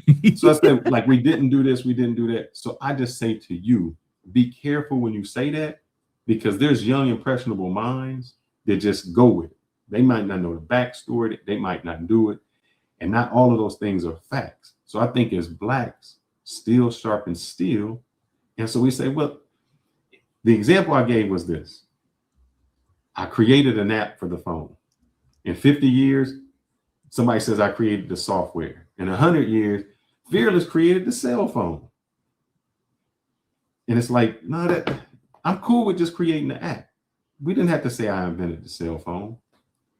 So there's a lot of Black people who did great things, and we do great things. We don't have to embellish on what we did. That's all. All right. Y'all good? We still. Oh, I got another guy on the panel. Unusual business. Okay, I can see you now. Thank you for camming up. Usual business. I'm sorry. All right, I'm gonna bring you up. He's saying something, but I was trying to ask you about to stay cammed up though. You don't have to. Now that I see you, yeah, you can cam down, but it's more respectable if you want to cam up, because then everybody's saying you ain't hiding behind your avatar. You speaking with your chest. I can say with my kids, I ain't got no problem with that. Okay, cool. What's up, man? How you doing? How'd you like the show?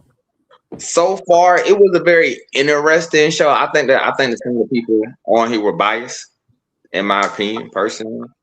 I think Fearless was very biased. I think Black Man's Travel was very biased. You my people. You my people then. All right now. Yeah, I mean, I'm still FBA like is anybody else, but I do have some level of common sense with myself, right? Okay. I mean, so in the sense that like he would say, oh well, some random person on the internet said this or whatever, right? But then on the internet, a lot of random people say a lot of random shit on the internet, right?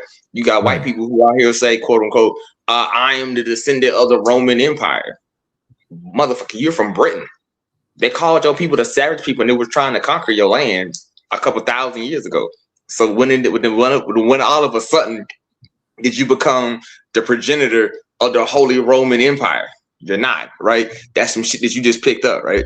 So just out in the same way, like I'm hearing like a lot of conflicting things.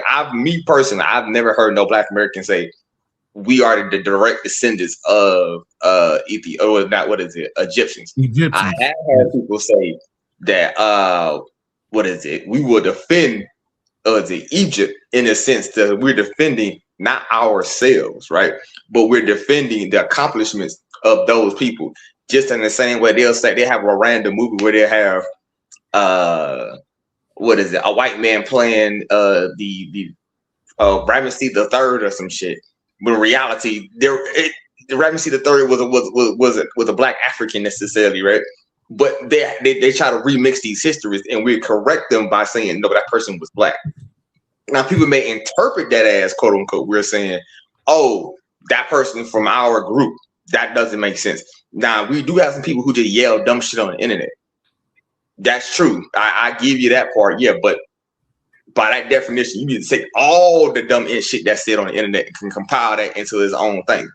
I don't see him doing that. So that's what I'm looking at. You're cherry picking certain situations, and then when I go back to was there Black Man's Travel, I'm hearing some things he's saying, but he's conflating two different histories at the same different time. And I from my understanding, like Haitian did very little to when it comes to the overall history that is Black America, right? Wait, I never said that. No. I don't know. My bad. But let me go ahead and put this to what I interpreted as you were trying to say. I didn't even talk today, so I was reading the thing that you actually put down in your chat earlier, right? Okay, got it. Quote unquote embellish. My bad. Hold on. Let me finish what I'm trying to say. It seems to me as if you're trying to embellish the grandness that is Haiti and its accomplishments, and try to say that basically the world like this or Black America would not be the same without the I never implied that. Why can you call him hold up embellishing? Wait. When I just said one at a time, man. Same thing that is wrong. Wait, one I didn't embellish anything. I stated facts. So it's like I didn't embellish anything. Okay. I just stated facts. Wait, listen, I said basically what Haitian contributed within in America. That's it. These are based on facts, historical facts. That's it. I didn't do anything else. I didn't say anything else. So you don't think you was embellishing the okay? All right, then okay. Embellishing what? Embellishing what? No. It's if that's how you looked at it, then I looked at it as you trying to embellish. But if you say that idiot, you just pointing, saying facts, I will accept that as what you're trying to do. I will accept that. Right now, I think what is it? Fearless, you was about to say something? My bad. No, I was just saying you're saying he embellished, but that's all that I was saying. That was the whole show. that we should not embellish. The history is rich enough that we can stand on what we did. Oh no, I agree on that. No, I agree on that. I'm not one of them weird people who saying stupid stuff like Black Americans is also native to America. Those people are just idiots who just squawk online. But I also put them at the same quote unquote women who say, I don't know what a girl is. Like I put them in the same.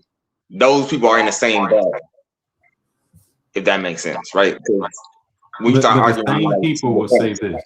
The same people will say, I didn't say we Egyptians, but then we'll say, well, we direct descendants from the 12 tribes of Hebrew Israelites.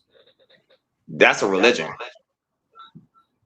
But you're not. Are you a descendant from those people, from the Jews of Israel? I wouldn't know, but I mean, like realistically, for me, I wouldn't know because I look at that as a religion. Like the Hebrew Israelite, from my understanding, is a religion. Right now, what somebody claims, not religion, because anybody can be a religion. I'm saying the same way you just said, I'm not Egyptian. Because you're not Egyptian. The same people will say, I'm from the middle. Jesus looked like me. Jesus was black like me. I'm the descendant of the 12 tribes of Israel, which is a religion. Like I understand when you say the 12 tribes of Israel or any of those kind of smaller things. From my understanding, now outside of the biblical text, that's a religion dogma. Now, right? I would look at that as religion dogma. Me personally, right? So I wouldn't even consider that an actual option to be put on the table. Like I said, the Hebrew Israelite, I think they're weird too. But a lot of people are Hebrew Israelites. I mean, what do you call it? Hebrew Israelites, right? Random people that's not even quote unquote FBA, if you want to be exactly, right? So when it comes to that, those are people who are just mentally off on whatever their religious views are. Like to me, I think being a Muslim and being black is also stupid. Being a Christian necessarily and being unless you're a certain selection of quote unquote Christian, that's the only people I can actually see in, being a Christian. But, most people want to be all these other varieties of Christianity. But that's just my personal opinion. But I'm looking at it as from my knowledge based on what I understand. But those are religious things. I don't fight people's religion. I didn't mean it as a religion, just the people, Middle Eastern, that analytical brain. People from Israel. If you want to, now, if you want to, all right, you're descended from Moses. Hold on, can I ask a question? Mm-hmm. All right, Judaism, or one of the 12 tribes is Judah, correct? Correct. All right, so you have all of these people who are claiming to be from the tribe of Judah, and they worship or they practice Judaism. We call them Jews, correct? Correct. That's basically what he's trying to say. He's saying all of these other people are saying, well, I might not be from the tribe of Judah, but I'm from another tribe, which is a part of the 12 tribes because of what I practice. Correct. And I'm taking religion out of it. I'm saying don't do the religion part. Let's not even say that. I'm just, what I was trying to say is black people have said I come from pharaohs. And then we say, no, that can't be true. But those same people will say, well, I come from this line. I'm Jewish. And they don't have any descendants there. That's all. I mean, by that same definition, we embellish one or we embellish the other. So one part we're just embellishing to say we come from something. No, I'm just saying this, but by that definition, then, right? Then you should be also banging on white people who say they also quote unquote are Egyptians. Or Jewish, because you got a lot of people who are Russian and they saying that they Jewish and they really come from Russia. No, the show wasn't that, but I do other ones when I say, hold up, how can you be white and you come from England and you say that you're a Native American? I do that. It's just this show didn't have it. I can't talk about every subject on every show. So this show was specifically, if you look at it, it said, what was the title of this show? Black Americans, why do we believe the lie? So it didn't say white Americans, didn't say Native. I can only talk about one subject during the show. Believe me, I wanted to go wider aspects, saying that we're not an island unto ourselves. Other cultures are susceptible to the same things. But because he wanted to stay in the Black arena, I didn't bring those things up. But I was locked and loaded for both. No, I got what he's saying. I got what he's saying, but realistically, what I'm seeing is people saying that quote unquote more from a religious standpoint. Now, I can't necessarily co-sign, neither do I think they believe, but this is, like I said, main word believe. I don't know what people practice spiritually, like the people who walk around with the Bible preaching information out of the Bible. I'm pretty sure they're getting that information, not to sound kind of crazy, but out of the Bible, right? So they're practicing their beliefs more than they're actually practicing quote unquote a copying of said religion, or I'm not religion, but genealogy or genetics, right? So that's what I see them doing. Now, if you got a different interpretation of that, then you Maybe can I've always heard it wrong. Maybe somebody can correct me, because I've always heard the Hebrew Israelites saying that they are descendants of the tribe of Israel. Correct. Yeah, but from how I actively see them saying with how they're saying is not like me specifically. Like I come from that tribe. They're saying that people from said area they come from that tribe because they list all the people who come from that tribe, which will be like Dominicans, Puerto Ricans, and then they say those other people don't. So they say they actually come from that tribe. Bill, could I get in here, guys? Yes, sir. And please correct me if I'm wrong in that his What's up, brother? So here's the truth, and I can stand on it. Black Americans are descendants of West and Central Africans. Exactly. We don't come from East Africa, i.e., through Egypt and Kemet and all that. We're not the original Jews from Ethiopia. That's not us. We were practicing prior to having contact with white people, African spirituality, which I don't really have put much interest in, but those were our original religions. We're not Hebrew Israelites either. We're descendants of West and Central Africans, and there's historical fact to prove it. Don't believe any goofy that say we were in America before we went there on slave ships, because we weren't. Those people are believing the reclassification of Native Americans and overstating the times when we and Native Americans were either owned by them or had treaties with them to fight against white people, but that doesn't make us Native American. We're descendants of West and Central Africans. I'm in full agreement with what you just said. Yeah, because we're the reasonable ones. And just to go for the fact checking, Hebrew Israelites believe that they are direct biological descendants of the ancient 12 tribes of Israel. And so that's what I meant to say when we say, oh, and I've heard it. I know that Ronan said he heard it. I've heard Black people, all people say, I come from pharaohs. We built the pyramids. And we, which means we. So I don't think I didn't hear it incorrectly. That's why I'm like, well, we. Yeah, you heard them incorrectly, but do you know why they say that? Why do they say that? Okay. Do you understand the story of when Jacob wrestled with the angel and then he changed his name from Jacob to Israel? Okay. So basically, they're saying that, okay, this is when they were populating the earth, and you had Esau and you had Jacob, and Jacob had the 12 sons, and all of civilization is based on those 12 sons. And they basically saying, okay, well, I had to biologically come from, because they're the ones that populated the earth. That's basically what he's saying. By their religious point of view.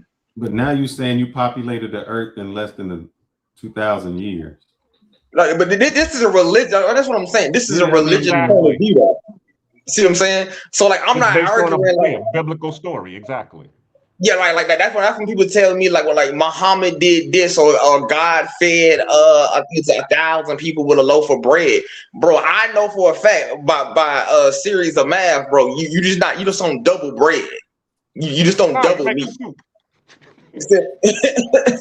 like I know how the world works, man. Like I trust me. I'm not gonna call myself a professional chef, but I've cooked for masses of people, and I promise you, I ain't did it with one piece of bread and one piece of fish. Well, there's 5 loaf of breads and a couple of fish. You can make a good soup out of that. That'll feed a lot of people. Once you take all the goofy spiritualism and mysticism out of it, I don't these like allegorical stories for people to listen to. That's what I'm saying. I understand these are allegories, right? So I don't take them serious. The people who have those religious views, that the people that you was talking about, that is a religious point of view. And me, I'm gonna be honest, a religion is opium for the masses. Hey, look, man, this One West Hebrew Israelite thing is just like the nations of gods and earths. It was just designed to make us feel good. Hiding amongst Africans and we weren't African makes no damn sense. And it's really a black and brown coalition, because then they tried to put Mexicans and Guatemalans in the 12 tribes of Israel. It just doesn't make any sense. In their own doctrine, it says, I think Revelations, they were talking about his head and his hairs were white as wool and white as snow. What? I'm like, They don't say that. That's not Revelations. we talking about 12 tribes of in Israel? Revelation, yes. It is in I mean, Revelation. Who just said that they didn't say that? I'm pretty sure. I read the Bible a couple of times. I don't ever remember them saying that verse though. But I mean, I look it up again, bro. Maybe we got different versions. No. It's the KJV. It's the verse that they use to justify to say that Jesus was black. They said his head and his hairs were white as snow, as white as wool. And I keep telling them, you have to look at, because they use it to say he had nappy hair. I said, wool is being used as a qualifier for color, not texture, when you really read it the proper way. But it's just us trying to make us feel more important than what we were. A lot of it's a lack of self-esteem that's not backed up by historical fact. If we just accept that who we are and our people went through some horrible stuff and we came out pretty damn good and we got a long way to go, then we Gucci with that. But trying to say that we were the pharaohs and we were this and we were that, it's all lies. Yeah, stop that shit. I got a question. I got a question for the brother that asked it. You know, he said he had never seen that in Revelations. That statement. I said, did you ever watch Good Times growing up? No, I'm not that old. Oh, okay. There was a Good Times episode about that. Shout out to the side. I'm sorry. Hey, shout out to the side slap. It's okay, man. I love it. Yeah, the fellas that are that old, you remember it was a Good Time episode about that. Can I bring a different perspective? Because I hear some things that people say that are lies, but I want people to actually look up what I say. So let's address one thing at a time. So we're saying that there were we don't believe that there could be descendants, and I don't know much about the Hebrew Israelites or anything like that, but I do know they did DNA testing of the Igbo people and also the Limbuk tribe. Y'all can look this up real time if you like. And I believe it was either done by Yale or Harvard studies. And they found out that they have the highest percentage of the Cohenine haplogroup, which is a Y chromosome. And it traces back, to Palestine during that time. So look it up if you want. So that's why I say you have to be cautious about saying that something is a lie or BS. And unless you dismiss that saying that the DNA is a lie also. And going back to the early presence of Black people in the Americas, it was actually published in the Smithsonian Magazine.org that there were people who would be characterized as Negro 40,000 years before the crossing of the Bering Strait. Yeah, I don't believe the characterization you don't have to believe it, just look as it a up. Negro. Wait, you got to listen to your words, brother. You said characterized as a Negro. Black Americans overwhelmingly Excuse me. You West said and you Central said to look it African up, and stock. the source you Depends said on was a what part of the Harvard South you study, come correct? from. Hold on one second, one at a time. Is it two We're people too talking? convoluted here. Yeah, I'll let you go next, Berlin. But go ahead, whoever was talking next, and then Yeah, it was Berlin, me. I'll give you It the was brief. me. If we're going to mention the Igbo, right, and tie that back to Egypt and the Philistines, wherever we try to tie it to, we have to acknowledge first that Black Americans come from West and Central Africa. Okay. Once we acknowledge that, then we can look at the history of how we got from West and Central Africa. The white Okay. man knew who he sold and who he purchased, right? And I none get your of us point. ain't come from Egypt. Wait, none of us came from Egypt. These 25th dynasty Negroes that ignore the 24th, the 23rd, and all the way down to the first dynasty don't want to accept the fact that the 25th dynasty was an invading dynasty. They were not indigenous to that area of Egypt, just like Black Americans were not indigenous to what is now known as the United States. When you If land, we're I'll address talking your about, points. excuse me? That's it. No, please continue. I just want to let you know when you land, I'll address those points that you're making. Yeah, I want to go after that too. Actually, I think I'm queued. If you don't Hold on, mind. yeah, Berlin's next, and then T Mac, you can jump in. But I want to get it in order. So Nakmisi, finish yours in Berlin, and then T Mac, then you can rebut to both of them. All Based right, on so what so you're, let me based on land your my premise. plane. Let me land my plane, brothers. All right, Okay. look, there's records, okay, where we came from. The thing is, a lot of these people want to do everything except tie themselves to where we phenotypically look like, where the history says we are, and they want to jump over West and Central Africa, go all the way to Egypt, where the pharaohs and all of that, and the 25th dynasty Negroes. They wanna put themselves in America before the slave ships because they're ashamed of their slave history. That ain't nothing to be ashamed of. Those dark-skinned swarthy people that were here were not of African stock, and those that were reclassified as Negroes were most likely Indians. I rest. All right, that's Before Berlin anybody first. goes, hold up. I just want to say this real quick. Nat Measy, did you catch the beginning of the show? No, I didn't. I was sleeping, brother. No problem. So the beginning of the show, what the show was typically about was, as Blacks, we kind of embellish things, and we make people more than what they are. Like I know some examples was like we invented the stoplight, and we invented the light bulb, we invented the refrigerator. And the thing was, I brought up to say we didn't invent it. We had patents on things, but maybe something like the stoplight was already invented. We improved upon it, but for some reason in the community, our story gets so much bigger than our contribution. And I think, that becomes a problem that we have, that we aren't satisfied with just who we are. We did great things and we don't have to take it further. And the example I gave is, today I made an app on the phone. 50 years, they said I made the software. And then later on in 100, they'd be like, yeah, Fearless made the cell phone. And I'm like, yeah, I didn't, but I made a great app. Oh, Phil, give me 15 seconds to respond to what you just said, brother. I'm sorry. Look, wait. And that is a huge problem. What is more shameful than us not inventing stuff that we embellish our involvement with is being debunked as a bunch of dumb goofies for trying to claim other people's engineering marvels and things like that. We would have hired help. Let's not make any mistake about that. Okay? That's what we were.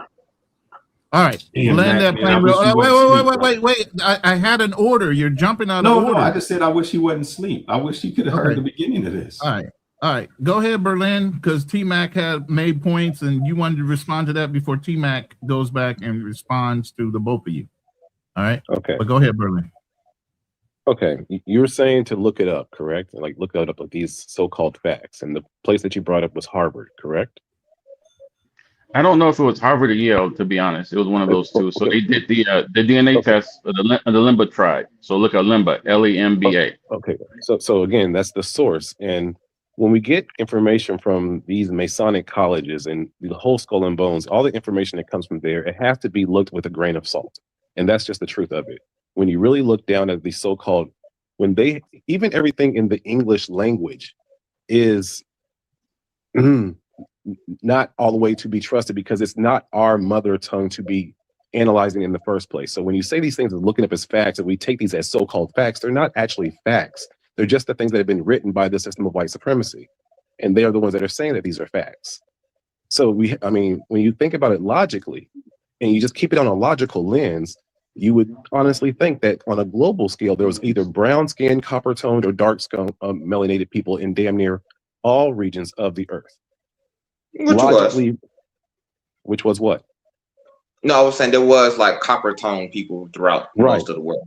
And the thing that Black Americans don't want to admit is that we were probably the first group of people who have been kind of like modified by Maya scientists. We didn't get to, oh, I fell in love with this woman and this is my baby. No, they took us and combined us with other groups of people like cattle.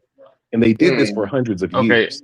And we are the result of that now. Now we have traces of different DNA, and yes, and I do believe that a lot of us are foundational Black Americans, but it's not as I'm sorry, I can't hear all the audio. as we try to make it seem to be.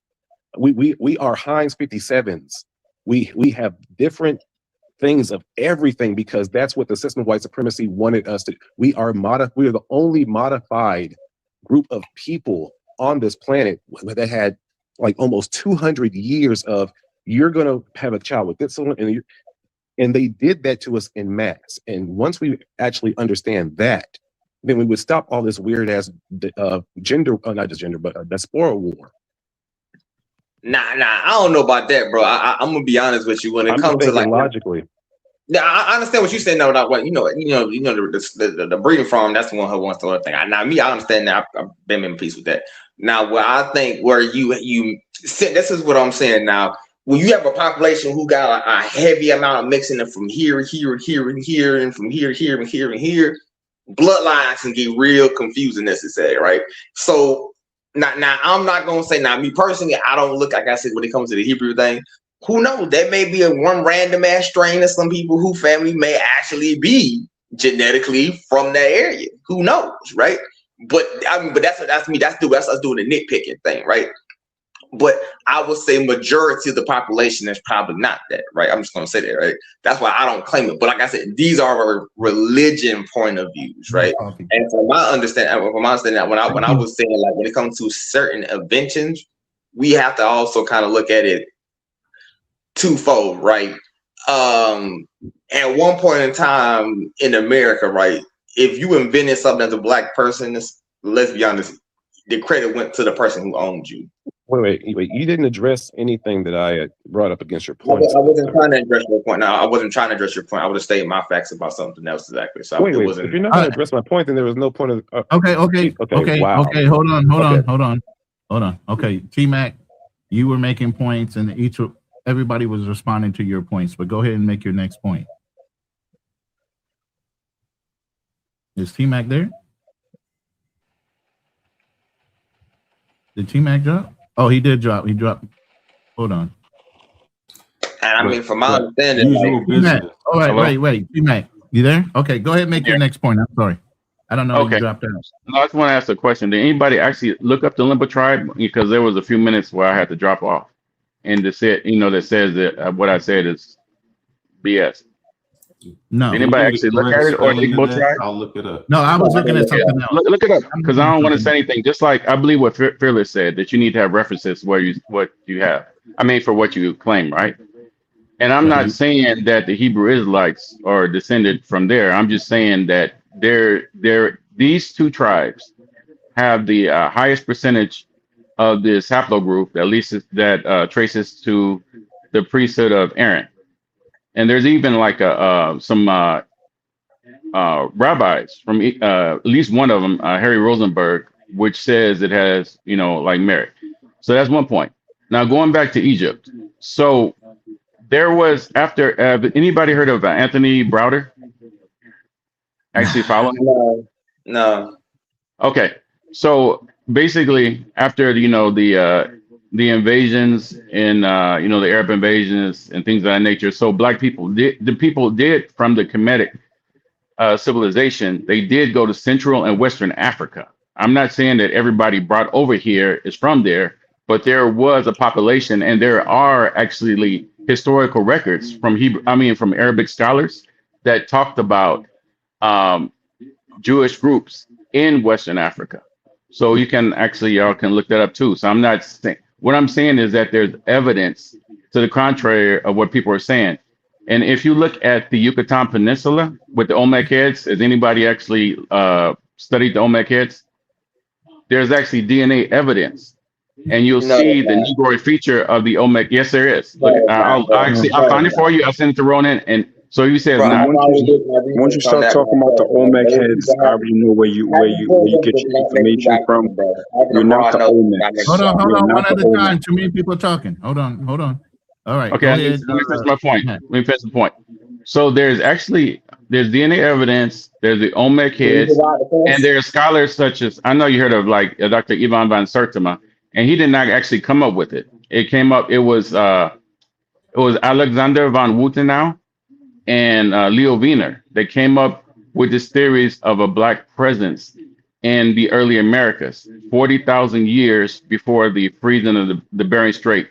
The actual mutation for light skin is no older than like 10,000 years old. So look up all these names. Please write it down. I'll send links to Ronan so that I can back up what I'm saying. I'm not saying that is what that is the definite, but these are like things that everybody's overlooked and saying that is definite, that people are saying there's goofies. That there's like the Louisa, the skull in what was it, Brazil, that was linked to being for lack of a better word, black African phenotype type woman was found there. So I would say dismiss all of these things. Dismiss people like I think it was David Imhotep. But what I'm gonna do is get this together. I'll send it to Ronan so that if you guys are interested, you can reach out to him. And if you think I'm full of it, then so be it. But I'm just saying that there's evidence to the contrary of what people are saying. So some of the things that are Can I being just ask you one quick claimed, question, bro? there's Just one quick evidence question. that supports it. Let him And I land know his about the plane. 25th dynasty. And the reason, like I looked into all this, is because I don't want to have 5 Keep children. going, though. I don't want to teach them the false history that has been taught to us all our lives, because it's very Eurocentric and is made to hurt our, how would you say it, the self-esteem of Black people. So that's Man, why I did all this, like these studies and research on it. And I'm writing a book to to debunk it.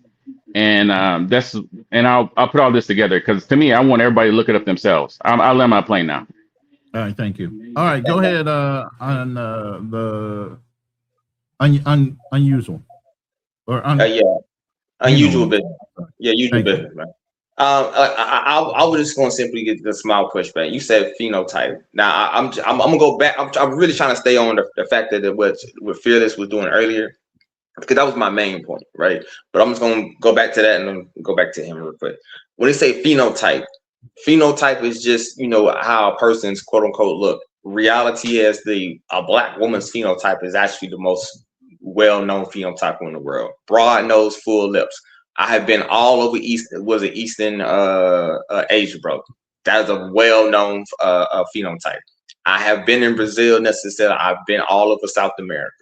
That phenotype is actually quite broad, bro. Full lips and a broad nose is the phenotype you're talking about. Most people on the planet either have that. Now, the only phenotype that we have that's actually a uniquely African thing is out here. That's realistically, it's out here, bro. But what I was really trying to say is when I was talking to like Fearless was basically this much. Like, I feel like he cherry picked a certain aspect of Black America to the nuttier ones, right? But then he deliberately would kind of what is it? Downplay the smarter aspects of Black America, which I have an issue with when people kind of play the fake conservative rule or whatever, where they try to say that okay, we look to the dregs of Black America and try to judge ourselves by that. Now, granted, I'm not gonna say that the dregs of society are not dregs of society in Black society, but to not look at the other half or the other people doing or their accomplishments is crazy. So you're always looking at the negative, but never the positive. And that's just kind of my thing that I was just noticing with Fearless, and then, like I said, Let me ask you a my question. opinion. How Yeah. do other people look at us? Now that depends on whose point of view and how they're looking at us. Okay, Because I'll give you examples. Okay. Black people travel all the time. Who Sure. gets the notice? There's a lot of black people who are law-abiding citizens. Who gets the notice? Who gets notice? Yeah. Actually, you get a mix of both. You get a mix of good and bad, actually. When is But that? When does the news show that? If we're so good, why is it that when you speak eloquently, they say, "Man, I'm surprised at how well you speak." If that was the norm. Okay, you said the news, so I'm so sorry. I'm saying you're saying I only cherry pick, and I'm saying when people outside view us, what do they see? What is it that brings to? For instance, if I said Asian, I would be like, "Oh man, they're pretty good at math." You know, they're like Indians. Oh man, they always win the spelling bees. When you say blacks, what do other people conjure up? I mean, not going to lie, you just kind of just did the cherry pick, because No. What do they conjure up? I'm asking you. I got you, but I'm just going to show you how your frame of mind for even picking it. You said Asians, right? So that means you did not necessarily think of Filipinos. I know you didn't think of Thais. I know you didn't think of Indonesians. I know you think of anybody from quote unquote Malaysia, bro. Korea. Yeah, right. See what I'm saying? What you necessarily thought of was either a Chinese or a Japanese person, which was a cherry pick out of the entire population. I'm saying in general, when somebody says Asian, what did they think of? Let me finish, right? You just did it, right? You just did a cherry pick scenario from because people cherry pick. Look, if I said Indians, I could say, man, you ever seen the slums of Dubai? You ever see that? But if I say Indians, hold up. If I say Indians in America, people, that isn't even the thing that goes through your mind. You say, man, they're great in IT. So what you're talking about is just BS, because this is how people view. The people aren't coming. That's like that. So you're going to tell me that people don't cherry pick? How do you think stereotypes come about, man? How do you think they view people? They cherry pick. Bro. And then by definition, then we can always cherry pick what we want, the good or bad about any population or any people, yes, right? you can. Yes, you can. They cherry pick with They cherry pick with the Asians and say, "Hey, you're great at math." They cherry pick when it comes to the Indians and say, "Man, you're great at IT." So who is they? So okay. So whoever chooses, listen. Whoever chooses to do statistics, they're going to cherry pick on how they're going to set up the format of the statistics they want to present. Correct. So whoever's commissioning the statistics set the terms of what they're looking for or to prove, and that's the who. So like he said, he checked. So he basically just said, all right, I cherry picked the white man's view, right? Because the white man will choose, quote unquote, Indians from a certain caste, from a certain area that they train preemptively to bring over here to be cheap labor. Just in the same way that how they, quote unquote, have did certain things to Mexico, to make sure they have their people who can pick fruit. I think you're trying to confuse colonial power and being able to force the people to do certain things. People always cherry pick, man. It's stereotype. That's what people do. I mean, if your parameter of how you cherry pick is through the eyes of a white man instead of a colonial white man, eyes of a black man. Wait, stand by for a half a second. Never mind, he left. Hold on. I had somebody in the back, but he didn't cam up, so he left. All right, go ahead. Yeah, I'm sorry. No, I'm just saying that's an odd thing to cherry pick out of. That's like literally cherry picking from or eating food that your ex-wife that told you I'm trying to kill you is trying to kill you, and you eating her food. That's kind of what you kind of choosing out of, and kind of like But all right, that's so what you want. When someone says Chinese, Japanese, what comes to your mind? Chinese, I think of the Han Dynasty. I think of the warring periods. And the rape three of non-king. And yeah, I mean that's also something, right? When I think of when you think of Japanese culture, what do you think of? Geisha girls and brapans. Why did you cherry pick those people, man? Because Con girls, because those are the ones that I saw when I was in Japan. No, I would respond. I could have finished. I was like, when I think of Japan, bro, I literally think of the wars they've had. I think of quote unquote the technology advancement they were able to do on train work. That's actually been an amazing thing. The innovation on the PlayStation, and anime, and shit, and art and music. That's pretty much it. But why did you pick those? Those are huge topics, bro. I think of those because topics. What I'm trying to tell you is you just cherry picked the society. You just I think that is society. That's the entire because that's not all of the society. Yeah, you exactly. They got positive and negative. They got geisha girls. They got yakuza. But what I'm saying they is, got all of these negative aspects just of like me, Japanese society as well. He chose to pick a certain part of it. No, bro. I'm talking about the wars. Hold up, right? hold up. So I What are the on gangs? Hold up. What are the gangs? The triads? Aren't the gangs in Japan? Why didn't you say anything about them? Yakuza. Yeah, why didn't you say anything about them? I just didn't bring them up, but I mean at the same time, I said about the wars and they had. Hold up, listen to what you just said, bro. You didn't bring them up because you cherry picked. That's what. No, I brought up. No, I said wars, and I said that during the war and states period. So I understand there's violence in their society. That's why I even chose, if I said during the war and states period. Pick, man. Why can't you just say you cherry picked certain things? Trains. You didn't say nothing about their cars. Why did you say trains and not cars? Because their advancement in trains, well, I think they're the best people who actually made. No, Toyota is the most highest selling car place in the world. Why didn't you say cars? You got Toyota, Honda, all of those. Why didn't you say those? Because what I'm saying is, train is the one that they usually copy all around the world.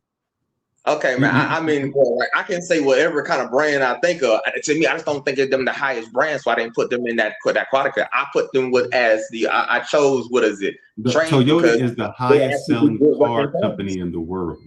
What do you mean? Okay, that doesn't mean I think they're the best though. That's just they sell the most cars. So chose to pick the train over the cars. Yeah, don't defend it, bro. Just go with it. I mean, bro. That's what we do. Right, all I'm saying is that's what we do. We choose to pick certain things in the society. It's nothing. You keep saying there's something wrong with it, and I'm saying no, because when you think of a society, or you think of a people, or you think of something, you choose to pick certain things out of it. Okay. I don't know why that's hard to do. We all do it. Okay. I mean, my man, you in Panama. When somebody says Panama, you don't say hood, this. You pick those certain aspects that summarize it for you. That doesn't mean it tells all of the whole story. You cherry pick. Real quick, Dope, I need you to cam up real quick so I can see you. I don't know that name specifically unless you just changed it from something else to Dope. But you've never been on the panel, so I need you to cam up. All right, bro. I'm going to trust you for a half a second. Bring Dope up. Welcome to the panel. I don't know how much you've heard. What's your position on the conversation that we're having currently, or something we discussed earlier? I took humanities in college. And pretty much it told me that everything we was taught was a lie. It was just for us to know the basics. So I hope y'all know that. Oh, of course. But what is your stance on what you know from your college humanities class and what you learned? And they told you to dig deeper than what the surface level of the books. All my historical. Yes. What happened to him? I think his phone was out. He didn't have good signal. No, I think the conversation Right. with Bubba's fake. But so usual business. You were saying I said some things that were incorrect. What did I say that was incorrect? No, You can't no, just I say I think said it, but give me some examples. what was it? Now I kind of remember. Now I actually forgot. Damn, I'd have to go look back into it. But if I said all of these things that were incorrect, I'm sure out of all of the things I said incorrect, you can remember one.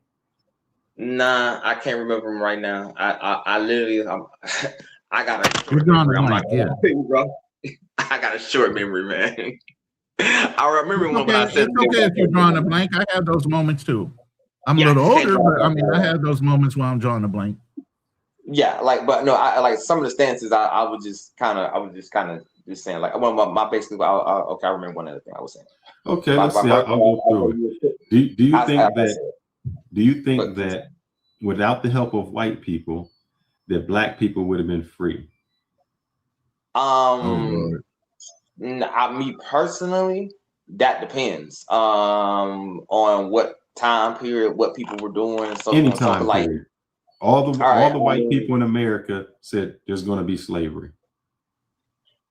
Yeah, I mean, God, honestly, it depends on what time period. Because, like, I mean, it Any depends on time period from okay, 1600 to 2026.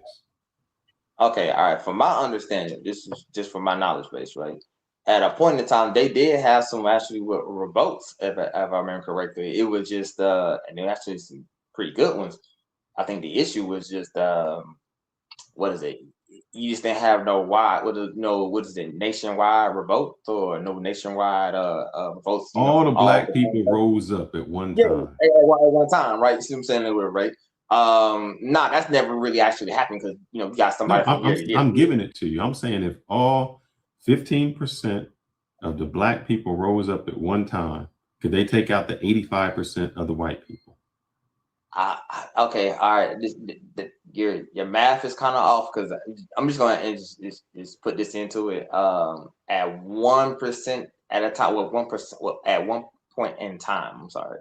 I think we were the majority, but I don't know how.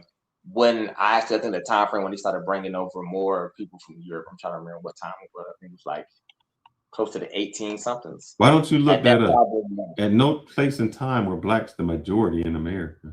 But go ahead. No, I never said the majority. I said you got a higher percentage. You was like, what? Like 40%, or 35 to 40% just in the South alone, but just not nationally. Just in the South alone. I'd like to answer that question. Yeah, go ahead, Black Clean. Well, do you know the story of Palenque in the Bioho? He only had 45 runaways with him before, and when they ran away from the coast of Cartagena into what is now known as Palenque, and that was the first free black city in the Americas, which was established in 1606, I believe. So to answer your question, yes, 15% of the black population, if they all rose up together, yes, they would have been free. Because it would have got to the point where the white people would have been taking so many L's that they would have done the same thing that they did in Cartagena. Okay, we're going to leave you all alone on your own land. Just, do what you do. Brother, in no time. The same thing that happened in 1804 with Haiti would happen here there in America. No, they were the majority. In no time, it's 15%. You're going to take out 85%. It just doesn't happen. We're not talking. The question you asked was, would they be able to become free? Okay, not take out. How are they going to live in America and be free if the people didn't want them free? What are they going to own? What are they going to do? Palenque is still in Cartagena and they're free and nobody's bothering them. All they got to do See, is he doesn't want to accept that. Listen, he asked me the same question. I gave him a similar answer. Eventually, we would have got fed up and we would have just kept on fighting. Because they were breeding us to be more violent. They were breeding us to be more violent by default. The 300, you know what I'm saying? They was good. They was excellent. They still got killed. Of course. Palenque is still around till this day, and it only took 45 black people in order to establish the freedom. See, I'm offended because so you don't think hold on. 500 black people would have been able to No, let me say this real That's like quick. saying I'm that- offended. that's like Hold on, saying hold the on. Egyptians Listen. went out of Stop. Israel. I don't care about Stop. that. I'm Stop. saying here in America. Yeah, in Stop. America, you don't think? Listen. And at the same time too, they've had plenty of maroon At this colonies point, that were listen. free in Let me America. say this real Look quick. up No. the dismal Brother, swamps if we of can do North that, Carolina. Look if up we Fort can, Negro if we so good which at is now rising up, Jacksonville, Florida. if There we so are good at rising up, signs of black Oh my presence if we God. so being good free at in rising America. up, why haven't we taken it over now? We Say Taking again? what over? why haven't we taken over America? Why would we? We're only 12% of the population, bro. That's idiocy. Hold up, man. You can't hold up. What you keep saying is we 12%, and then I say, but those 12% you saying can win their freedom. So you can't have it both ways. So I'm not trying to have it both ways. You are arguing. Listen, you're arguing a point that we already talked about. What percentage? Hold up, let me ask this: what percentage of South American whites took over South American blacks? Very small number, bro. Because if I remember correctly, bro. All right. So the number doesn't mean anything. So why haven't blacks who are 13% taken over America? Because we're no longer in involuntary servitude. Why would we? Why would we feel the need to do that? This is the point. What is the point of us taking? Wait, stop! Because it's unreasonable fucking hypothesis. Why would Black Americans just want to run the country? Because we don't have any grievances right now. That's really a big deal. We want a little bit more of a non-partisan type of situation. Now, when you talk about the Civil War and the Revolutionary War, that's something totally different. When there was Jim Crow, why didn't you run the country? When there was you had to drink at your own water fountain, why wouldn't you want to run the country? At what point did you say you could have taken it over? Black Americans have never wanted anything beside to be treated equal and to have our fair shot at anything. We've never wanted an unequal ability to take over or run anything.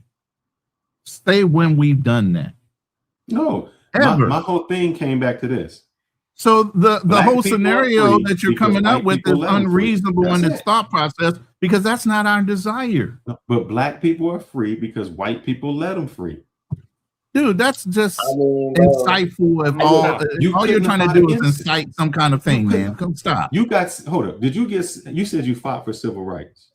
If every white person said, I'm not giving them civil rights, what was you going to do? You were still going to be drinking at the same water fountain. You wasn't going to be able to do that. You would have had either two things would have happened. No. Hold on. The protest would have went from non-violent to violent. That's all it would have happened. It would have went from non-violent protest of Martin Luther King to Malcolm X. We meeting you at the fucking door with a gun. And that's what happened. No, I mean, we were seeing the outcome of that, and we wouldn't have cared. But we weren't going to let y'all walk on us. Hold up. You had the richest town, as you were saying. You had the richest town, Tulsa, Oklahoma, with people who have wealth. We are people that are scared to speak up. Wait, no, because you've said this all before. Let me say this. Just interrupted. Let me say this. Indians had the trailers here. This when I was talking. Go ahead, man. Go ahead. You had the richest place that you say, Tulsa, Oklahoma. What happened when the white people said, we don't want Tulsa, Oklahoma no more? You had the rich place in Rosewood, as you say. What happened when the white people said, we don't want Rosewood to exist anymore? What did you do?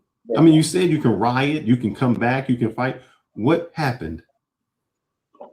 I was bombed, bro. We understand the history. Yes. No. But remember, you saying you can fight back. We're gonna rise up. We're gonna do this. What happened when it really happened? What happened when them white people said, we don't want you to have in business no more? And you had people with wealth. You had people with means. What happened? So you talking about us fighting the entire No, stop. No, Cartagena, brother. Let me answer this. Let me answer this. Oh my God. Tell me about Cartagena and Rosewood. Bro, why aren't you supposed to go to sleep? Because you can't get an edge word in edgewise when you're on the panel. You were supposed to be going to sleep. Cartagena. Your wife wanted you to go to bed, bro. Go to bed. Damn. So anyway, here's the thing. And I said this before you preface all this outlandish shit. Why should we want to take over the country at 12%? As long as we got equal rights, we don't mind performing. We don't mind proving ourselves. That's one thing we did learn since we've been here. We don't need to take over. All we need is the freedom to be able to be creative and start our own businesses. The whole edict of taking over the nation is something that maybe an immigrant came over here from Africa because they're all pissed off because they have a whole fucking continent of fucking countries and they got white people running a majority black nation. We are not a majority black nation. We have never had the idea that black people need to overcome so much that we run the country. All we want is a fair shot. Give us our space, give us our land, and shut the fuck up and let us do our own thing. There is no point in time that any black person, any black leader said we need to take over the whole fucking country. So question then, Ronan, at this point, do you have your fair shot? Yeah. Okay. To me, now, if you have your fair shot, why are you next to the poorest people? You have the most unwedlocked children, most incarcerated people. Those are statistics. I know. So why is that? You have your shot. Why? Hey, if you have your have shot, a fair you can, listen. You don't want Here's to the take thing. over. I'm going to answer. I'm going to answer you. Still at the The bottom? fair shot is, look, you have a right to choose. If you want to be poor and destitute, if you want to do that fucking rah-rah bullshit and not be successful in life, you have a choice of education or you have a choice of working out on the streets. You have a choice to do a lot of things as a black individual now. Okay. Now, if you make the wrong choice, I'm sorry, you made the wrong choice, but there's nobody to cry on. There's no other person to cry on but yourself. You made that choice, but you do have the freedom to make the choice now. That's all we ask for. Now, if you fail and we failing as a people, you might want to look at the black nuclear family. You might want to look at the infrastructure of the white system trying to make the black nuclear family weak over 60 years. Okay, you want to look at why would you want to take over? The redlining. Let's go back to generational wealth. Let's go back to the redlining. Let's go back to where we were being held back, not being able to. I'm saying, why wouldn't you want to take over if all of those things happen to you? Why wouldn't we just want equality so we can do those? We are not the aggressors. We are the asserters. So you're subservient. All we're trying to do is just nobody's establish. Subservient when you can be in the same can't system. Stop these people from locking up the most black people in the nation. How you going to stop a civil war, brother? The point is, black people. The black nations are listen. Our Justice Society and everything else. Damn near a dude was just sitting on. We just played a video the other day where a white man was sitting in a congressional meeting or something like that, or a hearing where he was talking about this black man is going to be a great asset to them making money in a private organization, which is called the prison system, because now there are fewer prisoners than ever or criminals in America. They're losing money right now with all these fucking prisons. And they have an edict and a mandatory amount of fulfillment that they have with the cities and the counties. And the counties can't keep up now. Why don't you look at that?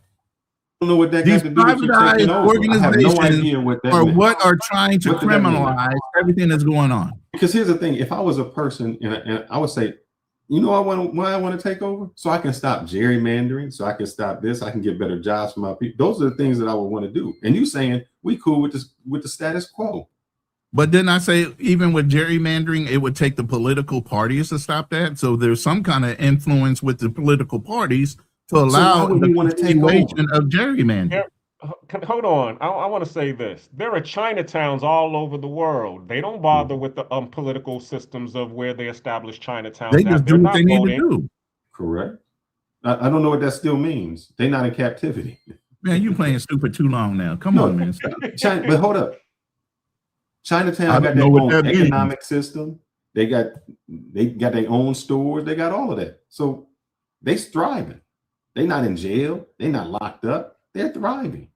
And for every listen, we are a broad brush type of people. They always want to accentuate the negative of our people more so than the positive. It's not to say there aren't successful black businesses out there, black communities, but they're just not putting it out there like that. They're only going to show you the negative about our people. They're not going to show the positive. Same thing with people that are traveling. Hey, there are a hell of a lot of successful black men and expats that are traveling all over the globe. But what do they put in front? People Who that is are they? pookie travelers and somebody that does something fucked up to represent everybody that's living overseas that's doing successful shit. They're not Who going is to they? propagate us up like we're doing great. The Who is media, they? the people Who that is own they? society. Who is they? I just said the media. So who owns the media? I just said society, white people, whoever. So why wouldn't you go back? If they are Oh my God, portraying, you are if they are beating a dead portraying horse for blacks no like reason. if they are What lesson portraying are you you, trying to why you keep what cutting lesson me are you off, trying to man? I wait, don't what understand. lesson? I just want to know what lesson you're trying to teach people with this line of questioning. All right. Because What it's redundant. I'm trying to show you is that everybody says, oh, what you guys say, not me. I'm just on observance. Okay. When it came to FBA, Now you're innocent. When you said FBA, you said, oh, you Mm-hmm. didn't fight for this and you didn't fight for that. That's what Who makes didn't me say that? FBA because of my lineage. Who are we saying this to, though? Who are we saying this to? Kinall or whoever is not an FBA. So immigrants, first generation or so on. Yeah, Right. Okay. Let's So be your thing specific was- on words. Who are we saying these things? You said it to immigrants that you didn't fight Right. for this and you didn't deserve this. And Right. my thing was, you didn't really fight for it either. It was given. How do you know to that? What do you It mean? was given. My ancestors didn't die, bleed. They didn't go and protest it. What the hell Why are you you keep talking about? You just interrupting me gave every all time I got a these sentence? evidence of Rosewood and Black Wall Street where Right. they was fighting and got Why do y'all bombed. conflate what I We didn't say? This fight is what for I anything. say. Hold up. You Okay, what did I'll you say it say? again. I'm gonna say it again for the low IQ. It don't matter what you fought for. It was what was given to you. Because if white people didn't want to give you civil rights, if they didn't want to free you from slavery, you could fight till your cows come home and still be in the same position. And they That's wouldn't what be I in said. business right now. That's not So true. no matter Wouldn't be in what you business right fought now. for, no matter what you They fought wouldn't for, be if they in didn't give business to you, right you wouldn't have now. got it. They That's would not true. be in business right What you now. would Any white Have you person just that ever told me wanted have to that do you that. have you ever couldn't been fight in a and keep it. fight? Huh? Have you ever been in a fight?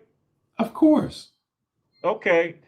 And even though you beat that person up, would you want if they punched you in your mouth real good? You remember that punch that he gave you, right? But that means I'm the only person that got the punch. No, I'm saying you and that person were fighting against each other, and you Yes. might have won, but he did get a couple of good licks in at you. Yes. Would Mhm. you want to continue to fight that person, even though Would- you remember those good 2 or 3 licks that he got on you? Why not? But that means that does the person want to continue to fight me? Because usually Exactly. they wouldn't want to. Exactly. I'm the winner. No, the point is that even though what I you just hold up, said. no, you just made the point. Even though I remember he got a good punch, I beat his ass. So he Yeah. don't want to fight me no more. No, So he that's does done. want to fight So you it- because you're still being the aggressor on him, and he's So not he wants going to let So you. he wants to fight me, but I don't want to Mhm. fight him, even though I beat him. Even though I beat his ass, Exactly. he wants to. He wants Exactly. He think wants of what he you're wants saying. to continue fighting, and he ain't gonna stop fighting until he wins. And eventually, what you gonna say? You know something? I'm tired. I give up. You win. But that's hold up. Now what you just I'm said going. You was know something? you got one You know person. something? I'm You got one wrong. person. Yeah, he In does America, sound fearful, don't he? I outnumber Because he's you by talking like 15. we're scared. When he just said, and somebody why else is you just said, rising we up then, not Roman? scared of white people. Why Didn't y'all the so African dude say powerful? black Why people are haven't not anybody afraid of white rised up? people, and that's a default? Didn't the guy that you just played, Zano, said that black Americans are not scared of white people? But you sitting here He talking like said they we're want to be fearful white of them. because he said they want No, to be white. he said we were not afraid of white people, and that correct. was a problem. He said y'all not afraid of them because you want to be them. And No, the reason he said you want to Africans be want to be Thank you. He said Africans Serena will be up Williams. to Hold him. up. I don't know what you How many listening to. black Hold on, women I'll do be you right know back. that I wear got a other now. blonde wig? She got a blonde wig on. She lightened her skin. That's not Africans. That was Serena Williams, and Serena Williams is not African, and she marries a white man. So what do you mean? He's saying we're not scared of white people because if we really feared white people, or if we were really against white people, the moment we got free, we would have left. But we want to emulate white people. That's what he's saying. And in society, we try to emulate white people. No, that's Africans. Africans is looking for the white savior. We're White looking people- for the wealth that white people have. So you're That's saying it. black people don't try to emulate whites? Then why would a black woman, why would a FBA have a blonde wig on? That's the style. They're looking at the Hold up. fashion. So her style is to emulate a white person because blonde doesn't grow No, from your her hair. style is what she sees in Vogue and Elle and what they say Who is is the in fashion vogue of in today. vogue in those magazines? Exactly. That's the point. They're saying I just they're said. not, but they're not making it. They're brainwashing you to make it seem that this is what the popular, the end thing is. They're not saying, "Hey, be like white people," because the moment that they say "be like white people," So the black black people Americans will you be just like, "Hell proved no, it. I'm Black not trying people to are be like." emulating the white folks. Black women are emulating white women. How many white women do A you certain few. how many white If you women do you put see with an 10 afro? if you put 10 black women in a room, Mm-hmm. you're gonna see that out of they're not all bleaching their skin. They might be putting the wig on, or they might be, changing the texture of their hair. And when you ask them why are they doing that, they're gonna say to be accepted at my job or my workplace, or it's the style. If you say, "Are you trying to be like white people?" All of them is gonna say, "Hell no." Of If course you they're gonna put say 10 no because a Africans lot in of the room, times you don't know that you're doing it subconsciously. Black well, black there you men go. did the same thing. We put gunk in our hair. We got perms in our hair. We got a jerry curl in our hair. It's the same thing. We weren't happy with the way we were, so we tried to Exactly. emulate Okay, another race. and we could go with Okay, that let me until address this real quick. First of all, And I'm we're gonna get black off because men it looked sitting like here my talking camera about to about. run out of battery here in like 10 Well, seconds. damn, that was an hour and a It's half not ago, me. and you You wouldn't go have to ahead, worry about that shit right go ahead now. and talk, brother. But I'm Okay, letting you so know in about 1 minute. all right, so okay, and thank you, Jesus, for your battery dying. Ah, dang. All right, so let me say this first. First of all, we are black men sitting here on the panel talking about black women and their choices in life, which has nothing to do with us and our ability to change their thought process and reasoning. Okay. But it does So have the something fact to that do with you're us, Roland. introducing them into the no, it has not. And it has does. not for a long time. It does not. Here's how it does. Okay. Our black women should feel so comfortable with how they look naturally that they wouldn't want to change. That the style should be Living in a look. white system, It doesn't matter. living in a white system, in a white society that we should dictates make that them so they're comfortable in their inferior to skin. them, the people that own the system, right? And they brought into that colonialism so much that they want to emulate the people that have conquered them.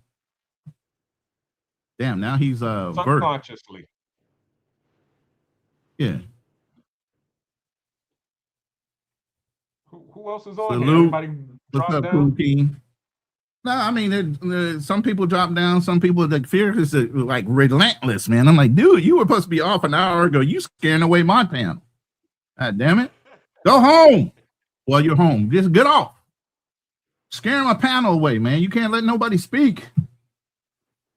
Anyway, the live is still going. We are not going anywhere yet, but the panel is open. The link is pinned in my chat. I don't know about yours, Black Cleaner, but if your link is, yeah, you can share, and you guys are more than welcome to come up. All you have to do is subscribe and make sure you cam up if I don't know you. If this is your first time coming up on the panel, you're more than welcome to do it. We're 4 hours and 15 minutes in with 48 people in the room. I'm going to keep it rocking until you guys are done.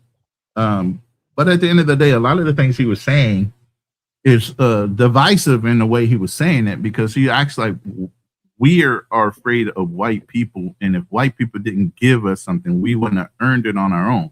We continue to earn things throughout history, and white people had to come in and try to take it away from us because we were so successful at it. Now that's the problem. Even to this day, what do most YT people say when they shoot a black person? I was in fear for my life. So we are so inferior. Why are white people so weak and so fearful of a people they're supposed to be superior than? It's so counterproductive to say some of the things that are being said, because it's a projection on weakness by the other side to make us feel like we're inferior when we're not. I agree. I mean, if we walk down the street full of white people, we're not the ones scared. They are. Why is that? Because of the society and the media that propagates that we're dangerous.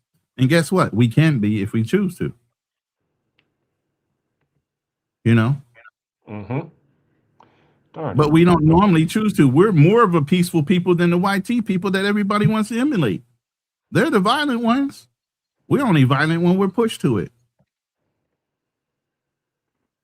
Yeah, as I said, that's what I was explaining to him before. We're not the aggressors. I mean, all we're trying to do is assert our independence and equality. We're not trying to let people run over us. We're not no pushovers. And as long as you're not bothering us, we're fine. You just leave us alone. They are the aggressors. Right. What Michael Jackson say, just leave me alone. Exactly. You know, that's all y'all have to do. Just all y'all had to really do is just give us our land and leave us alone. But see, that's the problem. When y'all left us alone, we were so goddamn successful at it. You had to come and fuck with us. You couldn't leave us alone, because if you did, and I pulled up an infographic a couple weeks ago, and I still have it on hand. I'll pull it back up. Hypothetically, if redlining wasn't there, our generational wealth wasn't affected, and some of the things that didn't happen with Rosewood, we would be listed number 2 on the list, in front of everybody else that's listed. If we were able to transfer property ownership, business ownership, our money would stay in our communities longer. All those things would have happened, and we would be a lot further along than we are. Every time we've taken 5 steps forward, they keep on knocking us backwards. So don't say we can't stand on our own 2 feet and be successful at shit. Don't let no white boy say that we don't know how to build shit and the best thing we could have done was pick cotton and say you standing 10 toes down on what he's saying. That's some bullshit. Well, you got to argue those facts. As you said, And they somebody got to literally, argue the negative. they literally had to come in and bomb us. They literally had to come in and bomb our Black Wall Street because we had our own military militia. So they literally dropped bombs on a city in the continental United States to get us out of our square, which is insane. Yeah, I mean, but they do that to everybody. I mean, that's what I noticed about the military. Okay, people, you always ask me if you're gonna choose a branch of the military to go into, which would it be? I always tell them Air Force or the Navy. Why? Because every enemy that we choose to fight don't have those two. Everybody has foot soldiers, but not everybody has an Air Force or a Navy. So that's our advantage. And the people that do have an Air Force or the Navy, those are our allies. We don't pick on them. Right. That's our cheat code. Let me see if I can find that file. That side. Air Force quality for life. Yeah. The Air Force is one thing. Y'all can lean back, and the officers did all the fighting, and y'all got to go and just fix the airplanes. And I joined the Marine Corps for one thing. I wanted to be a pilot. I loved the F-4 Phantoms. And then when I found out I had sickle cell trait and my blood was too thin to handle G-forces, I couldn't join. I couldn't fly those F-4 Phantoms. But my first tech job in the Marine Corps was supposed to be avionics. I mean, I could have done that in the Air Force easy. But I wanted that hard branch. Let me see if I can find this file. But go ahead, Black Cleaner. And like I said, the panel is open. I don't want you guys to think that we don't want your input on the conversation today. And maybe with Fearless, y'all can get your points across now, being gone. Because he does like to rapid fire in lawyer mode, like you're on a damn stand. Yeah, he's great at being an analysis. One day I'm waiting for him to say objection, call for motive. I'm like, yo, what the? No, we're not in that kind of mode right now. But yeah, he does that a lot. He'll rapid fire off questions, man, and can't get nobody else in edgewise to say something else. Let me see. I think I'm coming up on it. Bills and income. Yeah, this is going to be good when I find it. Hold on. And it'll show you where we would be at, hypothetically, had nobody fucked with us throughout the years. how black people would have been in a whole nother place.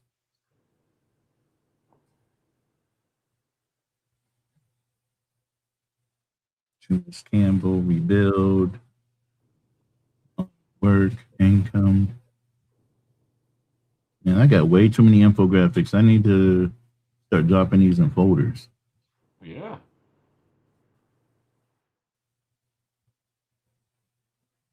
What? You didn't have your AI do that already? I thought you was the AI master. No, they're done. I'm trying to find it now in the fucking mountain of damn graphics already done. That's why I had the Haitian file all ready to go. You know what I mean? Anybody talks to Haitian shit, I pull that shit right up. Here you go. Now you were saying? Now you do that with the LLM, right?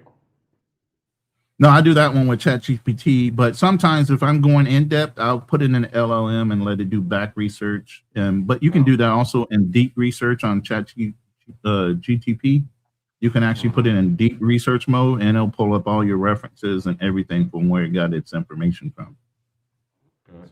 Yeah, so also salute to Nat Measy about, bringing up the fact that a lot of the information that they were presenting was also to boost the self-esteem of Black people because, our because we were coming out of slavery and dealing with Jim Crow, we didn't know any of this information. So it was to establish confidence in us that we were, proud Black people. There was a time when we were on top.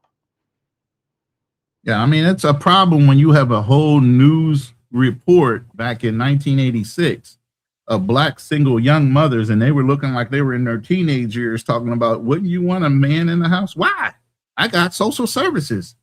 They can take care of me and my child. I don't need no man in the house. What the fuck?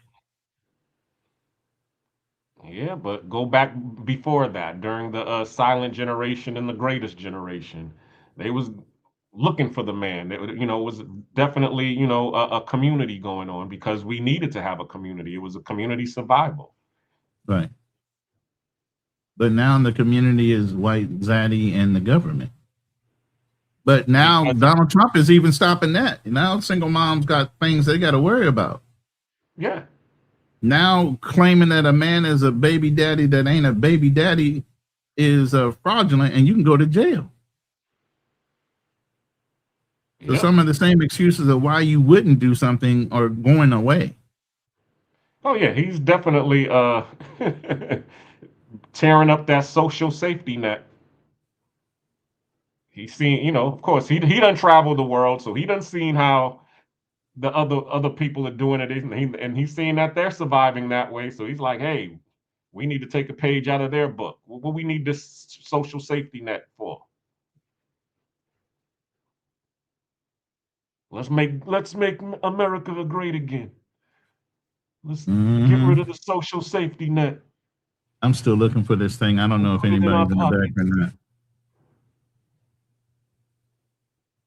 God damn it, where is it? I'm gonna have to put it in a folder for future now. Because now it's irritating that I can't see it.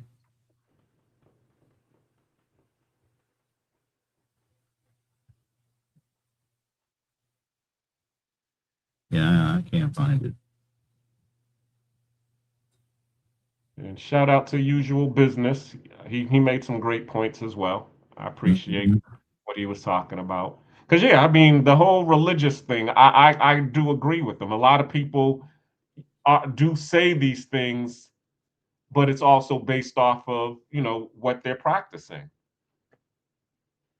Because we do see that Christianity has not worked, or the aspects of Christianity that we practice has not worked for us. So that's why a lot of people started getting away from Christianity and practicing other religions.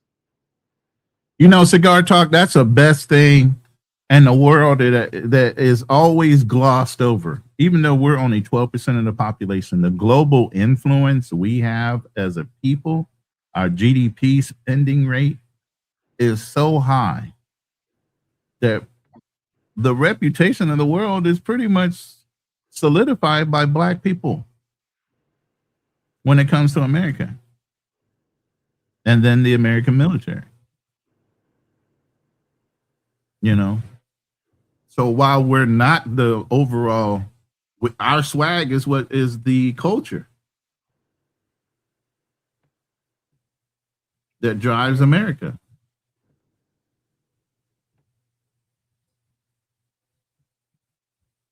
You said Kukim was in the chat? Yeah, he was. Oh, okay. I don't know why he didn't hit the link.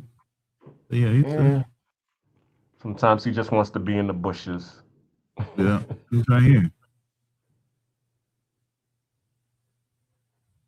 What do you say? President Trump what? I can't see that.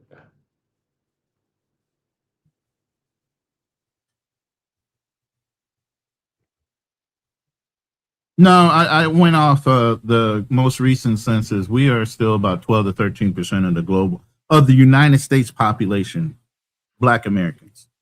And that's Black Americans, not necessarily FBA. That's just Black Americans. God damn it. I swear to God, I am mad that I cannot find this. Let me see if I can just find it in my images. Because it really, I always bring it up. I always have to bring it out. Because somebody always tries to deflect. Well, y'all, those are just excuses. No, those are actually real factors that stopped us from continuing to progress forward. When somebody keeps knocking you down after a while, you just don't want to build because you already know as soon as you become successful, they're going to find a way to tear your shit up.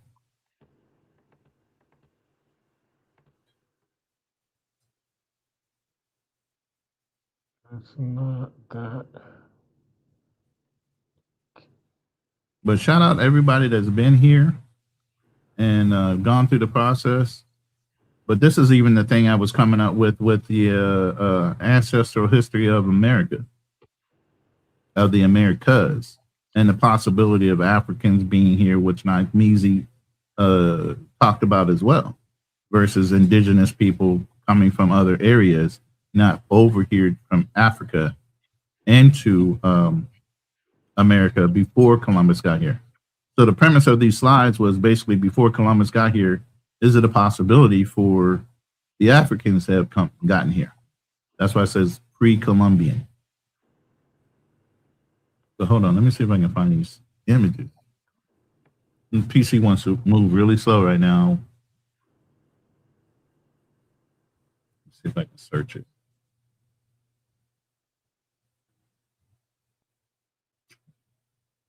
This is taking too long. I'm not to categorize my shit. Yeah, you're absolutely right, Cigar Top. And while we are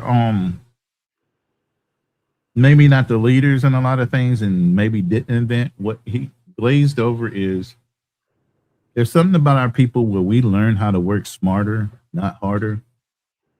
You know, the cell phone idea, you know, the streetlight idea, the cotton gin. Those things are conveniences based on the fact that we didn't want to work that hard, so we figured out a way to make it easy on ourselves. Yep, necessity is the mother of invention. And who, if not Black people, had the necessity of making things happen when we were put to the task? You get what I'm saying? Let's not forget that. Yeah, and who's this one that said that we would be one of the richest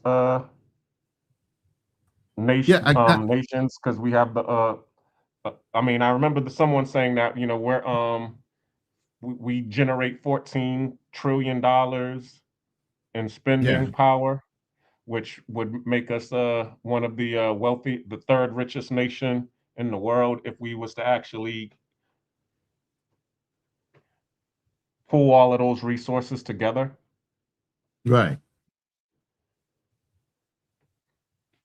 But again, people glaze over those factors to bring out what they want to highlight in a conversation. You know, and that's the thing. While you might not be accurate, there are still bases in the claim. And that's why I kept on holding Fearless to the point of, was it myth? Was it an error? Or are we outright lying about our history? You know, is it specifically that we invented the street light, or we invented a system to help the street light flow better? Is it too far off? Is it a little blurred? And then I brought up the example of sitting in a circle telling a story from the person on your right, and then getting it back once it goes all the way around the circle on the left, and hearing the story change from your original story. People are going to infer, they're going to forget little minor details, and they're going to simplify a big story. Doesn't mean that you're lying, just means you forgot the basis of all the facts behind the story. But at the same time, too, both Broken Berlin and Usual Business both said the same thing. I mean, a lot of well, we'll just brief it up. History is written by the victors. So even some of the things that were invented by Black people, there was some adaptation or revisionist history on that part. Because as Usual Business said, he said that the credit, if you was a slave, would go to your owner. So there are a lot of what's it called? Somebody said the greatest thing that the white person has ever invented himself was the patent office. Right. I do recall that phrase. Exactly. Of that. Because there were a lot of inventions that Granville T. Woods invented that Thomas Edison stole, and he had to actually fight Thomas Edison in the courts in order to get his patents, get claim to his patents. And once again, there we go again. You know what I'm saying? Asserting our equality. As long as we knew there was a law to allow us to be equal or be on equal standing foot, that's all we needed. Mm-hmm. We don't need anything other than that. Just give us what you promised. Other than that, back the fuck up and watch us work. There's one thing we will do: we'll outwork you.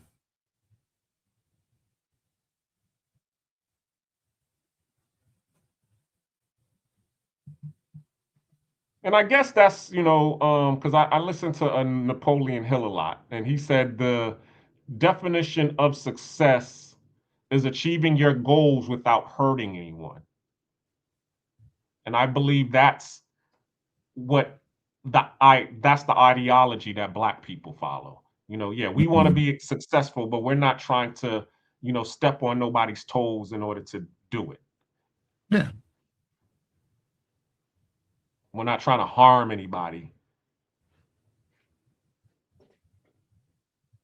Yeah, no harm came to the people that achieved by us. Now, I can't say that for a lot of the other things that happened. But we do not, out of nature, we're not the violent of the two cultures. Let's put it that way. Mm-hmm.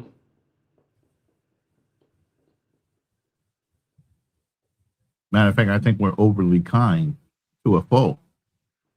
And we get ourselves into situations where we enable people to take advantage of us more so. Yeah. Because of our nature. It's like, look, I'm 6'2.5", almost 295 now. By nature, I'm not going to push up on somebody because I already know my size is indifferent to anybody standing around me. So by default, somebody's going to look at me like, yo, you could have walked away. Even if somebody straight hauled off and hit me, they'd look at me like, oh, you should have been able to take that. Why should I? But again, I already know by nature, people are going to look at me a certain way, like that should have been a pass. You should have get. Why should I have to give anybody a pass for putting their hands on me, though? Regardless of my size.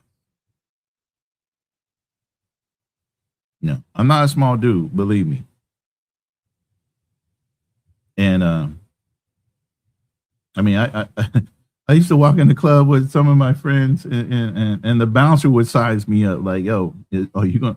I said, nah, man. I usually shake their hands and we kid around. I said, I got your back, man. I'll be leaning over here in the corner. I'll be sitting on wherever I'm at. They already know I'm not going to be a problem, but I can step in and help. I was the guy that was always the sober guy, driving all the drunk Marines and sailors home after Liberty, because I don't drink like that. And I definitely don't allow myself to get out of control in public. Yeah, And that was I've always been the designated driver myself when I was driving, and also the mhm. one who never drank. So, but yeah, I'm glad that you had this live today. I'm sorry that Yeah, I I know it's kind of, you know what, it's a stirred up the kind of pot. it's a preamble to your live. If you want to tell everybody what your live's going to be about on Monday night, you know, because it is similar and you're going to go more into the FBA side of it. So, Oh, well, great. I appreciate that. Yeah, check me out. Monday, it's going to be Black Fatigue Monday on the Black Cleaners channel, where we're going to talk about FBA. Is the world ready for FBA, or is FBA ready for the world? A lot of the stereotypes that Fearless brought up during this live, we're going to be unpacking and peeling back the layers on it to say is because now that FBAs have gotten their passports, now you're starting to see the side of FBAs that people have been seeing on the news and on the internet to be true in some aspect or form. So we're going to talk about that. Is it really, that's in our nature, or is that just as usual business said, just people cherry picking dregs of our society? right. So let's talk about it. I Hey, definitely you know want to what? hear. Go ahead. While you were talking, I found the damn infographic. Okay, cool. So thank you for taking up some airtime so I can go through this with these guys. Hold on real quick. Let me load them up.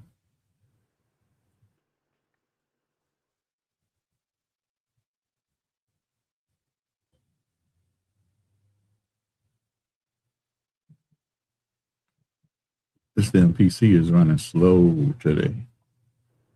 There you go.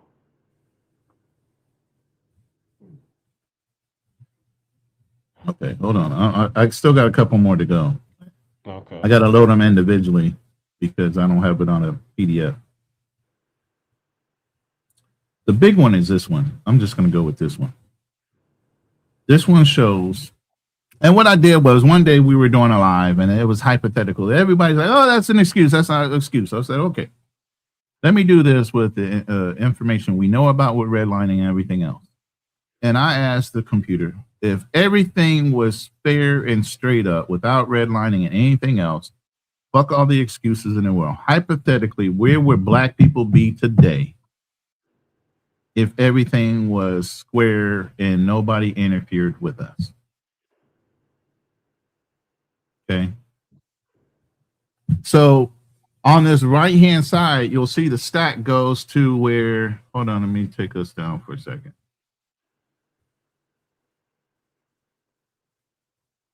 All right. Oops. I don't, what the hell? I clicked that one.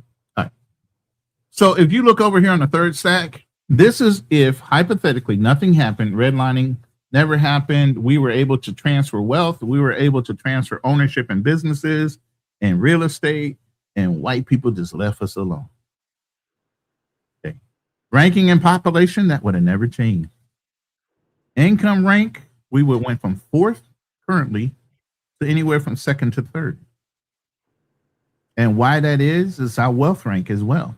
Fourth place now, second or third. And here's the buildup. Ownership base. It's lower now because the stuff that would have ramped up from generation to generation within our families or stolen or misused or whatever over those generations, it would have been stronger. The intergenerational transfer of wealth, while it's thin now, would have been deeper. And local business density, where some businesses started and failed because of whatever they were doing, would have been denser as well.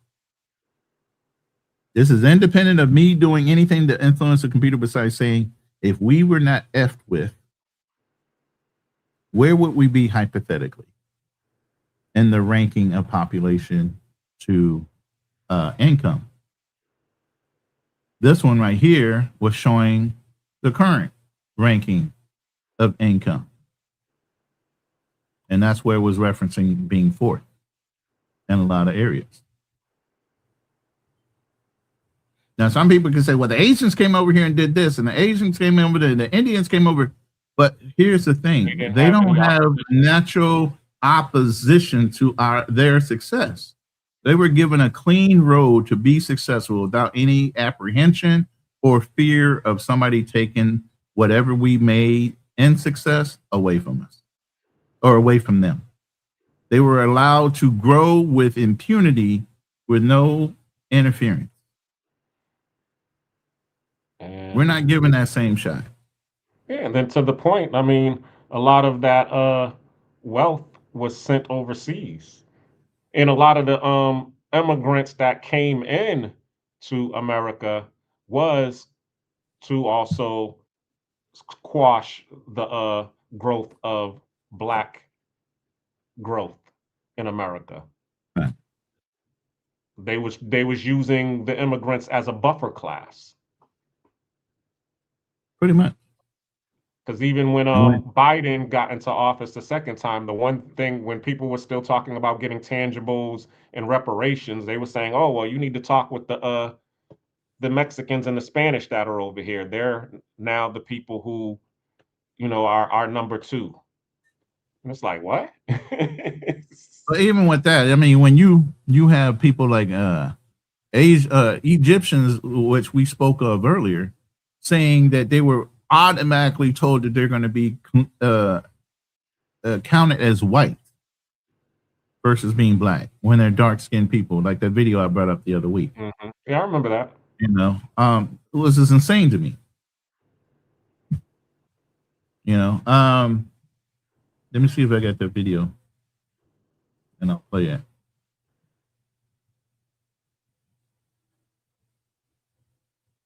There it is.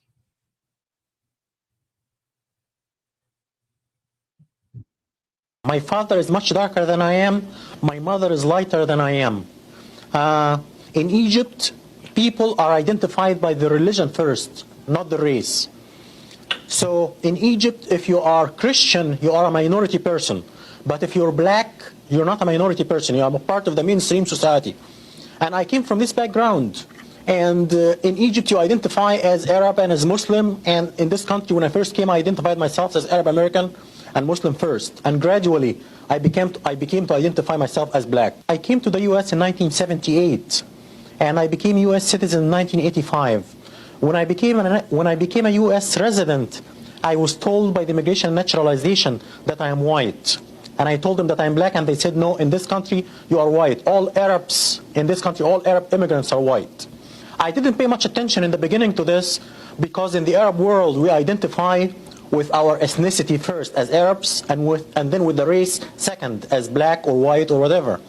But in this country, you identify with your racial group first and then with your ethnicity second. Gradually, I became Black first and Arab second. And I rejected my white classification publicly for the first time in 1987, in February, as a panelist in a function sponsored by the Association of the Study of Black Life and History in Detroit. I said that I belong to two minority groups. I am Arab American and Black American, and I am racially Black and ethnically Egyptian. I was harassed by my employer right after that. I work for a white school district. The superintendent is white. All the associate superintendents are white, even though that we provide service. Let me give you a background on that story. I brought this guy up before, and he was telling the story how he went to an all-white school, like he was just saying. And that school was a private school, and they touted that they were all white school with all white teachers. Now you got a man like that walking around in the school, and they're saying he's white, but you know damn well by identification and looking at he's a Black man. But because he had that classification, the school did not mind having him as a teacher, right? But the minute he stood up and said, "I don't want to be counted as white anymore. I see what y'all are doing. I'm a Black man." The minute he did that, the school district had a problem, because now they could lose their whole designation of being an all-white school taught by all-white teachers. And that's the backstory behind what he's saying with this school district. To 30% Black population. but the organization is white and the approach is very white. The attitude towards me changed completely after I went out publicly and rejected my white classification. One coworker came to me and told me, a white coworker came to me and told me right after the function that he met with the superintendent, and if I don't keep my mouth shut, my educational career is over. He said, you have nothing to do with these people, you have a history and a culture.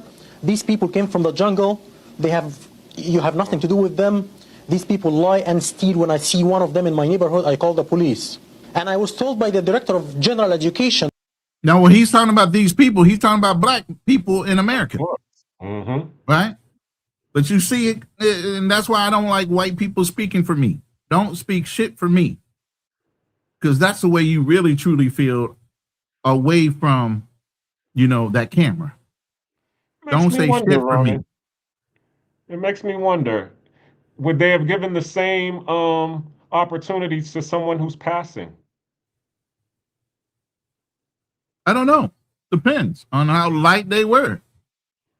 They had, the pretty Ricky with the good hair dude. You know what I'm saying? But I'm going to finish this off. Who's retired now. In '88, I was told by him that I get people angry when I say that I'm black Egyptian. If I just say that I'm Egyptian, I would get along. I have to add that I was denied promotion twice because I chose black classification. That's wild, right? But, the joke behind that is, in order to, for Christian white nationalists and Americans to allow Egyptians to be white or Arabs or anybody of that nature to be white, they would have had to agree that Jesus wasn't white. Mm-hmm.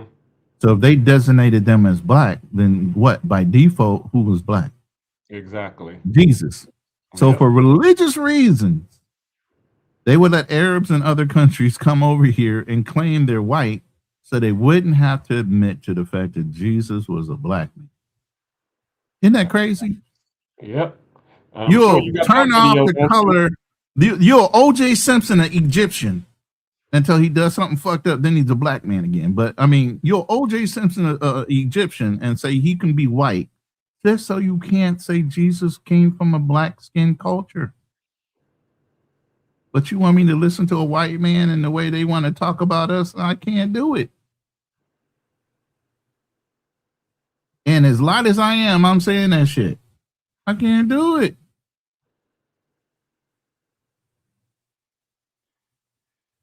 I don't know. I'm thinking about what Fearless said. Do you think they gave us our freedom? Fuck no. Here's the thing. What do we say? Read the room, right? It was only a matter of time. And they can go out making it feel like, or making you have that spin or perception that maybe we didn't earn it. We earned every bit of our freedom. And every time they put us in, they put us in some uncomfortable situations, especially in the American military. They gave us little to nothing. We have always overcome and over excelled their expectations of what the fuck we could do as men. That's why I said, if we were fearful of white men, then why are white men saying I was in fear of my life when they're around us? But we can be comfortable in a room full of white people and not have to worry about a goddamn thing. Not the same. Not the same. But they also have been saying, we can put them in their place. We have ways to get them back in their place, too. Now, you said, I'm not black nothing. I'm Israel. So when you know who you are, it doesn't affect you. And I'm very, very, very dark guy. Now, are you an Israeli by genetics? Or are you a Jewish person by religion? Because there's two different types. There are two different types when you say that. And that's the whole thing right now. Netanyahu is Polish and changed his name to Netanyahu. Wow. Because he accepted the Jewish religion. So he's not born of the Jewish religion or as a Jew. He was born as a Polish man and changed his name and accepted the religion of being a Jew. Matter of fact, Netanyahu used to work for the United States consulate. He was a U.S. ambassador. Wow. That is Just crazy. like Golda Meir was a Palestinian and one of the first Israeli prime ministers. But she was a Palestinian. Why? Because the land was given to them by the Palestinians after World War II. It's a difference when you know history. You know, it's funny because I'm actually when I lived in Boston, that was one of my accounts. They had a building. It was a high rise, and the name of the high rise was Golda Meir. And it was nothing but it was actually like a senior living facility, and there was nothing but Jewish people living in that building. But then when I started going into each of the units in the building, I'm starting to see all of this Russian paraphernalia and posters and pictures and stuff. And I'm like, I thought they were Jewish. What's all of this? Why are they speaking Russian? They're not speaking Yiddish. They're not speaking. And that's when I was like, and I started doing some research. And It's the religious first versus the actual bloodborne. Exactly. And then what I noticed was, did you ever see that movie with Nicolas Cage, Lord of War? Of course. And at the beginning of the movie, what did he say? He said after World War II, and they showed his father, who was actually Russian, and they were saying that if you claim to be a Jew, that they would actually give you citizenship and give you reparations. And so that's why a lot of the Russians started converting converting into Judaism and practicing Judaism. Right, opportunity. Yep. Opportunist. So it was like the once again the $5 Indian played, but in reverse. Ran all over again. But it's amazing how accepting they are, to allow anybody in their race, well, not in their race, but in their religion, and then it just easily say, "I'm Jew." Not I'm Jewish. Not that I'm a Jewish religion, but I'm Jew-ish. Huh? Wait a minute. And then you got the Khazarians of Europe, and you got the Jews of Europe that kept on getting kicked out of every nation. Now, believe me, Germany wasn't the only place that had a problem with the Israelis in Europe. There was multiple countries that got into kicking. Me and Fearless did a whole thing on the small hat, the Ashkenazi Jews in New Jersey, and how they're setting up shop there, but living off of the U.S. government while they having multiple children and everything else, bro. Ain't nobody walking away from this clean, and you ain't gonna make my people look like they're less than while your people are doing all kind of atrocities in our country, and you trying to just blame black people. Stop playing. Well, somebody got to be the scapegoat. That's all. Really, that's what. Right. It is. Shout out to you. He said, "I was born in the U.S. I'm Israel by blood born Jew." So you're a black Jew. It was funny. I hate to put the minister's name up here, but he was talking about when he actually went over to Israel, and he said that when he went over there that in Tel Aviv, there were areas in Tel Aviv that looked like downtown South Side Chicago. And then he said he brother, you just said you a black man. You gonna be a black Jew. You ain't gonna get around that. All right, and here's the thing: you should be proud of it. You're more original than the ones that are occupying Israel right now, especially if you're bloodborne. But you're sitting here ashamed to say I'm not black. I'm just a Jew. No, brother, you are both. Just like that black Egyptian that was sitting there. Don't be in denial of who you are.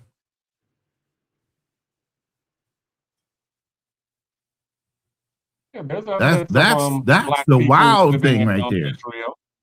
There are plenty of black people living in Israel that were born birthright, the original people. Matter of fact, I've seen some videos where there were black people in Jerusalem way before the German Jews got there. Mm-hmm. Oh, you're his. Oh my God. Okay, you're Hebrew Israelite. Okay. Oh, no, You must have missed that part salute when we to were you. talking about the Hebrew Israelite. Yeah, shout out to you. Okay, I thought you were blood-born from actual. Okay, I'm not going to argue this because they are descendants of The Israeli tribe of child. Judah. No slight to you, bro.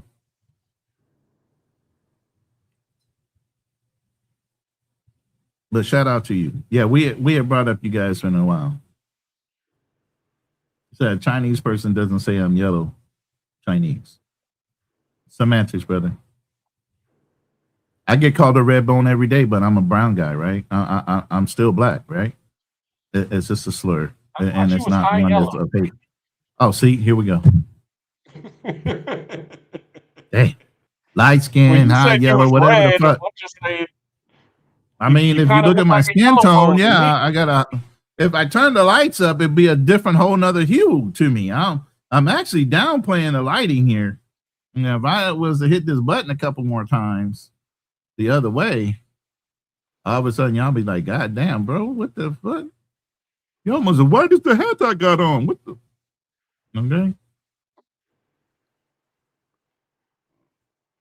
Salute to you too as well, you know, because as I said, I have a lot of light-skinned people in my family. It's funny because on both sides of my family, like my grandparents, they had 10 children. So my grandfather had 9 brothers and sisters. 5 light skin, and I'm talking about light skin, like high yellow bone, and then with freckles and green eyes, and then 5 dark skin. That's my grandfather right there. You tell me I'm in denial of my heritage after looking at my grandfather, who I dearly love. And that's on literally, I was in the literally in the Gulf War, and he was asking for me on his deathbed, and I couldn't make it home because actually in the act of war they don't give you your Red Cross messages. Wow. So I didn't know until after the war that he had passed. He was asking for me, which really put me in a rage. You know what I mean? So you ain't never gonna catch me slighting myself. So your family that's on your mother's side, you said that they speak Creole. So do you keep in touch with them? We just found them about 7 years ago, and they've been nothing but welcoming, and found out who her father was. At first, they thought her father never had any kids. Oh, okay. But come to find out, it's her and another one that he had through ancestry and blood work and DNA. So, yeah, they had open arms. Matter of fact, when I first started doing the research and I found one of my cousins, her uncle's daughter, I sent her an email and started talking to her. And I also sent him one. And he was like 79, almost 80 years old at the time when I first started emailing and trying to figure out who's who. And he responded to me several times because I sent a picture of my mother and everything else, right? The minute my cousin responded, yeah, I've been talking. Do you know a Clarence? She goes, yeah, that's my dad. I said, he responded too. She's like, what? Yeah, Clarence? Yeah, he responded. She goes, that's my father. He don't respond to anybody. It's funny that he responded to you. So he knew by just looking at her and knowing some of the backstory. Maybe even my grandfather, her father, might have mentioned something to her about this woman he had met in Baltimore, Maryland. Now, at the time, they're in the Louisiana, Houston area. So that's a leap from Baltimore, Maryland. And how would they meet? That's a love story and a half. He's in a port right before going to World War II. Obviously, they're French speaking, so they're being shipped over to France. Yeah. All my great uncles.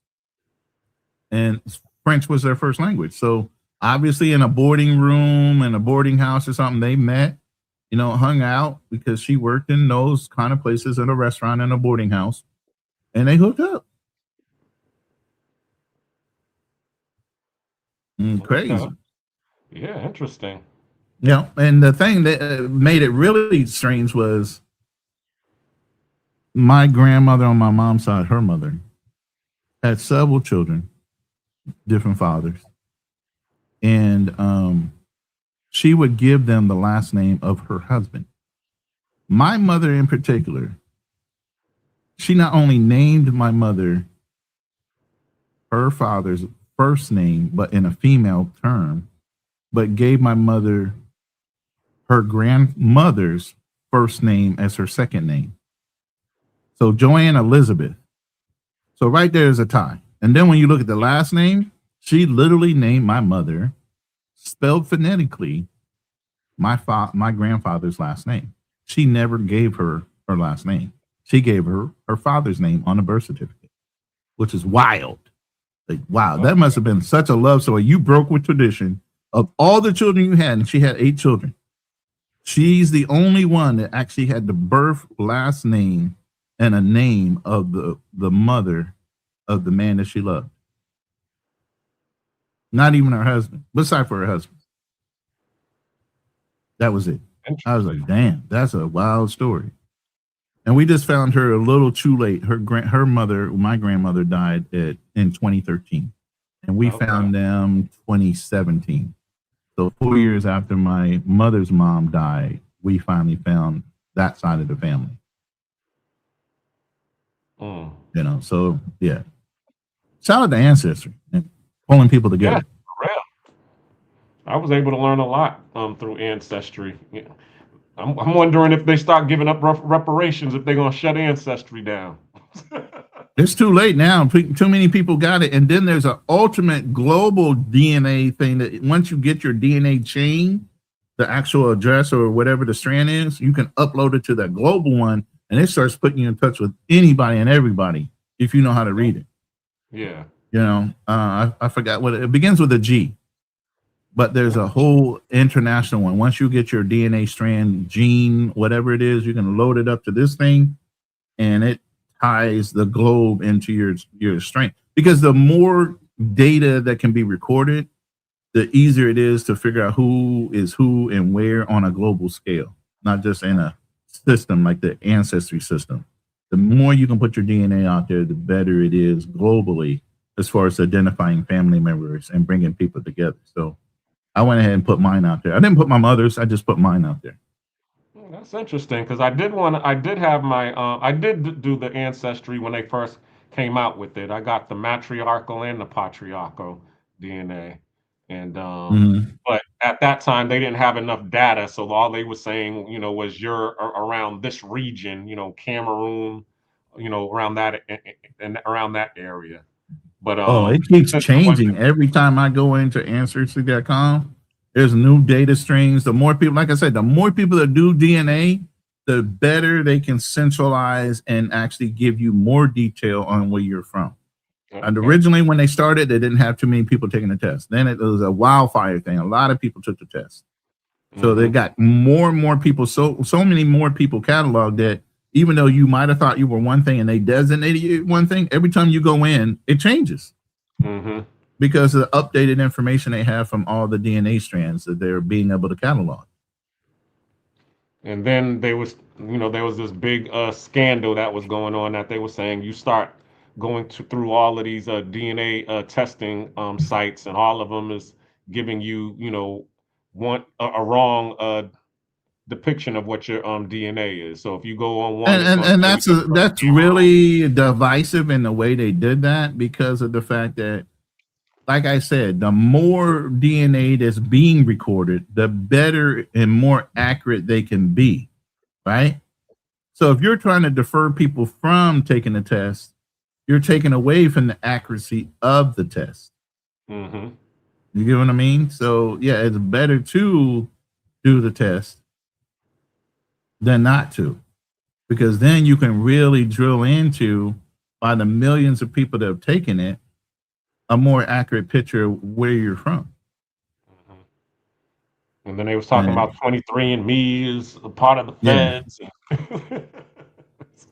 That's my DNA right there. And they was talking about how scary it is. Yep, I got the same thing. Yeah. On Ancestry. So it is right there. Ooh! I did. But yeah, I have a lot of relatives up here too in Canada. Okay. That are not in denial of that part of us. You know what I mean? Because if you're from Louisiana, you have family most likely that came up and down the river and to Canada. Yep. So if your people are from or considered Creole, they're going to have some of that Canadian heritage, which is mainly Arcadia in their lineage. Okay.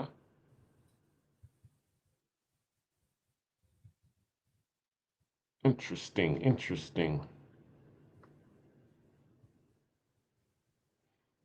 So basically, as he was saying, at the beginning, do you believe that the facts that because he said that he got it from about we understood that you did the fact checks on John Hanson and you found out that to be not true. But the whole thing about the stoplight and the I went through that too, that. and the stoplight he made a change on the tech to make it work better. He improved it. Yeah. Yeah, and You I know know what I mean? Lewis Latimer made the carbon filament to make the light last longer because there was Right. And what did I just say? We're great at making things where we can have an easier life. So everything I've seen we invented and the patents that we have are more about comfort and making our lives easier, more so than harder.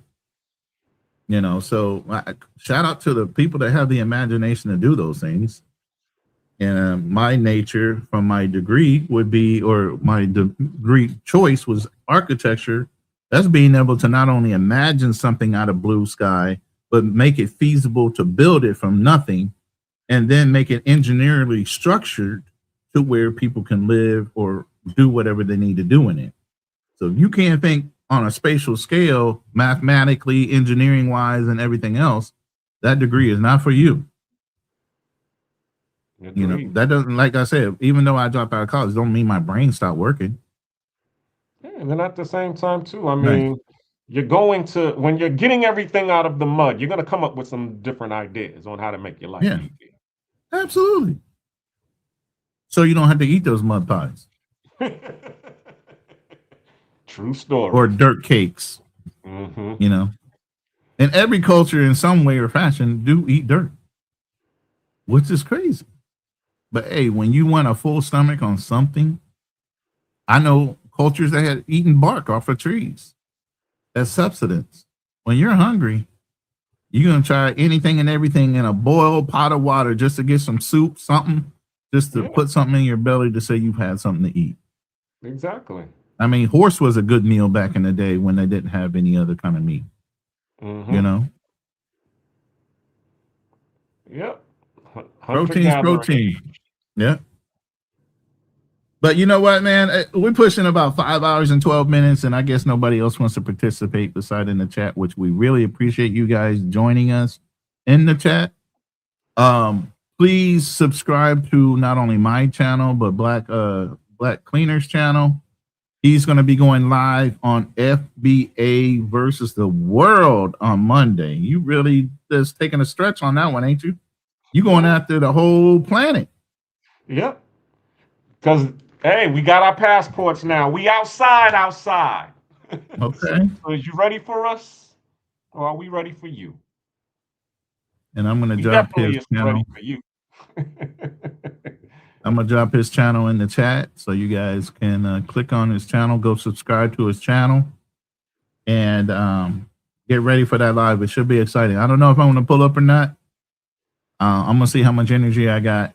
I know I was going to work on a video for you. I don't know if I'm going to be able to, man, you can see how much work I'm doing, man. I'm really It's a struggle, and then to do the video. But I like that story so much that if I do it, I'll do that story part only. Okay, But that'll be I fine. like that story because I'd love to use it myself. So, and then I like your little voice that you use, your AI voice. You know what it sounds like? An old 30s radio broadcaster over radio. So what I want to do is kind of make it look like a guy's voice, a guy's lips instead of a microphone, right? Okay. And then it flips over to a scene where somebody's sitting in front of a radio listening to him talk.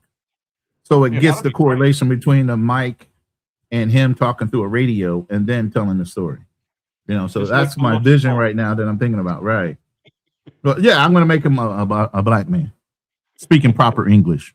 You know, back in the day when this was happening, I'm like, what? The voice sounds white, but it's a black man saying it. But again, we know how to speak properly when we're told to. You know how to flip it on and flip it off, especially in business. Yeah. Right? What did Dave Chappelle say? He says you got your black voice and then you got job interview. I don't think that's correct there, sir. Right. All right. So I'm going to hit the panel. I'm going to hit the end button. I appreciate you, Black Cleaner. Appreciate everybody hanging out. We're out and we will see you soon. All Trust right. me. Appreciate you. Yes, sir.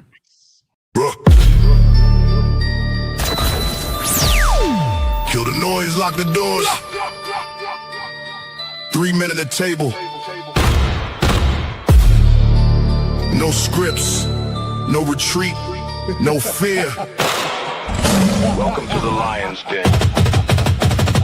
Welcome to the den, Lion's Den, where the pressure gets heavy and the real stand firm.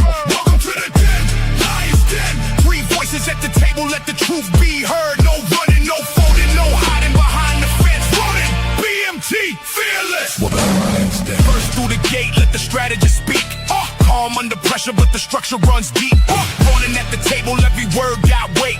Study every system, every motive, every state. Veteran discipline play. Long range sight. Separate the facts from the noise in the fight. I do not chase trends, I examine the frame. Follow the incentive, then expose the game. Build with a purpose. Stand on the code, carry the pressure. And control the load. No empty performance, no counterfeit shine. Running in the den, hold the line. Running. Enders with the passport stamp. Global perspective, every pattern gets mapped. Traveled in an unfiltered, no rehearsed disguise. Seen the world firsthand, so we recognize its lies. Facts in the chamber, context and place. Culture and money examined face to face. Type of mind sharp, business sense clean. He reads the machinery behind the machine. Receipts for the claim, evidence before spin. BMT brought the world inside the den. Bring the facts.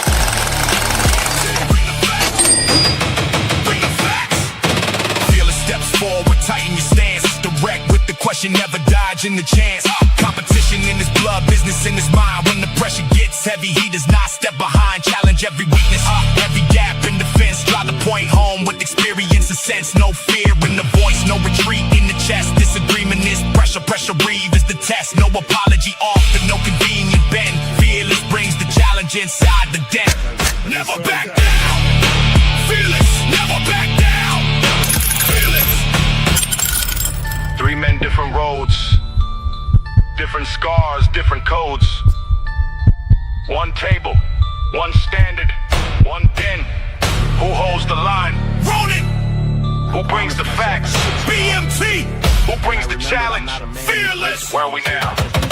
The Lion's Den. Lion's Den, where the pressure gets heavy and the real stand firm.